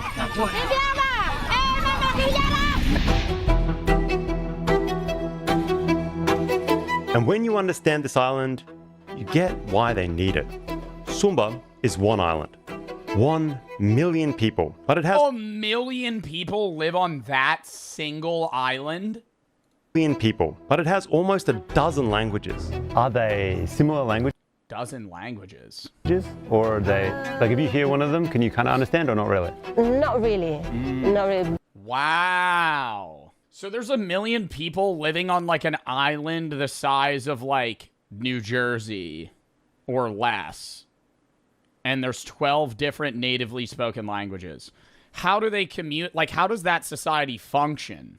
I never understand that. And that's like my own perspective because obviously I've grown up in the US, not like Europe where it's like in the US, the average person speaks English and that's it. Then maybe English, Spanish, or something like, you know, English, Spanish, English, and, you know, German, English, and Russian. But, like, most of the time, it's just English. So, like, even in European countries, like, if you're in Switzerland, I think they speak, like, 3 or 4 languages as, like, official languages. But having 12 languages is in one part of Indonesia alone. Somebody said translators, but, like, that's just inefficient on a day-to-day basis. Like, you got to be interacting in a workplace. I'm not saying, like, a workplace like you're at an office job, but I'm saying, like, you're in a society. Like, you have to communicate with people that you don't understand. But maybe 1 or 2 words kind of similar. So with the older generation, they just kind of speak the local language? Yeah. And then, but the younger ones can speak? Yeah, they speak Bahasa because they go to school. There's another person from... Oh, so the younger generation is kind of learning, like, an individual language that they're all able to communicate with? Outside, so yeah. Think about it. A woman named Rambu Kamba was married to Umbu Dula. He went out to sea, and he never came back. She thought he was dead. So she married another guy from a rival tribe. And I think you see where this is going already. When Umbadula returned, his wife was gone. So he's pissed and war breaks out. And Rambu Kaba, she's caught in between the 2 tribes. She's grief-stricken from all the death and she throws herself off the cliffs into the ocean. Instead of dying though, she becomes Nyale, these sea worms. And because she was gone, the tribes stopped warring. Instead, it became symbolic. This ritualistic war. This one battle every year when the Nyale come. When she comes back, they hold 1 pasola, they settle everything on the field, and the rest of the year is off the table. And as kitschy as that story sounds, for centuries, kind of seems like it worked. 1 day of war. No, it kind of seems like it works, but I'm going to have the... No, it definitely... It does make sense, and it's symbolic now, and it keeps peace between the different tribes that speak different languages. The only thing that, like, my brain is immediately popping up is, like, that's kind of reminiscent of, like, The Purge. Not in the sense of, like, all crimes legal, but they're having, like, violence one day a year to prevent violence outside of that one day. It's on a much lower... This is a more realistic, though, right? It's like, The Purge is a fictitious embodiment of, like, oh, you could just do anything and it's fine. Whereas this is like, there's still rules. It's just like, hey, this is our fight for the year. But that is starting to change. And they say it's from alcohol. Alcohol is the problem. Yes, alcohol is the main problem. It's the worst. They connect the worst thing. Yeah. Oh, perselisihan sehari-hari itu doang bawa di purung. They're like looking for the fight. They're like football hooligans. You see, things are starting to change here. Alcohol is becoming a massive problem. So there's some problems with like alcohol and drugs coming into it. Alcohol and drugs coming into the event or Indonesia in general? There's alcohol, it's mostly alcohol. So there's some alcohol problems. And also the problems, they have like the personal problems, outside of the Pasola. So people are bringing their beef from outside of Pasola into Pasola. But usually the Marapu is upheld. Usually the Ratu are taken seriously and people listen. And usually it gets contained on the field. Usually. Now, they don't believe Ratu at all. So even Ratu say, please don't make a crowd and throwing rock. They're not gonna believe that. Even sometimes they're throwing rocks to Ratu. Really? Yeah. Oh. And this is where the Ratu just aren't enough anymore. Police have to physically move in. But what happens when a sacred war stops becoming sacred? It's like a fake war, so you can pretty easily see how it's... Yeah, I feel like it's starting to make things worse, no? Like, they're kind of talking about problems in this area where people are getting too drunk and fighting instead of letting the tradition take its place. And I feel like now, instead of, like, it being violence and the rest of the year being normal, it's now, like, sparking more feuds in this day than it's solving. Starts to turn into like a real war. If you've ever done any sparring, Muay Thai, boxing, whatever, you know how it can get a little bit out of hand real quick when you're throwing spears at each other and there's a whole village involved and there's bad blood, it goes a bit crazy. The youth out here are beginning to be way more into motorbike culture than horse culture.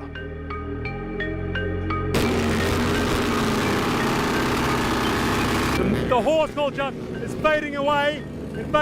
Yeah, I feel like it's going to be way more dangerous if this at some point switches to like motorbikes.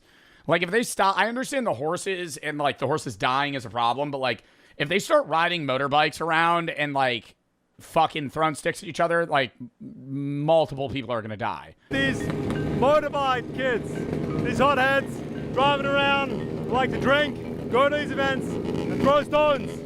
Today's event went smoothly, but apparently, it doesn't always go that way. We're about to head to some of the more dangerous Pasolas. Dangerous from a crowd gets involved perspective. And the belief in Marapu, the thing that's carried those laws, the beliefs, the faith system here, that made the Ratu matter.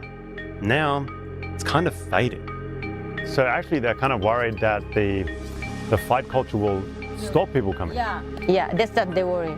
And that's they ruin the traditional and then stop people coming. Because if people stop coming, then what's the meaning of this? Right. They're proud of their culture. They want to showcase it. They want it to be like an event that everybody should be able to attend safely.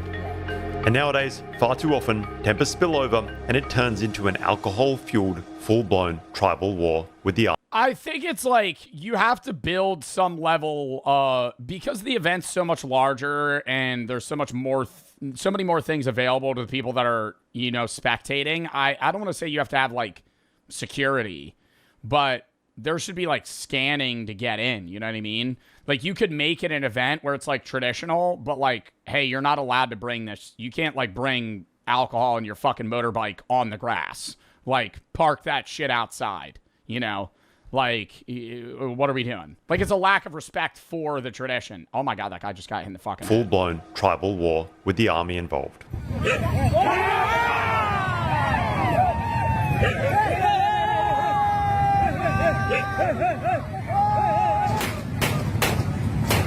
Oh, is that a fucking gun? The crowd reacts, and all of a sudden, it's a hail of stones. Alright guys, rocks are flying, chaos kicked off. The dude with the cigarette hiding behind Andrew. There's a rock going off. He's just fucking huddling behind him. Rocks flying, chaos kicked off. It seems like the war is here.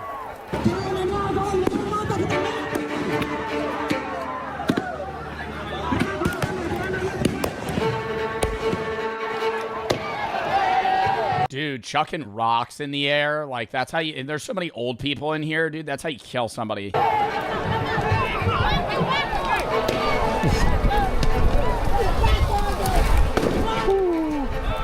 There's spears. Yeah, they're fleeing this shit like it's a frat party that got fucking ran through by the cops. Now, as well, it seems like kind of tension is built up between running out of here in the two sides. Maybe someone wasn't happy with the way something went down. I saw the police dragging one guy away.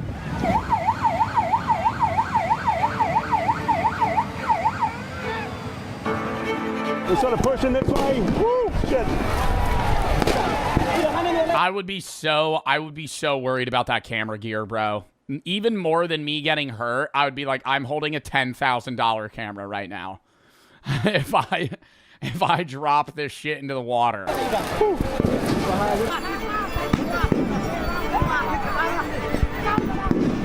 The kids now stash rocks in the hingi, the traditional wraps they carry the parang or machete in their waist with. And they come ready for the violence to spill out of the field where it's supposed to stay.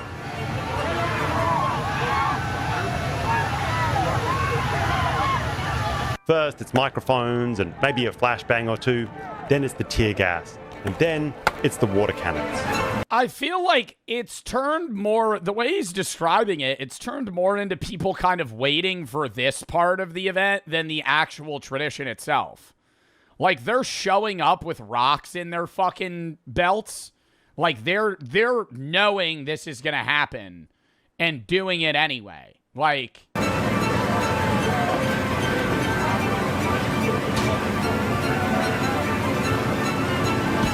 Police fired those off pretty quick. Oh, fucking hell.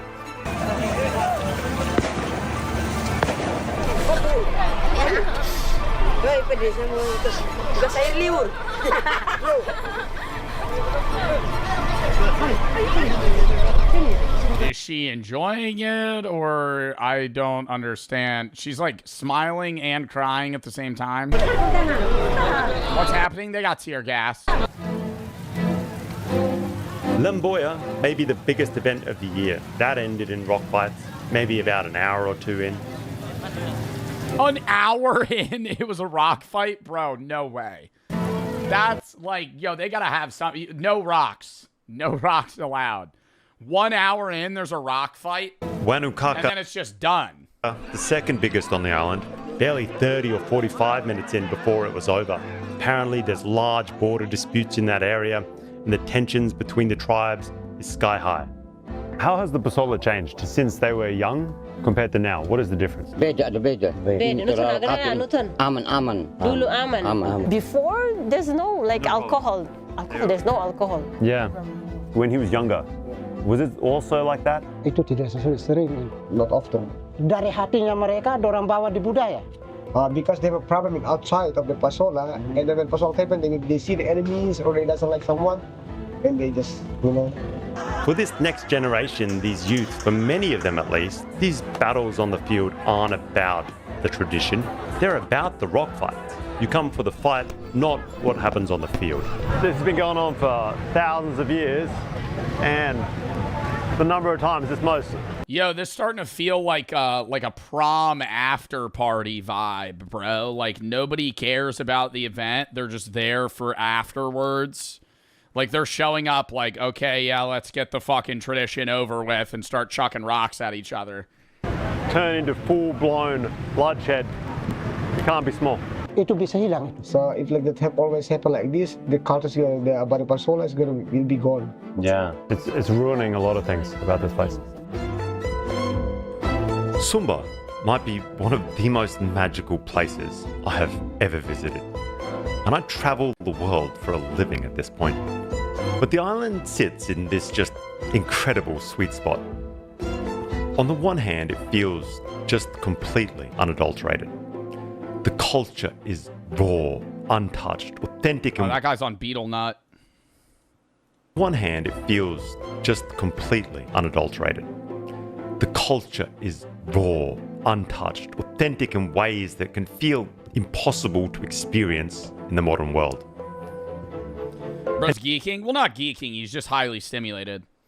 What the hell is beetle nut? You see when their mouth's red. It's like this thing they chew, and it's like a similar it's like cocaine. And yet, counterintuitively, you're just an hour from Bali. And you're not sleeping in a jungle. Whenever they interview them and you see they have like a wad full of shit in their cheeks, it's usually not tobacco, it's beetle nut. Their mouth is all red. All right, yeah, this is an ad at the end, but that was really interesting.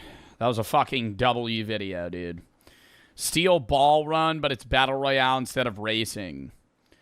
You're able to produce content like this for a long time. Amazing, Andrew, really. Glad you got away safely. Yo, honestly, dude, he could have gotten hit in the fucking head. I'm Indonesian. This is my first time knowing how chaotic this culture is. Indonesia is home to 1,300 distinct ethnic groups and 718 local languages. That's why so many Indonesians don't even know about this ritual. Yeah, that's wild.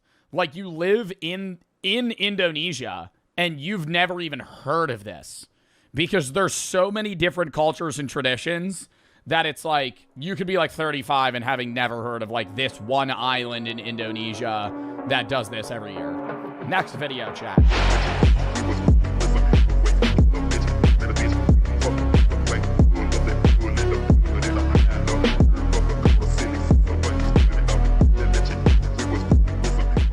Obsession is way darker than you think. I think Obsession is the recency bias definitely included, but I think Obsession is the best horror movie that I have ever seen. I think it wasn't cheap scares. And I too used the term scary in a different video, and a lot of people got mad because they were like, well, horror films don't have to be scary. And I'm like, well, I use scary and horror interchangeably. I know the definitions are different, but it's like this movie brought a level of discomfort that I had never experienced watching a movie before.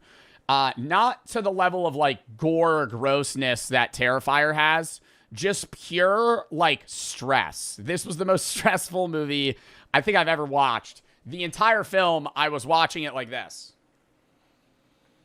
in the movie theater because it's that disturbing in general. I'll turn it on. I'm gonna pause a lot to talk about specific scenes and just what I think about the movie in general. I hope Curry Barker is a director in 85 movies in the upcoming years because, my God, this was a great movie. And I think the actors were great, too. Is it gory? I wouldn't say that this movie's that gory outside of, spoiler alert, this whole thing's going to be a spoiler alert. Outside of the one scene where he's talking to Sarah in the car, in the whole scene, chat, the way they're angling it, you could tell that Nikki's just going to fucking run through the window and start smashing his head in. And that was the goriest scene. That was like Terrifier level gore, smushed her face into a million pieces into a steering wheel. That was horrible. I didn't breathe. To put it in perspective, the reason I say Obsession's one of the scariest films I've seen isn't because of jump scares. It's just the pure horror aspect left me feeling so uneasy that I think I was genuinely breathing once every 30 seconds. Brand new horror movie. In this video, we will be diving straight into its deeper themes. And I love the simpleness of the idea of the wish, right? And the one wish Willow in the senses of like, you have to word it perfectly, otherwise you get fucked over. And symbolism. There will be spoilers. Let us begin. The premise is so simple, but what emerges from it is one of the deepest descents into darkness that I have ever witnessed on a cinema screen. Baron, or Bear as he's known, fancies Nikki. He is the villain. He is the villain. We were talking about it, and I was like, well, he's just an idiot. And then I was thinking back on it, and I'm like, there's multiple instances where he could have fixed it and just didn't. And it's like the wish in premise is already fucked up. But like he could have just been like, I wish I had the confidence to ask Nikki out. But his dumbass goes, I wish Nikki loved me more than anything in the world. What a dork. And then while she's asleep, she's like fighting the demon and she's like aware and she's like, kill me. And then he just doesn't. And he gets an opportunity to ask her out. His friend. And it's also like, I know they needed this, so I'm not complaining about the movie. I think the movie, I have literally zero complaints about the film. I'm complaining that Bear is such a dork that he couldn't fucking come up with a better idea then he went to his friend and he goes, so let me give you the premise. Let me give you the rundown of the film. If you haven't seen the movie, but you don't care about spoilers. There's a character named Bear that moves to this city. One of his best friends is named Nikki. He really likes this girl named Nikki. He's liked this girl Nikki for a while, and he doesn't know how to tell her. And she ends up Sarah, Nikki. There's 2 girls and 2 guys. Bear and what's the other guy's name? It's Nikki and Sarah, and Bear and Ian. And all 4 of them work at the same, like, record shop. And they're all friends. They hang out. They go to the bar together. Nikki's quitting at this job. So Bear's going, I need to ask her out. And she ends up having her crystal earrings fucking fall down a drain or some shit. She loses them. So he goes to, like, this, like a spiritual store that sells, like, jewelry and other items and candles and incense. And he wants to buy her something nice. And he ends up finding this one wish willow that he plans on giving to her because he knows that she wants to be a writer. He doesn't think anything of it. They don't live in a supernatural world. This is just like wishful thinking, one wish willow, you snap it and you think it'll, come true. He's just being nice. So he drops her off and he plans on asking her out. And instead of asking her out, he folds like a chud. And she even says, if you like me, now's your time to tell me. And he says he doesn't like her like a fucking dork. Forgets to give her the willow. And then he ends up just snapping it and wishing for her to love her or love him more than anybody else in that moment. She ends up walking away. Right after he snaps it, she is standing on her porch watching him and is immediately obsessed with him. Goes over his house that night. Ends up sleeping with him. She watches him sleep, which is really weird. So things already in the first day take a dark turn, right? They are sleeping in the same room. He wakes up in bed and she's in the corner watching him sleep and is she has an uncanny look on her face. She's crying. It's really creepy. Also his cat just died. The next day he wakes up and she made a weird vigil in his kitchen of the dead cat on the ground with candles. And so she dug the cat out of the trash, which was weird that he put it in the trash. I don't know why he didn't bury his fucking cat. Can I say that? That was a side thing of Bear's a fucking weirdo. You're so sad about your cat being dead. Imagine throwing it in the trash. My dog dies and I just chuck it in the garbage. What the fuck? Bury it. Get it cremated. What the fuck? Just a weird way. He puts it in a trash bag. So she makes this vigil for him and it's really creepy. And he's Bear goes, Nikki, you can't do that. Already I'm going, this motherfucker's not realizing this girl's a psychopath because of his wish. So it takes him a while to understand. And she ends up she doesn't have work that day. It's her last week. She put in 2 weeks. Or they go to work together that day, actually. And she's really in love with him, just watching him all day. And Ian's what the fuck, man? She wasn't into you a day ago. He's I don't know, man. She just loves me now. It's I guess I did the fucking right thing. And Ian's you're taking advantage of her. She's clearly going through a drug problem or something. Cause it's this woman didn't love you like that. And he just doesn't give a fuck. They end up fucking.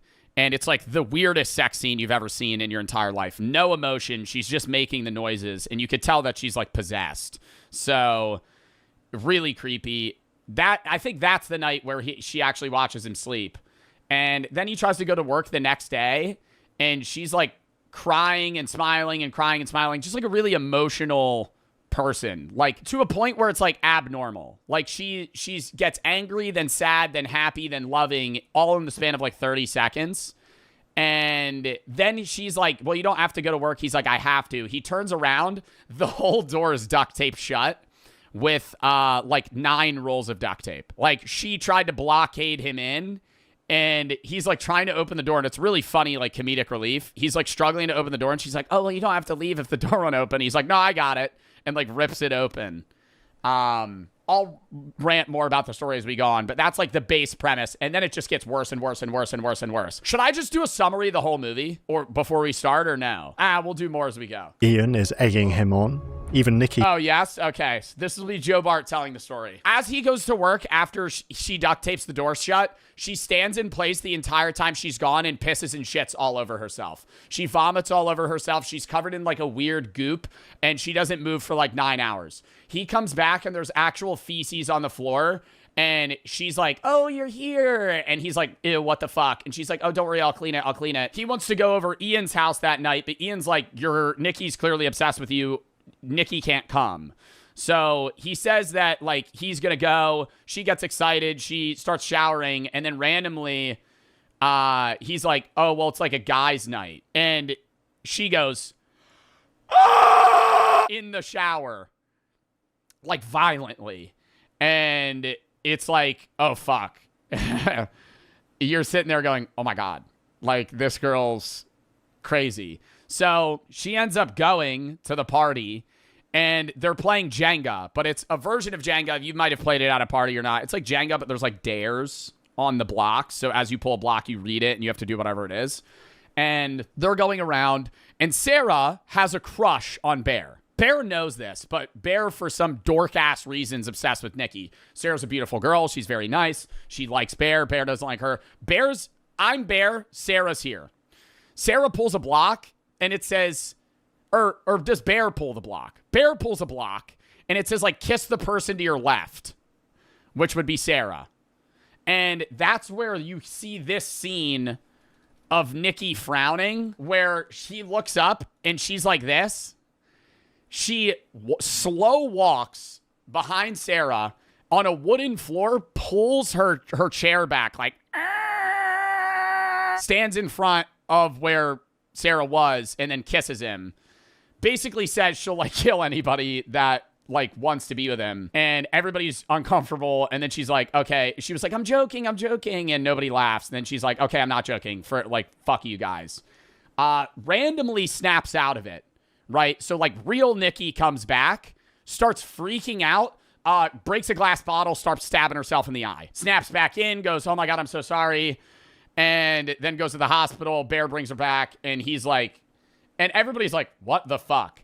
And through this whole thing, Bear's telling no one any of the weird shit.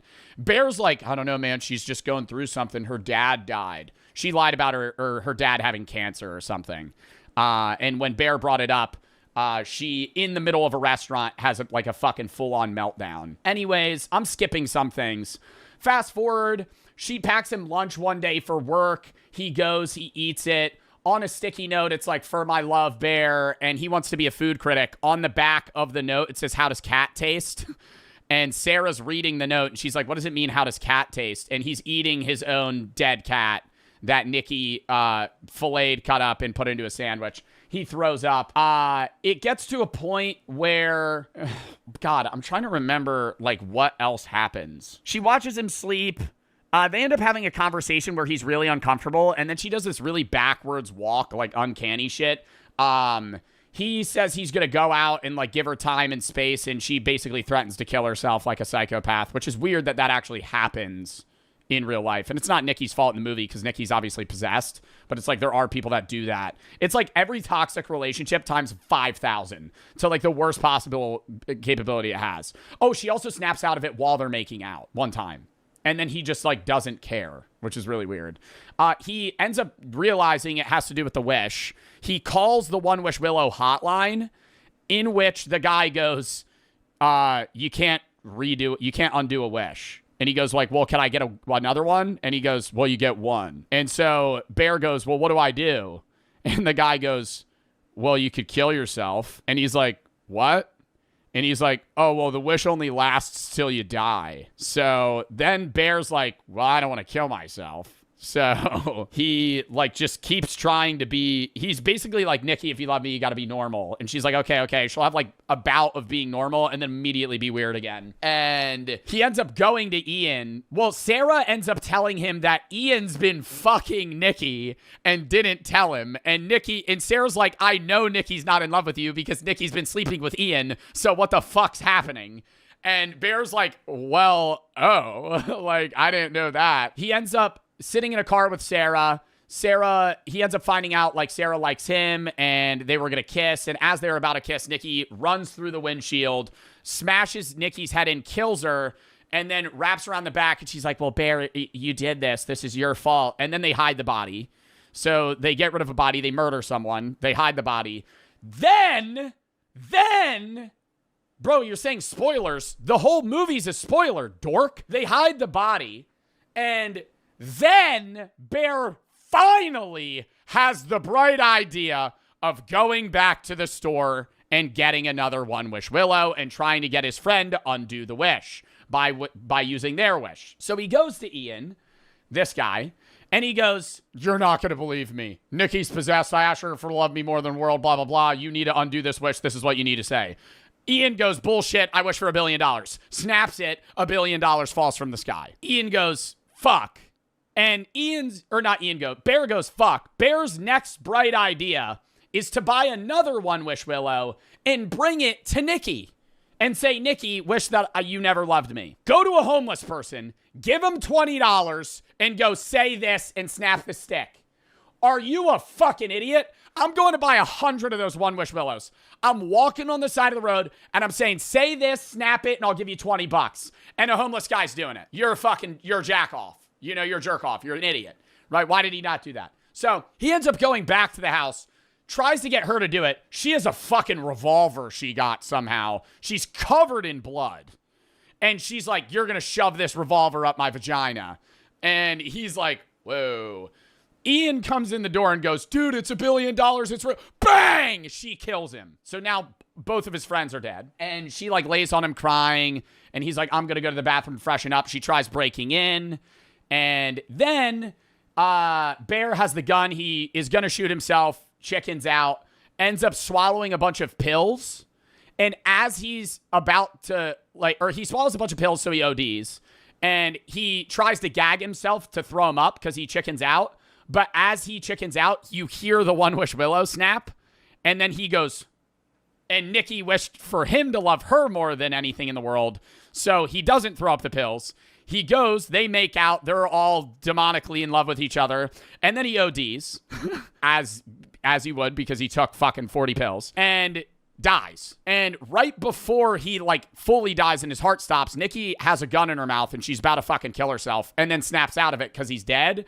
And then she just screams and the movie ends. Did I miss anything? He herself is nudging him to I don't know. Now let's watch an analysis and we'll get more in depth. ask the question. Nikki, wait.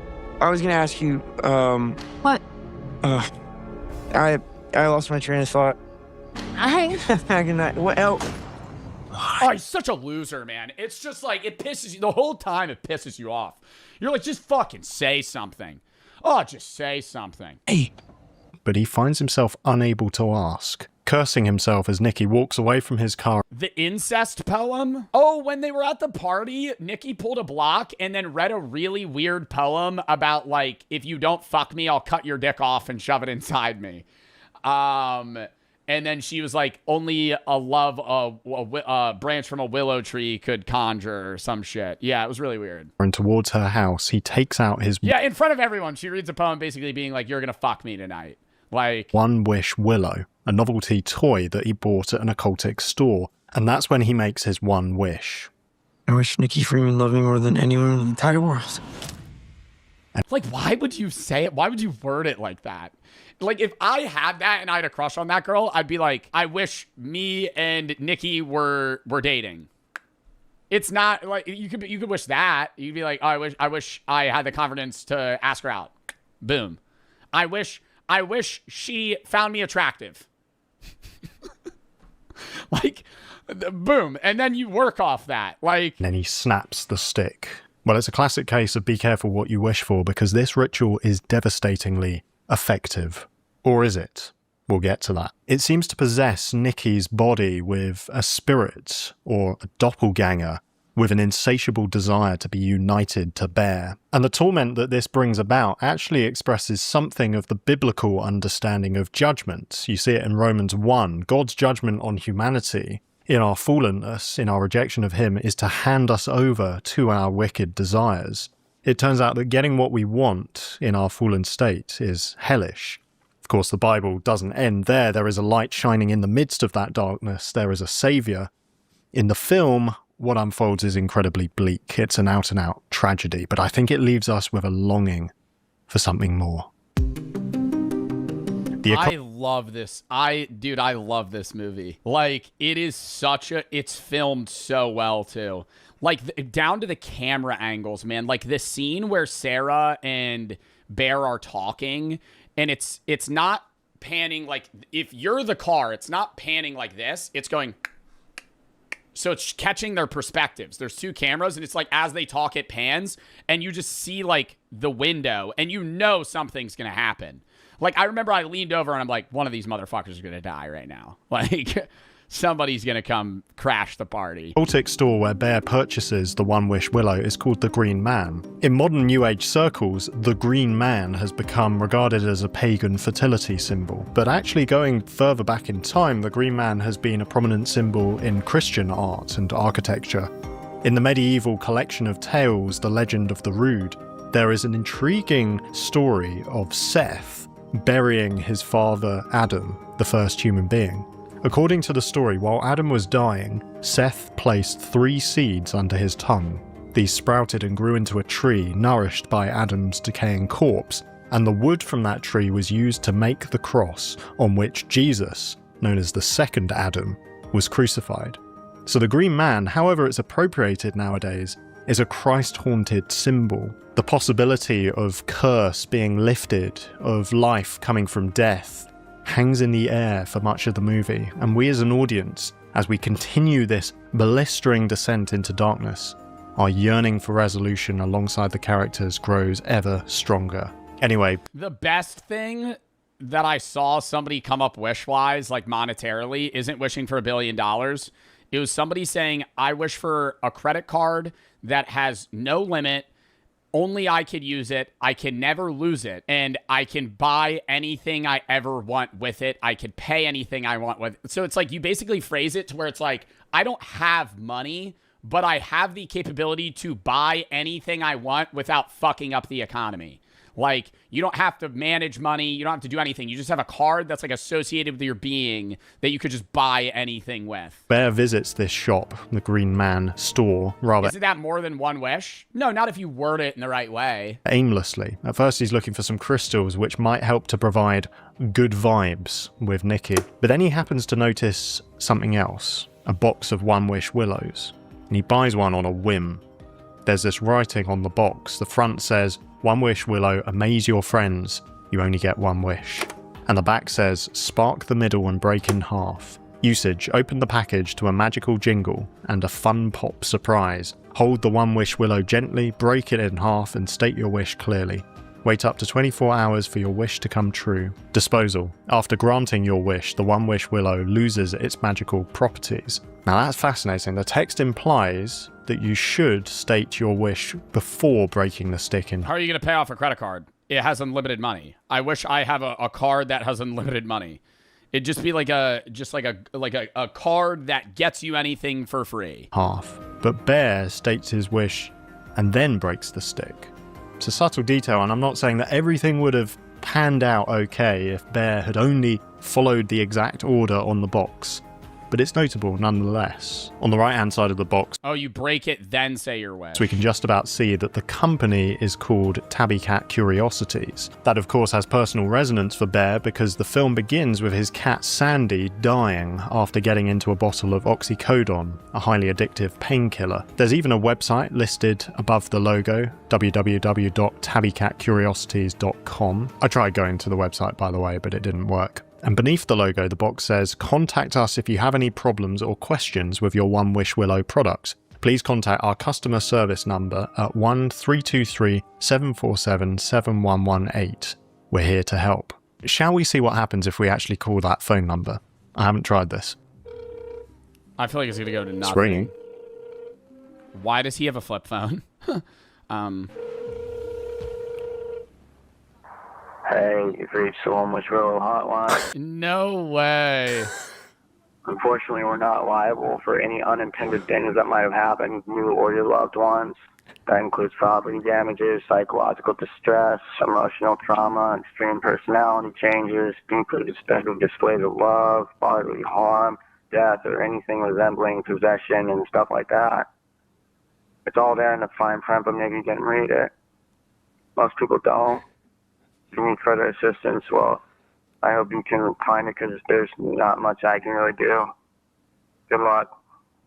Oh my goodness, it works. That is a phenomenal bit of marketing. I imagine it just goes through to Yeah, and very few people catch that, dude. Like, even in a movie theater, it's hard to read that specific number. the answer phone every time you call it. But still, on the subject I'm not calling it. to the phone number, I might be wrong about this. I need to check when the film comes out on streaming. But when Bear rings the helpline, I'm almost certain that he dials a different number to the one that's on the back of the box. If I remember rightly, he actually dials something like 10234567. I might be wrong about that, but I was watching the cinema screen quite carefully, and I'm not calling it. That's what my brain took in. If it turns out to be wrong, obviously disregard this section of the video, but if I'm right, that would be another intriguing departure from what's written on the box, contributing to this sense that we as an audience can't be entirely sure of what we're seeing. The box is naive and playful in its packaging. The reality is much worse. On the subject of consecutive numbers, it's notable that when Bear wakes up in the middle of the night and Nikki starts acting really creepily, the time he wakes up is 3:45 a.m. Many have noticed... Isn't that like the ghost hour, or like when everything becomes like... Don't they always say, I don't know if it's like folklore or movies or what, but people always say like the waking hour for ghosts is like between 3 and 4 in the morning. That this time might be a reference to the witching hour. Yeah. Some Christian traditions have regarded 3 a.m. as the devil's hour because it's an inversion of 3 p.m., which is traditionally believed to be the time that Christ died on the cross. So the film might be picking up on some of those things. On this channel, I discuss film from a theological perspective because I genuinely believe that the Bible describes reality and helps to unveil layers of meaning in these movies, whether that's intentional on the part of the filmmakers or not. I often get comments saying things like, I'm not a Christian. What is this? Is this an ad? It's not made explicit, but I think there are multiple signs that Nikki is demonically possessed in this movie. Whatever it is, it functions in that manner. Immediately after Bear makes... I don't know. Like, initially, I didn't think she was demonically... Okay, no, I did. Because very soon into him making the wish, or very soon after him making the wish, she has, like, multiple moments where she snaps out, screams, freaks out, and then snaps back in. So it's like, even if it's not a demon possessing her, there's clearly something that's like skewing her capability to individually want these things to happen. Like, she's not under control of her love for him, right? Which I don't think he wanted when he asked that, but it's like, dude. The wish, Nikki starts acting very strangely. Her obsession with Bear quickly becomes otherworldly.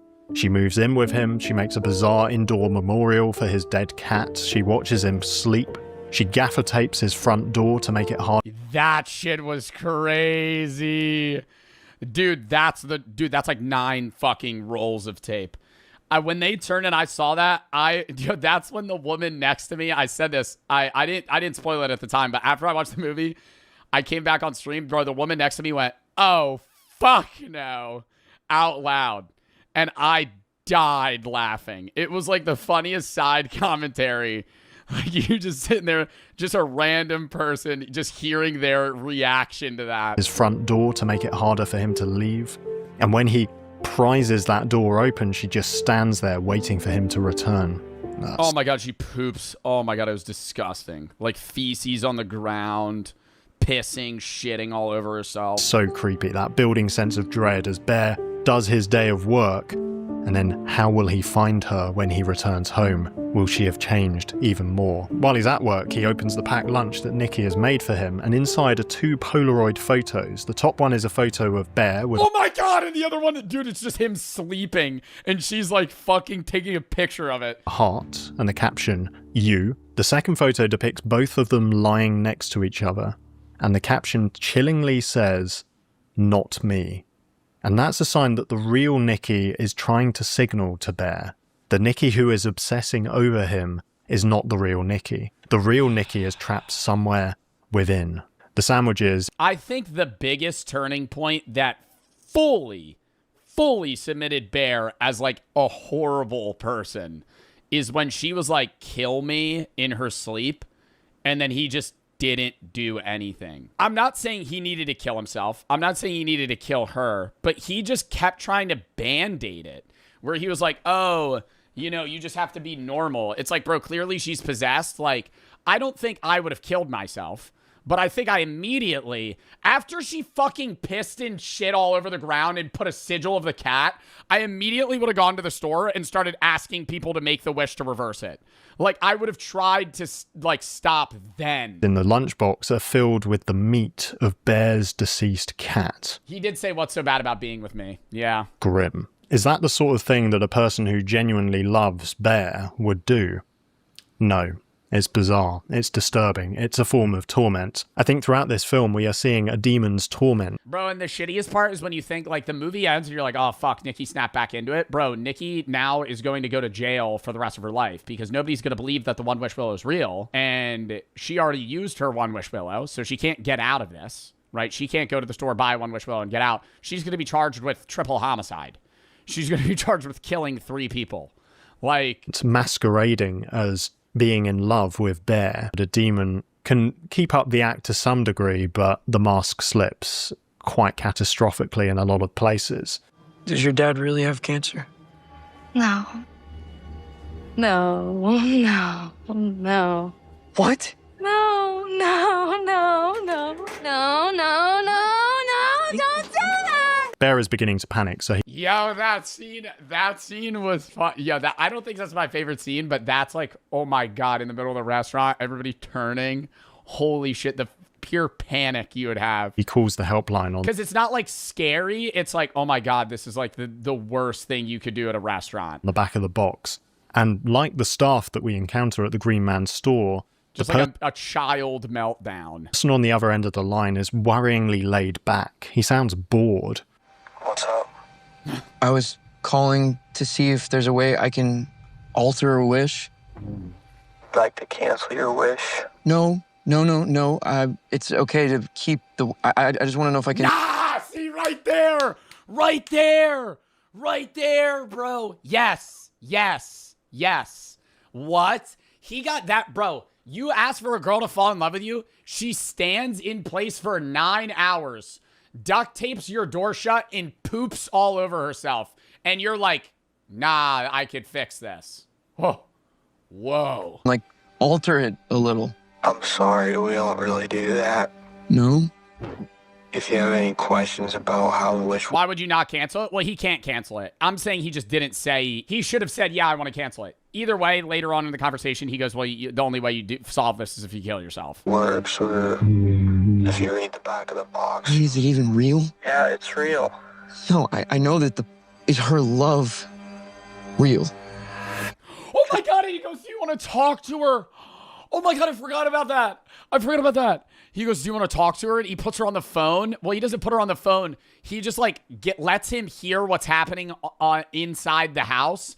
And inside the house, she's just screaming for like 8 hours straight. Screaming. Just because you chose this for her doesn't make it less real. Oh, that is a chilling line, isn't it? And Bear will come to see that it's a lie.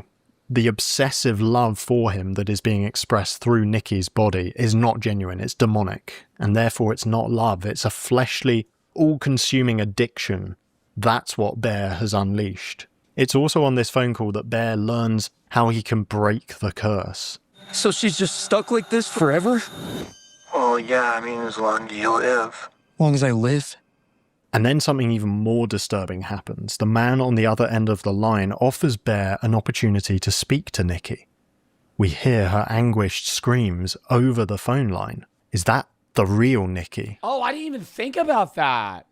I didn't even think about that. I was thinking that when he put Nikki on the phone, it was just actual Nikki's like body talking. I didn't think it was like, oh, her trapped in her own brain.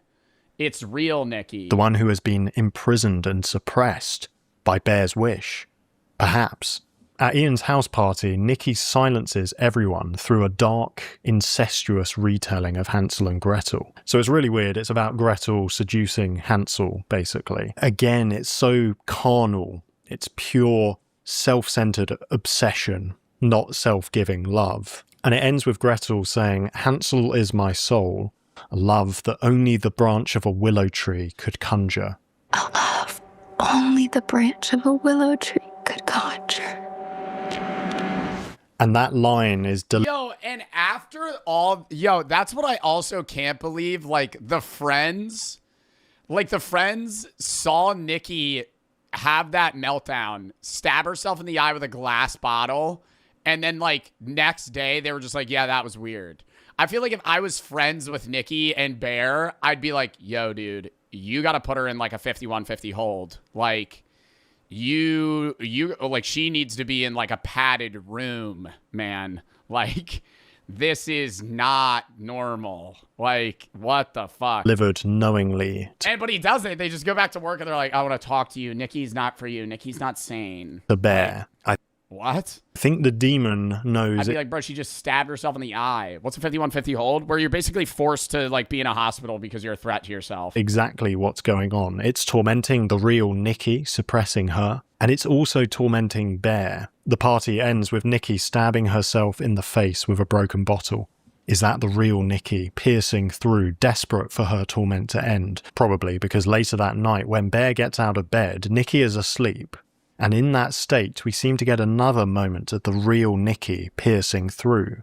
She begs Bear to take her life, to release her from this torment. And this moment reminds me a bit of The Exorcist. When the young possessed girl Regan is asleep, the priests find the words "help me" engraved onto her belly. That sense of the real Regan who has been suppressed by the demon, piercing through, crying out for help. And a key dimension of the film is that the protagonist, Bear, is actually a really horrible character. He says to the real Nikki something like, "It's not so bad being with me, is it?"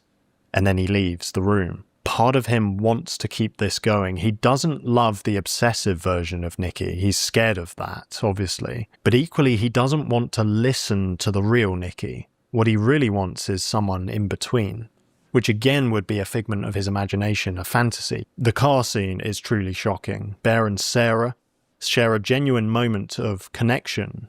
She's this figure who has quietly loved him all this time, and Bear starts to recognize that and possibly even reciprocate it. Yeah, and that really, like, annoys me. It, like, really annoys me because I'm like, bro, if he didn't do the One Wish Willow shit and then went to work for, like, a week, Sarah probably still would have confessed her attraction to Bear and they would have been dating. Like, and everything would have been fine. Like, everything would have been fine. He would have moved on and he would have gone, Nikki's not for me. You know? But at that moment, the possessed Nikki arrives to smash Sarah's head with a brick. It's deeply... Oh, it was with a brick? I thought she just smashed her head into a steering wheel like 15 times. traumatic to watch. But when he gets home, things are truly out of control. The house has been turned into this horrifying shrine. Sarah's corpse has been placed on a chair, and all her clothes have been removed. Oh, I forgot about that. Oh my God, I forgot about that. Oh my God, I forgot about that. Holy shit. Holy shit, I forgot about that. Oh my God, yeah, she stripped her naked, and then she's like just like a mangled corpse, just like butt naked in a fucking chair. Nikki is now wearing them.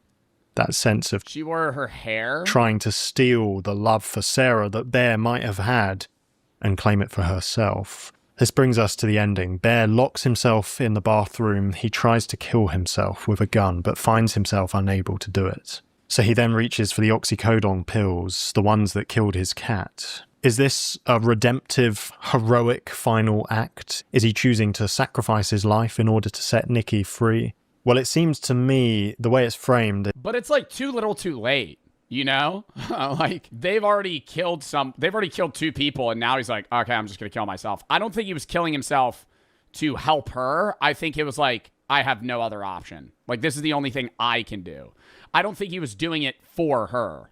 I think it was like, oh shit, well, my life's fucked now. Is that it's actually a total last resort, and it's more about setting himself free. Nikki being set free is a kind of byproduct for him at this point. And one of the reasons I think that is because he does eat the pills, but then he seems to change his mind. He tries to make himself vomit. But before he can, Nikki finds the One Wish Willow and makes a wish. Presumably, and it makes a little sound. It goes like, that Bear would be as obsessed with her as she is with him. And he emerges from the bathroom. They kiss, but then she realizes that Bear is dying in her arms from the overdose. The possessed Nikki is devastated.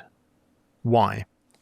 Well, I suppose it's kind of obvious. She's still living under Bear's wish, and therefore she's still infatuated with him, obsessed with him, devastated to see him dying. But if she is in fact demonically possessed, as I've interpreted throughout this video, I don't think the demon is in love with Bear, and that's why it's sad. I think it's sad because it realizes that it can no longer torment Bear.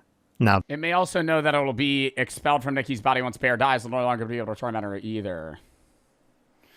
I don't know, because it was, yeah. I don't know. I don't want to say it doesn't feel like a demon, because part of me just feels like it's like a brain worm that's like attached to like Nikki's consciousness that like forces her to feel these weird bouts of like love and obsession. And then when she snaps out of it, it is her, and she doesn't have that like attachment. But then it's also just like, well, what's making her do this weird shit? Like, because even if you were obsessively in love with someone, you wouldn't be like cooking their cat and feeding it to them. You know, like that's not obsession. That's just like demonic. Like, what is that? That he's dying. Like, that side of it makes you think that there is like a demon involved, because it's like, if she was just obsessively in love with him, she wouldn't do that. So anyway, Bear dies in Nikki's arms, and the possessed Nikki... Like, I could see obsessed Nikki killing women that are obsessed with Bear, like Sarah, or not obsessed, but in love with Bear. Like, that doesn't confuse me as much as, like, why are you giving, like, you, like, there's no world where, like, somebody that loves Bear that much, even more than anything, would be like, okay, he's gonna want to eat his cat. He prepares to it's like psychotic. Take her own life as a result. It's like a perverse retelling of the end of Romeo and Juliet. But at that moment, the curse is lifted. Bear's death ends the effect of his wish. And then... You know that's not how they originally wanted to end it? There was like a few things. I heard, number one, that the movie was supposed to have more gore, and they had a... I don't know if this is true, but I heard this. The other two things I'm going to say are true. I heard that the movie originally was supposed to have more gore, but it was going to be rated NC-17, which means that it's like worse than rated R, and then people wouldn't be able to watch it as much, so they had to remove stuff. I heard that the original ending was not supposed to be her surviving. It was supposed to be her killing herself. And they only did one take. The ending is one take. Like, they only filmed that ending once, but they liked it that much that they did it instead. And then what was the other thing? There was something else. I might remember. No, the real Nikki finally comes to.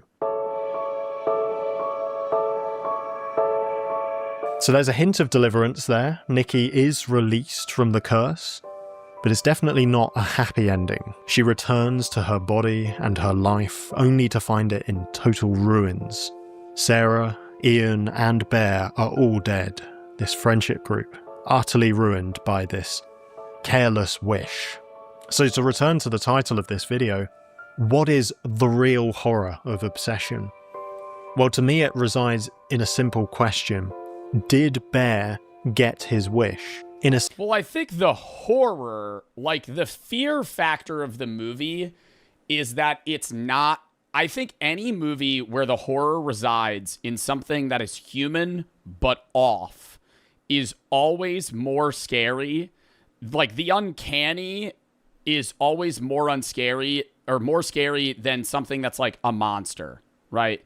Like a demon or a being that's like haunting you, like the boogeyman, is not nearly as scary as something that's like Nikki, where she's snapping in and out of being like human, and the scene where she's just like uncannily staring at him at night in the corner of the room's terrifying.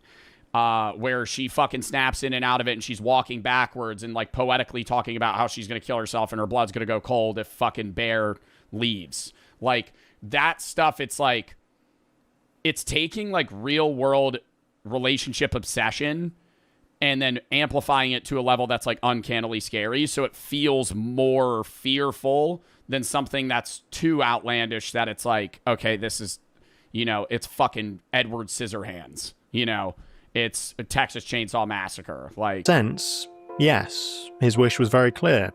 that Nikki would love him more than anyone. It's realistic. Well, I don't want to say realistic because, like, One Wish World doesn't exist, but, like, the stuff that she does, someone could do, you know? Like, all of the things that she does, somebody could act like that. Anyone else in the whole wide world. I wish Nikki Freeman loved me more than anyone in the entire world. Bear, I love you so much. I don't think I could live without you. You love me more than anyone in the world? Yes, more than anyone. He gets what he wants, and he doesn't like it. But then you could argue that Bear doesn't actually get his wish. Because if, and I think it's a big if what he truly wants is a mutual, meaningful connection with Nikki, that's not what he gets. The possessed Nikki is a counterfeit, a distortion, robbing her. No, she doesn't love anything about, like, she loves him, but there's no reason, right? Like, if you love somebody, you could be like, I love them because of this, and I've built this love over time. It's just like, it's not love, it's obsession. That's why it's the name of the movie. Of agents. So the wish comes true from a fleshly perspective. It produces this carnal obsession, the inevitable outworking of a selfish desire that doesn't truly value the other. But the wish doesn't come true from a spiritual perspective. It doesn't satisfy Bear's ultimate thirst for meaning and intimacy, even if he thought and wished that it would. I think this movie has a lot to say about how devastating our modern inability to define love can be. We often deify that notion of finding the ideal romantic partner, the one, where we believe that other people can satisfy our ultimate longings. That has two problems. The first is that we can end up loving someone selfishly and instrumentally, you know, not for their sake, but for what we can get out of them. That's one problem. The second problem is that it places a burden on relationships that they were never designed to carry. If I make another human being into my God, they will disappoint me, and it's very unfair on them. According to Christianity, we can only know what love actually is when we look at God. He's this eternal, loving union of Father, Son, and Spirit. And his love is most clearly revealed when it is poured out in self-sacrifice for us on the cross. True love is self-sacrificial, not self-serving. And that should then flow into our relationships with others. Christians call one another brothers and sisters in Christ. He is the basis for our love, and we are called to invite others into that love. And many Christians get married, but again, that's founded on self-sacrifice rather than selfishness, because in Christianity, marriage is this metaphor for the cosmic union. I just don't see how this has to do with the movie, if I'm being honest. Like, I'm not disagreeing with what he's saying. I myself am, you know, not religious, but it's just like, I don't think this was thought of when the movie was written. Between Christ and his bride, the church. I don't know what you make of all that, but I'm sure we can all agree that obsession is an absolutely devastating portrayal of a relationship. And I wish I could say to both Nikki and Bear that they are made for so much more than this, that there is a much greater love. And if Bear knew... I like I like how he's intertwining it, but it's just like, I don't think that was what the meaning of it was. That love, he would not have wished for Nikki to be compelled into loving him, because loving her would actually look like honouring her and laying down his life for her. This film really rattled me. I watched it with my friends Ethan and Sonny at the cinema, and we discussed the film at length afterwards. It was one of the only movies where I left and I thought about it for hours after in years. Like, I remember leaving that movie and I wanted to talk about it to people for like hours. Like, normally I leave a movie, talk about it for 10 minutes, and then I just move on, do something else. A lot of those thoughts actually made it into this video, so thanks so much, guys. Shout out to you. And here's the Letterboxd review I wrote of the movie. One of the most terrifying films I've ever seen. I want to recommend it. Don't at the same time. It's a phenomenal feat of horror filmmaking. Just be one, it's genuinely disturbing. Yeah, I would say that, like, if you're not a fan of, like, scary or horror films, this is, like, probably one of the worst movies you could ever see. That night. 5 stars. One of the most terrifying films I've ever seen. I want to recommend it. I already read it. All right. Well, that was a fucking good video, dude. I also just love that movie. I'm glad I was able to talk about it.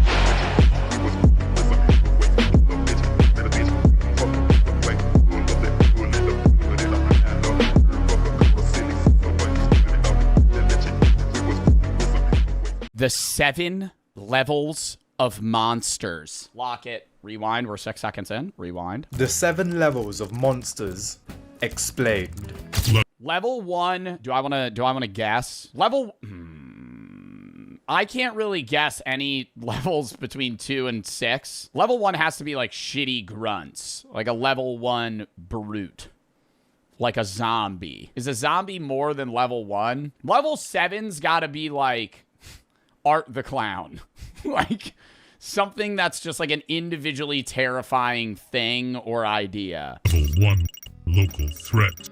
The bottom of the food chain, not... We're local threat. We're putting fucking Texas Chainsaw Massacre at level 1. Oh, because you have to like be in his house for him to kill you. You could just run away and he leaves you alone. Threat. Oh my god, the smile demon. Something that like follows you around. The smile demon is like level 7. The bottom of the food chain, not because they're bad monsters, but because you can literally leave or alternatively beat the crap out of. Most of these monsters you have to go to them. They're most likely not even hunting you. For example, those descent creatures. There's a reason you stick to tourist... I don't know. Like, yeah, you have to go to them, but there's certain creatures that are still really fucking scary. Like the Conjuring house. It's like a ghost, but if you're not in the house, it's not going to kill you. But if you are in the house, that's fucking terrifying. Like, from an outside perspective, yeah, level 1, just don't go near it. But, like, to prove that's fucking terrifying if you're inside of it. I'm not going, oh, that's a level 1 monster. I think a level 1 monster is like a zombie. A werewolf. Explored caverns, and as we see from the movies, all it takes is for a woman with a disloyal boyfriend to absolutely go ham on these creatures and to come out somewhat alive. Other monsters like Leatherface, yes, humans can certainly be monsters, the Pale Man, Frankenstein's monster, the Creeper, and Gremlins fall into this category. Don't get me wrong. Yeah, gremlins are kind of more just like weird goblin creatures than monsters. They might not even be level 1. They're like mischievous. I'm not saying they won't. Like a leprechaun would be in level 1. Won't rock your shit. They absolutely will. But their threat is limited to a few miles. Oh, but the creeper can fly. Firstly, that lazy, unemployed sloth only wakes up every 23 years for 23 days so we can spawn camp his sleeping bag. And even then, he's basically a road hazard. Bat soup is more globally dangerous than him. The creeper has to eat similar parts of humans to regenerate its own counterpart. Therefore, we can lure it using a trap. Yeah, I think like any of those monsters, dude, even like the Jersey Devil, Bigfoot, are those monsters? I mean, they're more like they're like mysterious creatures, but even those are like level 1, bro. Mothman, yeah, shoot him with a fucking gun. Never understand. I'm gonna have the take that like Voldemort is a level 1 monster. I can't get over the fact that in the Harry Potter world, having a revolver is more powerful than the most powerful spell in existence. Before he goes, Avada, I just shoot him right between the eyes. He's dead. That's not an L take. If you live in the Harry Potter verse and you have an AK-47, you are Voldemort times 30. Because any spell, yes, they have cloaks of invisibility, but if they don't know that you have a gun and you just kind of look like a regular guy, you are infinitely more powerful than them. So he can't be above level 1 because a human idea and concept could just kill him. Of people who are scared as we know it. He has a shield charm. He has a shield charm. You think his shield charm's stopping a fucking rocket launcher? What if I fucking stuff a grenade in his cloak? Is his shield charm stopping that? Yes? Bro. Tracking there's just no world where he survives that. He could teleport. Cortisol from its third nostril. Once we trap it, we can rip its wings off and it wouldn't have the ability to regenerate wings unless it eats... Wow, Lucifer's a show that I loved and then just stopped watching. Wouldn't have the ability to regenerate wings unless it eats Ronnie Coleman's... That's like half the shows that I watch, though. I get to season 3 and I go, what's this new show? Let me start that. Bats. From there, cut it up and make sure it can never regenerate again. And don't even get me started on Leatherface. He's bound to his... Leatherface is the lamest fucking villain ever, dude. I can't get over that shit. It's just like a stupid depiction of Ed Gein, and it's just like a big, semi-chubby guy with a chainsaw that's covering his face in human skin. He has no visual capabilities, and he's slow. just run away. That is, like, he is the easiest guy to defeat. Farm, and last I checked, he's not surviving 6 guided missiles from an M142 high mobility artillery rocket system. And Frankenstein's Okay, yeah, I mean, that's not the take I was going for. Yeah, high-tech military capabilities are probably taking him down. monster, here's the plan. We hogtie Victor Frankenstein like his Red Dead and deliver him on a silver platter. He's happy, we're happy, job done. The monsters on this level are usually locationally dependent or can be exploited quite easily. The Pale Man is my favourite monster ever by far, but it's magically bound in its lair. Like the rest of this list, you have to actively enter their domain for them to be up. I have never seen the Pale Man. He looks through his eyes and his hands. Like, what? Their domain for them to be our problem. There's not much risk to civilization here, unlike Level 2. Predator. Oh my god, Chucky. I don't know if you could have Michael Myers. No, Michael Myers, you just run away from his town. But Michael Myers is technically immortal. And so is Jason. Chucky, on the other hand, is stupid shit. I think Chucky's probably one of the worst monsters. He's just like a conniving doll. He's like a fucking Goosebumps story. Kick him in the fucking teeth. Break him. Now we're dealing with monsters that hunt you and most definitely are a threat. These aren't confined to one house or cave. They're mobile, methodical, and oftentimes... I feel like Jason has to be level 3, no? Michael Myers could be level 2. But because Jason will run at you. Michael Myers only walks. Again, just have a 4.5 mile per hour pace, and you are not dying to Michael Myers. Even if he teleports or whatever, if he's like in your vision, he's just going to like walk towards you, and the second you're out of town, he fucks off. It's relentless. Monsters like Jason Voorhees, Freddy Krueger, Michael Myers, Diddy, and Chucky are predators. Jason's killed across multiple states. Diddy's level 2. It's from Crystal Lake, Manhattan, even outer space if you count Jason X. His most underrated ability is his intelligence. He showed proficiency in setting traps and wielding various weapons with insane efficiency. He also demonstrated SEAL Team 6 tactical skills by disabling electronics and cutting off communication lines before hunting his victims. And just like his... Bro, did we just say he had SEAL Team 6 level tech for turning off a circuit breaker? This guy must have been in the Green Berets. This guy knew how to fucking turn off the lights in the house. Arch nemesis. He cut the wires. Freddy Krueger is also an absolute threat that hunts you in your sleep. The dream world is his home court advantage as he has reality warping powers capable of turning someone into a cockroach. He also went band for band with Jason, so we know he can take the upper echelon of beatings. But here's Freddy's fatal flaw. In dreams he's invincible, but when he's pulled into the real world he becomes mortal and can be killed. He's also geographically limited as he is obsessed with terrorizing Springwood. If you move away from I just hate the whole Freddy. I hate the whole Freddy Krueger series, man. The whole point is like, we can't fall asleep. They fall asleep. We can't fall asleep. What do we do? They fall asleep, they die. It's like not as good as... I'd rather watch like idiots just run from Michael Myers for 2 hours. On the street and forget about him entirely. He loses his connection to the physical world, which is exactly what happened in Freddy vs. Jason. Those limitations keep him at level 2. And before you diss Chucky, he's very much also a threat, using his size to his advantage through sneak attacks when you least expect it. Just because the later movies made it more of a joke and relied on brain-dead protagonists doesn't mean Chucky isn't capable, as evident from the first movie. The difference between this level... He's a doll, bruh. I mean, like, what, is he filled with lead? Is he a tungsten cube? He weighs like 4 pounds. Even if he's possessed, he doesn't have the physical capability to kill most people. He's immortal, bro. I don't care. He's a fucking doll. Lock him in a box, man. Lock him in a box.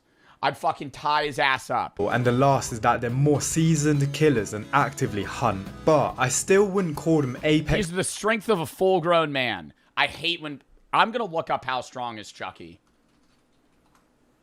His strength comes from dark voodoo magic. He has the viciousness of an adult human serial killer, allowing him to overpower adults. He could stab through wooden doors. Bro, but he has the strength of a full-grown man in a doll body. That's a nerf. That's a nerf. That's not a buff. Like, people say that as like, oh, he's tiny, but he's as strong as a full-grown man. I would rather have the size of a full-grown man and the strength of a full-grown man than the size of an infant and the strength of a full-grown man. He's a mini zombie. He's a baby zombie, bro. That's what he is. Like, yeah, he's got speed and stealth, I guess, but it's like you can still pick his ass up. Predators, as they're not leveling cities or threatening nations with supernatural abilities. How much does he weigh? Bro, I don't know. They're gonna say the voodoo magic weighs him down like he's fucking Thor's hammer or some shit. He's unlike level. He's unpickupable. Yo, you are on crack if you're putting Art the Clown at level 3. No. Unless we're talking like level 7's Dormammu and it's just like a universal swallowing figure, Art the Clown is like the scariest fucking... He's a demon, and he also like tortures you to death and smiles while it's happening. Like, that's not... Oh, God. I just can't... No, I can't sit here and say Art the Clown's level 3. Apex Predator. Level 2 monsters you can theoretically escape or rely on a gimmick, but level 3 gets a bit more dangerous as their supernatural abilities are more prominent. Monsters like Samara Morgan, Art the Clown, Burgul, and the creature from It Follows are apex predators. Imagine your dumbass friend shows you a tape that says do not watch, and next thing you know you're fighting Samara Morgan in hand to hand. I don't know, you could escape Art the Clown. Like, the one scene in the third movie when he's at a bar, he's kind of like bantering with everybody. In that moment, if you went, this shit's weird, I'm out. Just leave. Like, you know what I mean? He's getting a drink. There's like 5 guys at the bar, and they're all pestering him, and he's like pulling these weird fucking things out of his trash bag. In that moment, I'm going, that's fucking weird. I'm leaving. You live. But they pester him, and then he pulls out a gun and fucking shoots everybody. And combat. And that's why Art the Clown's also above level 3. Art the Clown in a losing scenario will default to just killing your ass. He has no rules he lives by. Michael Myers just is like, oh, I have to kill you with a chef's knife, and I'm gonna walk. Whereas Art the Clown in a losing scenario just goes, fuck it.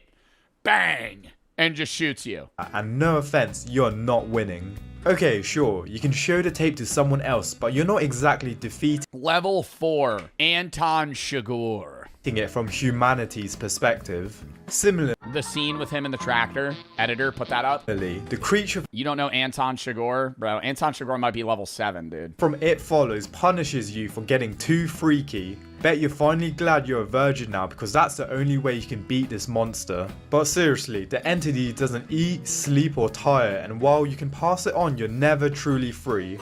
Once someone is killed by the entity, it goes back down the line in order, starting with the person who infected the most recent victim. And finally, another one of my favourite monsters in recent cinema is Art the Clown. And you're probably thinking, how can you put him in this level when he's invincible? Great question, viewer who hasn't subscribed yet. Okay, yep, fair point, cinema guy. Fair point, cinema guy. You have swayed my hand, I did say that. Art the Clown has no ambition. He's satisfied with his 9 to 5. He's the Goodwill Hunting of the horror universe. Despite being an immortal conjurer... He doesn't want more. Art the Clown's not trying to climb the corporate ladder here, okay? Art the Clown's trying to josh around, you know, get his wage pay and smoke some weed, you know? Art the Clown is just trying to fucking chop up some bodies here and there, and then he goes into hibernation for another 5 years. Of the devil himself, with teleportation abilities, this psycho is content with terrorizing a couple people as much as possible, rather than expanding his portfolio. He even lets you get hits in and waste time torturing individuals rather than reaching his full potential and taking a more efficient cleansing approach, if you catch my drift. With that being said, Art is still absolutely an apex predator wielding Never understand that shit. Never understand that shit in horror movies. Like, I understand it's needed for the part of the movie and it's like a part of slasher films, but I hate when it's like they shoot the guy. This guy's been terrorizing them for weeks. Okay, he's killed 100 people. They shoot him. He gets up. He runs away. He comes back. They shoot him again. He gets up, runs away, comes back. Finally, they shoot him 3 times. Doom, doom, doom. He's lying on the floor bleeding out. And they're like, we got him. And they walk up. Guess who? He stands up and fucking kills your ass again. I'm chopping his head off. right? If I get him down and he's on the floor and he looks dead, I'm hacking his body into 5,000 pieces. Like, I'm not going, okay, we're gonna chance that he's still here. Natural abilities, and in Terrifier 2, we see him control time and space, twisting reality to confuse and disorient his victims. Another key aspect of Art's powers in Terrifier 2 and 3 is his ability to heal quickly. We see him take incredible damage like being hacked and shot, but he recovers almost immediately and keeps on going. What separates level 3 from level 2 is that these monsters now operate on an even more extensive supernatural level. They require rituals, specific knowledge, or divine intervention to stop. But when you take an apex predator— What the fuck? We're only halfway through the fucking video. What's after that? Like, are we going like entities? Like, I think he's gonna get to like the Smile Demon or like Bird Box or some shit. Like Godzilla level, yeah, Kong. He destroyed Dormammu, Destroyer of Worlds. And force feed it an audiobook from— Bro, Pennywise is not level 7, chat. Pennywise kills people and then goes to bed for fucking 27 years. Like Sun Tzu, The Art of War. You get level 4, Regional Catastrophe. Oh my god, we're actually okay. Alien, sure. Kong, yeah. I don't know. They're just not as scary. You know, I feel like a personable creature's a lot more scary than like Godzilla.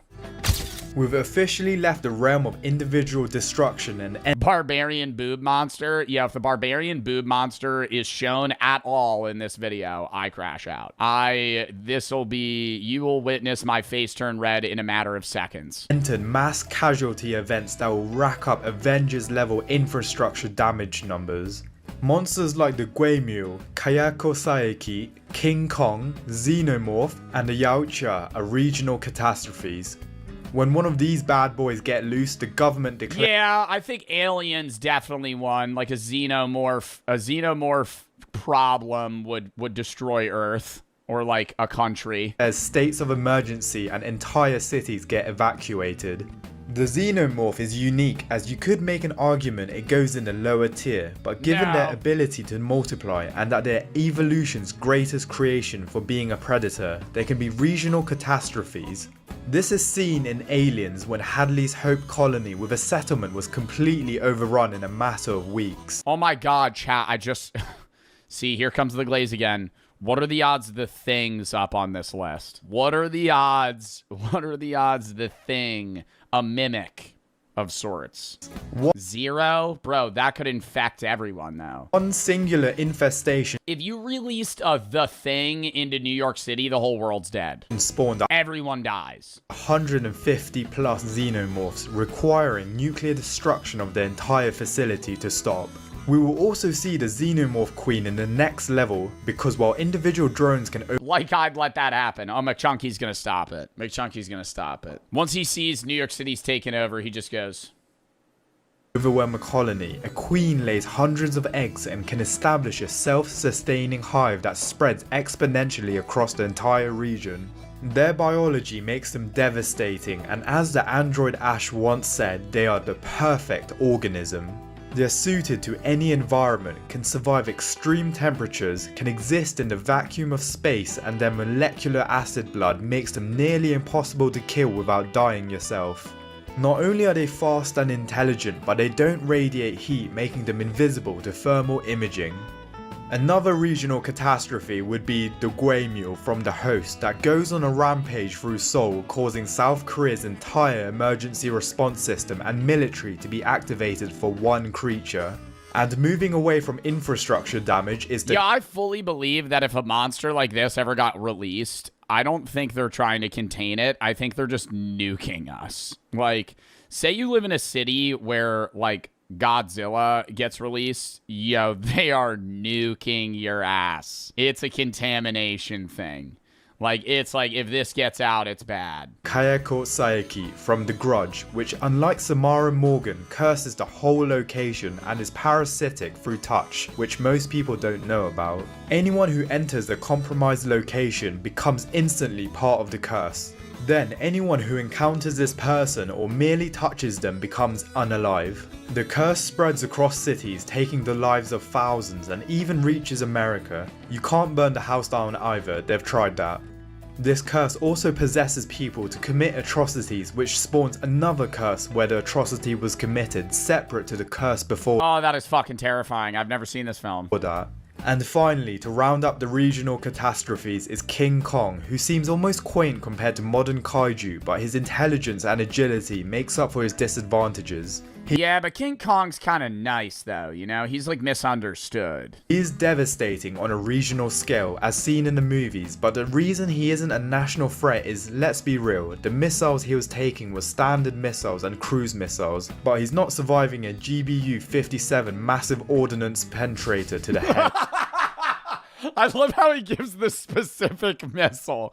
He's not like, oh, he's not surviving a nuclear bomb. He's not surviving a G-58 bomb with high caliber fucking speed rounds out of a B-52 bomber dropped from an altitude of 20,000 feet going 98.7 miles per hour. What makes level 4 different is the scale and response, as these monsters force entire regions to mobilize. The death toll climbs into the hundreds or thousands, and the economic and infrastructure damage approaches Avengers level. But if we took this and scaled the power even higher, we get Level 5. National threat. The flip? The flip? Is this just not another xenomorph? Now we're talking creatures that can't be stopped by conventional military force, and it's the Queen. Nukes become the top option despite it might not even working.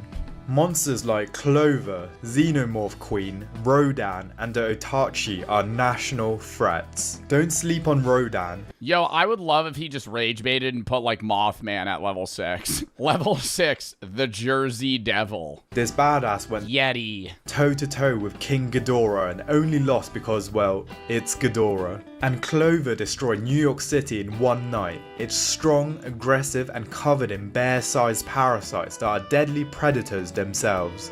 We see that conventional defense such as tanks, airstrikes, and guided missiles don't work.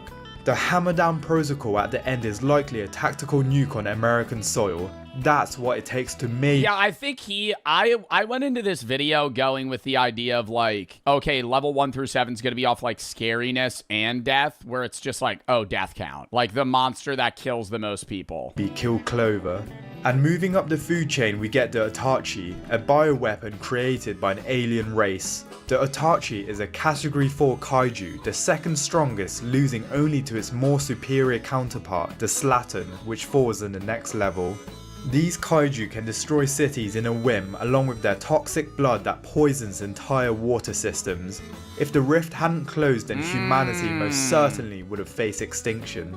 And finally, the Balrog from Lord of the Rings, a demon from the ancient world. It destroyed an entire dwarven kingdom, and it took Gandalf, another Maya, dying and being resurrected by literal gods to kill it. All the monsters on this level have to be neutralized in a special way, may it be the chainsword in Pacific Rim to kill the Otachi, or relying on a volcano to incinerate them like with Rodan. But either way, with the help of humanity's greatest minds and soldiers, they can be stopped. And before we move on, it would be a dream if you could help this channel reach 4,000 subscribers, and it's completely free. Thank you. Level 6. Son of a cat with a gun on me. Godzilla level 6. What is level 7? The Thing! The Thing! Cinema. That's the thing, right? That's the thing. Global threat. The endgame. The monsters that can wipe out our species and send us to play with the dinosaurs. Oh my god! Yes! Yes! Yes! Level 7, admittedly, but, you know, level 6, I'll let it slide. I'll let it slide. Best movie ever. Best movie ever, it's fine. Whatever. Dinosaurs. Monsters like Godzilla, The Thing, Chat, you don't understand. The Thing's worse than a xenomorph. Because a xenomorph, you know it's a xenomorph. The Thing is killing you like a xenomorph, but it looks like your mom, you know? Like, it's killing you and then cloning your body and replacing you with all of your memories. So it's like, it's just you. It's you in every way outside of the fact that it's the Thing. In Ghidorah, the fighting... And you have no way of knowing. Well, no, there's blood tests and you get into that. They can't replicate earrings and body piercings and shit. Machines from War of the Worlds and the Death Angel. But it would kill everybody. The only way you could really stop the thing is if you were like a North Sentinelese Islander. Like, if you would have to live somewhere so remote that nobody would ever find you. It's only, and I emphasize only, if they come in the thousands through meteors like in A Quiet Place Day 1. Otherwise, one singular Death Angel would go into Predator level. These apocalypses require divine intervention to win, like in War of the Worlds, where the only way the tripod fighting machines were stopped was through catching a cold. This thing can take nukes like it's nothing but got stopped by a little sneeze. And do I need to say anything about Godzilla? His mere presence causes seismic activity across the Pacific Rim, and his atomic breath has the yield of a thermonuclear weapon. Well, it's also hard to gauge Godzilla because there's so many Godzilla movies where he ranges from like basically level 2 to level 10. Like, he breaks the scale in some ways, you know what I mean? Like, if you watch a Godzilla film, there's ones where he's just kind of like local city threat. He's like 1/10 the size as other Godzillas. There's ones where he has like plasma rays shooting out of his fucking mouth. Like, he could just kill Earth instantly. It's inconsistent in like how strong he is. He can even drill a hole through the earth with his heat ray and can— I watched this Godzilla movie every time, bro. We need Godzilla's here. It's like you're always watching and they just like, they like lore vomit onto you. They're like, Godzilla's in the underworld with King Kong, but he's broken free. He's awoken from his slumber. This hasn't happened in 57.7 years. We didn't expect him to wake from now. We have to go get King Kong and give him some cool gear. Oh, but King Kong has a toothache. That's gonna delay our problem. Fling King Kong like he's a child. And the only monster that can go toe to toe with Godzilla without help or a weapon is King Ghidorah, a 3-headed alien dragon that can fly at supersonic speeds, regenerate from almost any wound, and shoot lightning gravity beams from each mouth. Ghidorah creates global superstorms just by existing, with hurricanes forming around him wherever. Your calluses are level 7. They're not that bad. They kind of look like blisters. They kind of look like blisters on my hands. What do you mean, ew? What do you mean, ew? What do you want me to wear fucking fingerless gloves at the gym like a loser? There he goes. The one chatter that wears fingerless gloves at the gym. He's an alpha predator that can control the minds of other titans. The only thing that stops him is Godzilla, not humanity. And finally, the Thing. Oh my god, I've been waiting. I've been waiting. The most insidious threat on this list because you can't see it coming. It's an extraterrestrial organism that assimilates any living creature it touches, perfectly replicating them down to their memories. If it had reached civilization, every infected person becomes a new infection vector. You could even argue this makes it a cosmic level threat if it were to enter space. All the monsters on this list could take over planets, and there's very little humanity could do about it. Bro, I think, like, the Thing has an easier stoppable rate, but a higher ceiling. Does that make sense? Like, Godzilla, problem. You know, Godzilla, oh, fuck. But, like, you got Godzilla like, say Godzilla spawns on Earth, everybody's just gonna start sending fucking B-52s to, like, bomb the shit out of it. You know, at some point it'll die. But if you have the Thing, it's going to become a pretty big... You either snuff it out like in the movie, or it becomes a pretty big problem pretty fast before anybody knows. And then at that point, it's like, well, there's nothing you could do. Like, you don't know where it is. But they're not steamrolling multiple planets or have the potential to be a universally existential threat, unlike... Level 7, Existential. Bro, okay, Final Destination. Is that a monster? That's just death. Does that count? Final Destination is just death. Yeah, I guess that's a monster. But, like, that's just death itself. Or a karma. Why is Pennywise on 7? Because he's technically, like, a demon. We've now reached near godlike beings, and in the case of one of them, death itself. Yeah, bro, like, I don't know. Death itself, that's not really a monster. These are forces that exist beyond. That was Candyman? Bro, that shit was not. I'm telling you right now, if Candyman is on this fucking list. That was not Candyman. That was the guy from Final Destination. He's the doctor. Our dimension and beyond our reality. Monsters like Cthulhu, Death from Final Destination. Why is my middle finger so bent? Who cares, dickhead? You ain't seen Final Destination. I know that motherfucker. And Pennywise as Deadlights are cosmic threats. Cthulhu is a priest of the great old ones, and his mere existence warps the minds of anyone who perceives him. Cthulhu can conquer without lifting a finger. H.P. Lovecraft Candyman level 8. The bees. Even described him as a being so alien that the human mind cannot process his true form without fracturing completely. When he awakens, humanity goes mad and then gone in an instant. And to quote Lovecraft, Cthulhu is not composed altogether of flesh and blood and can never truly perish.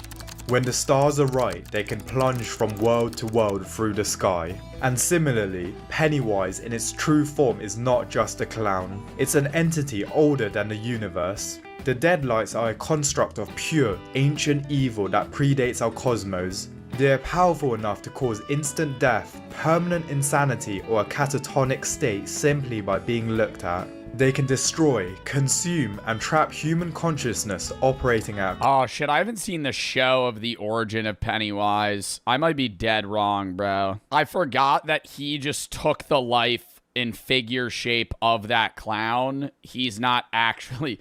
Like, I knew he's not actually a clown, but it's like... He is a lot scarier when you make the connection in your head that he's just making himself look like that, when in reality he could look like anything. Cosmic level, with the only way to permanently destroy is to hope... What in the flat earth photo is this? Ice wall on the back of a turtle? Oh, Jesus. Maturin, the giant turtle, intervenes.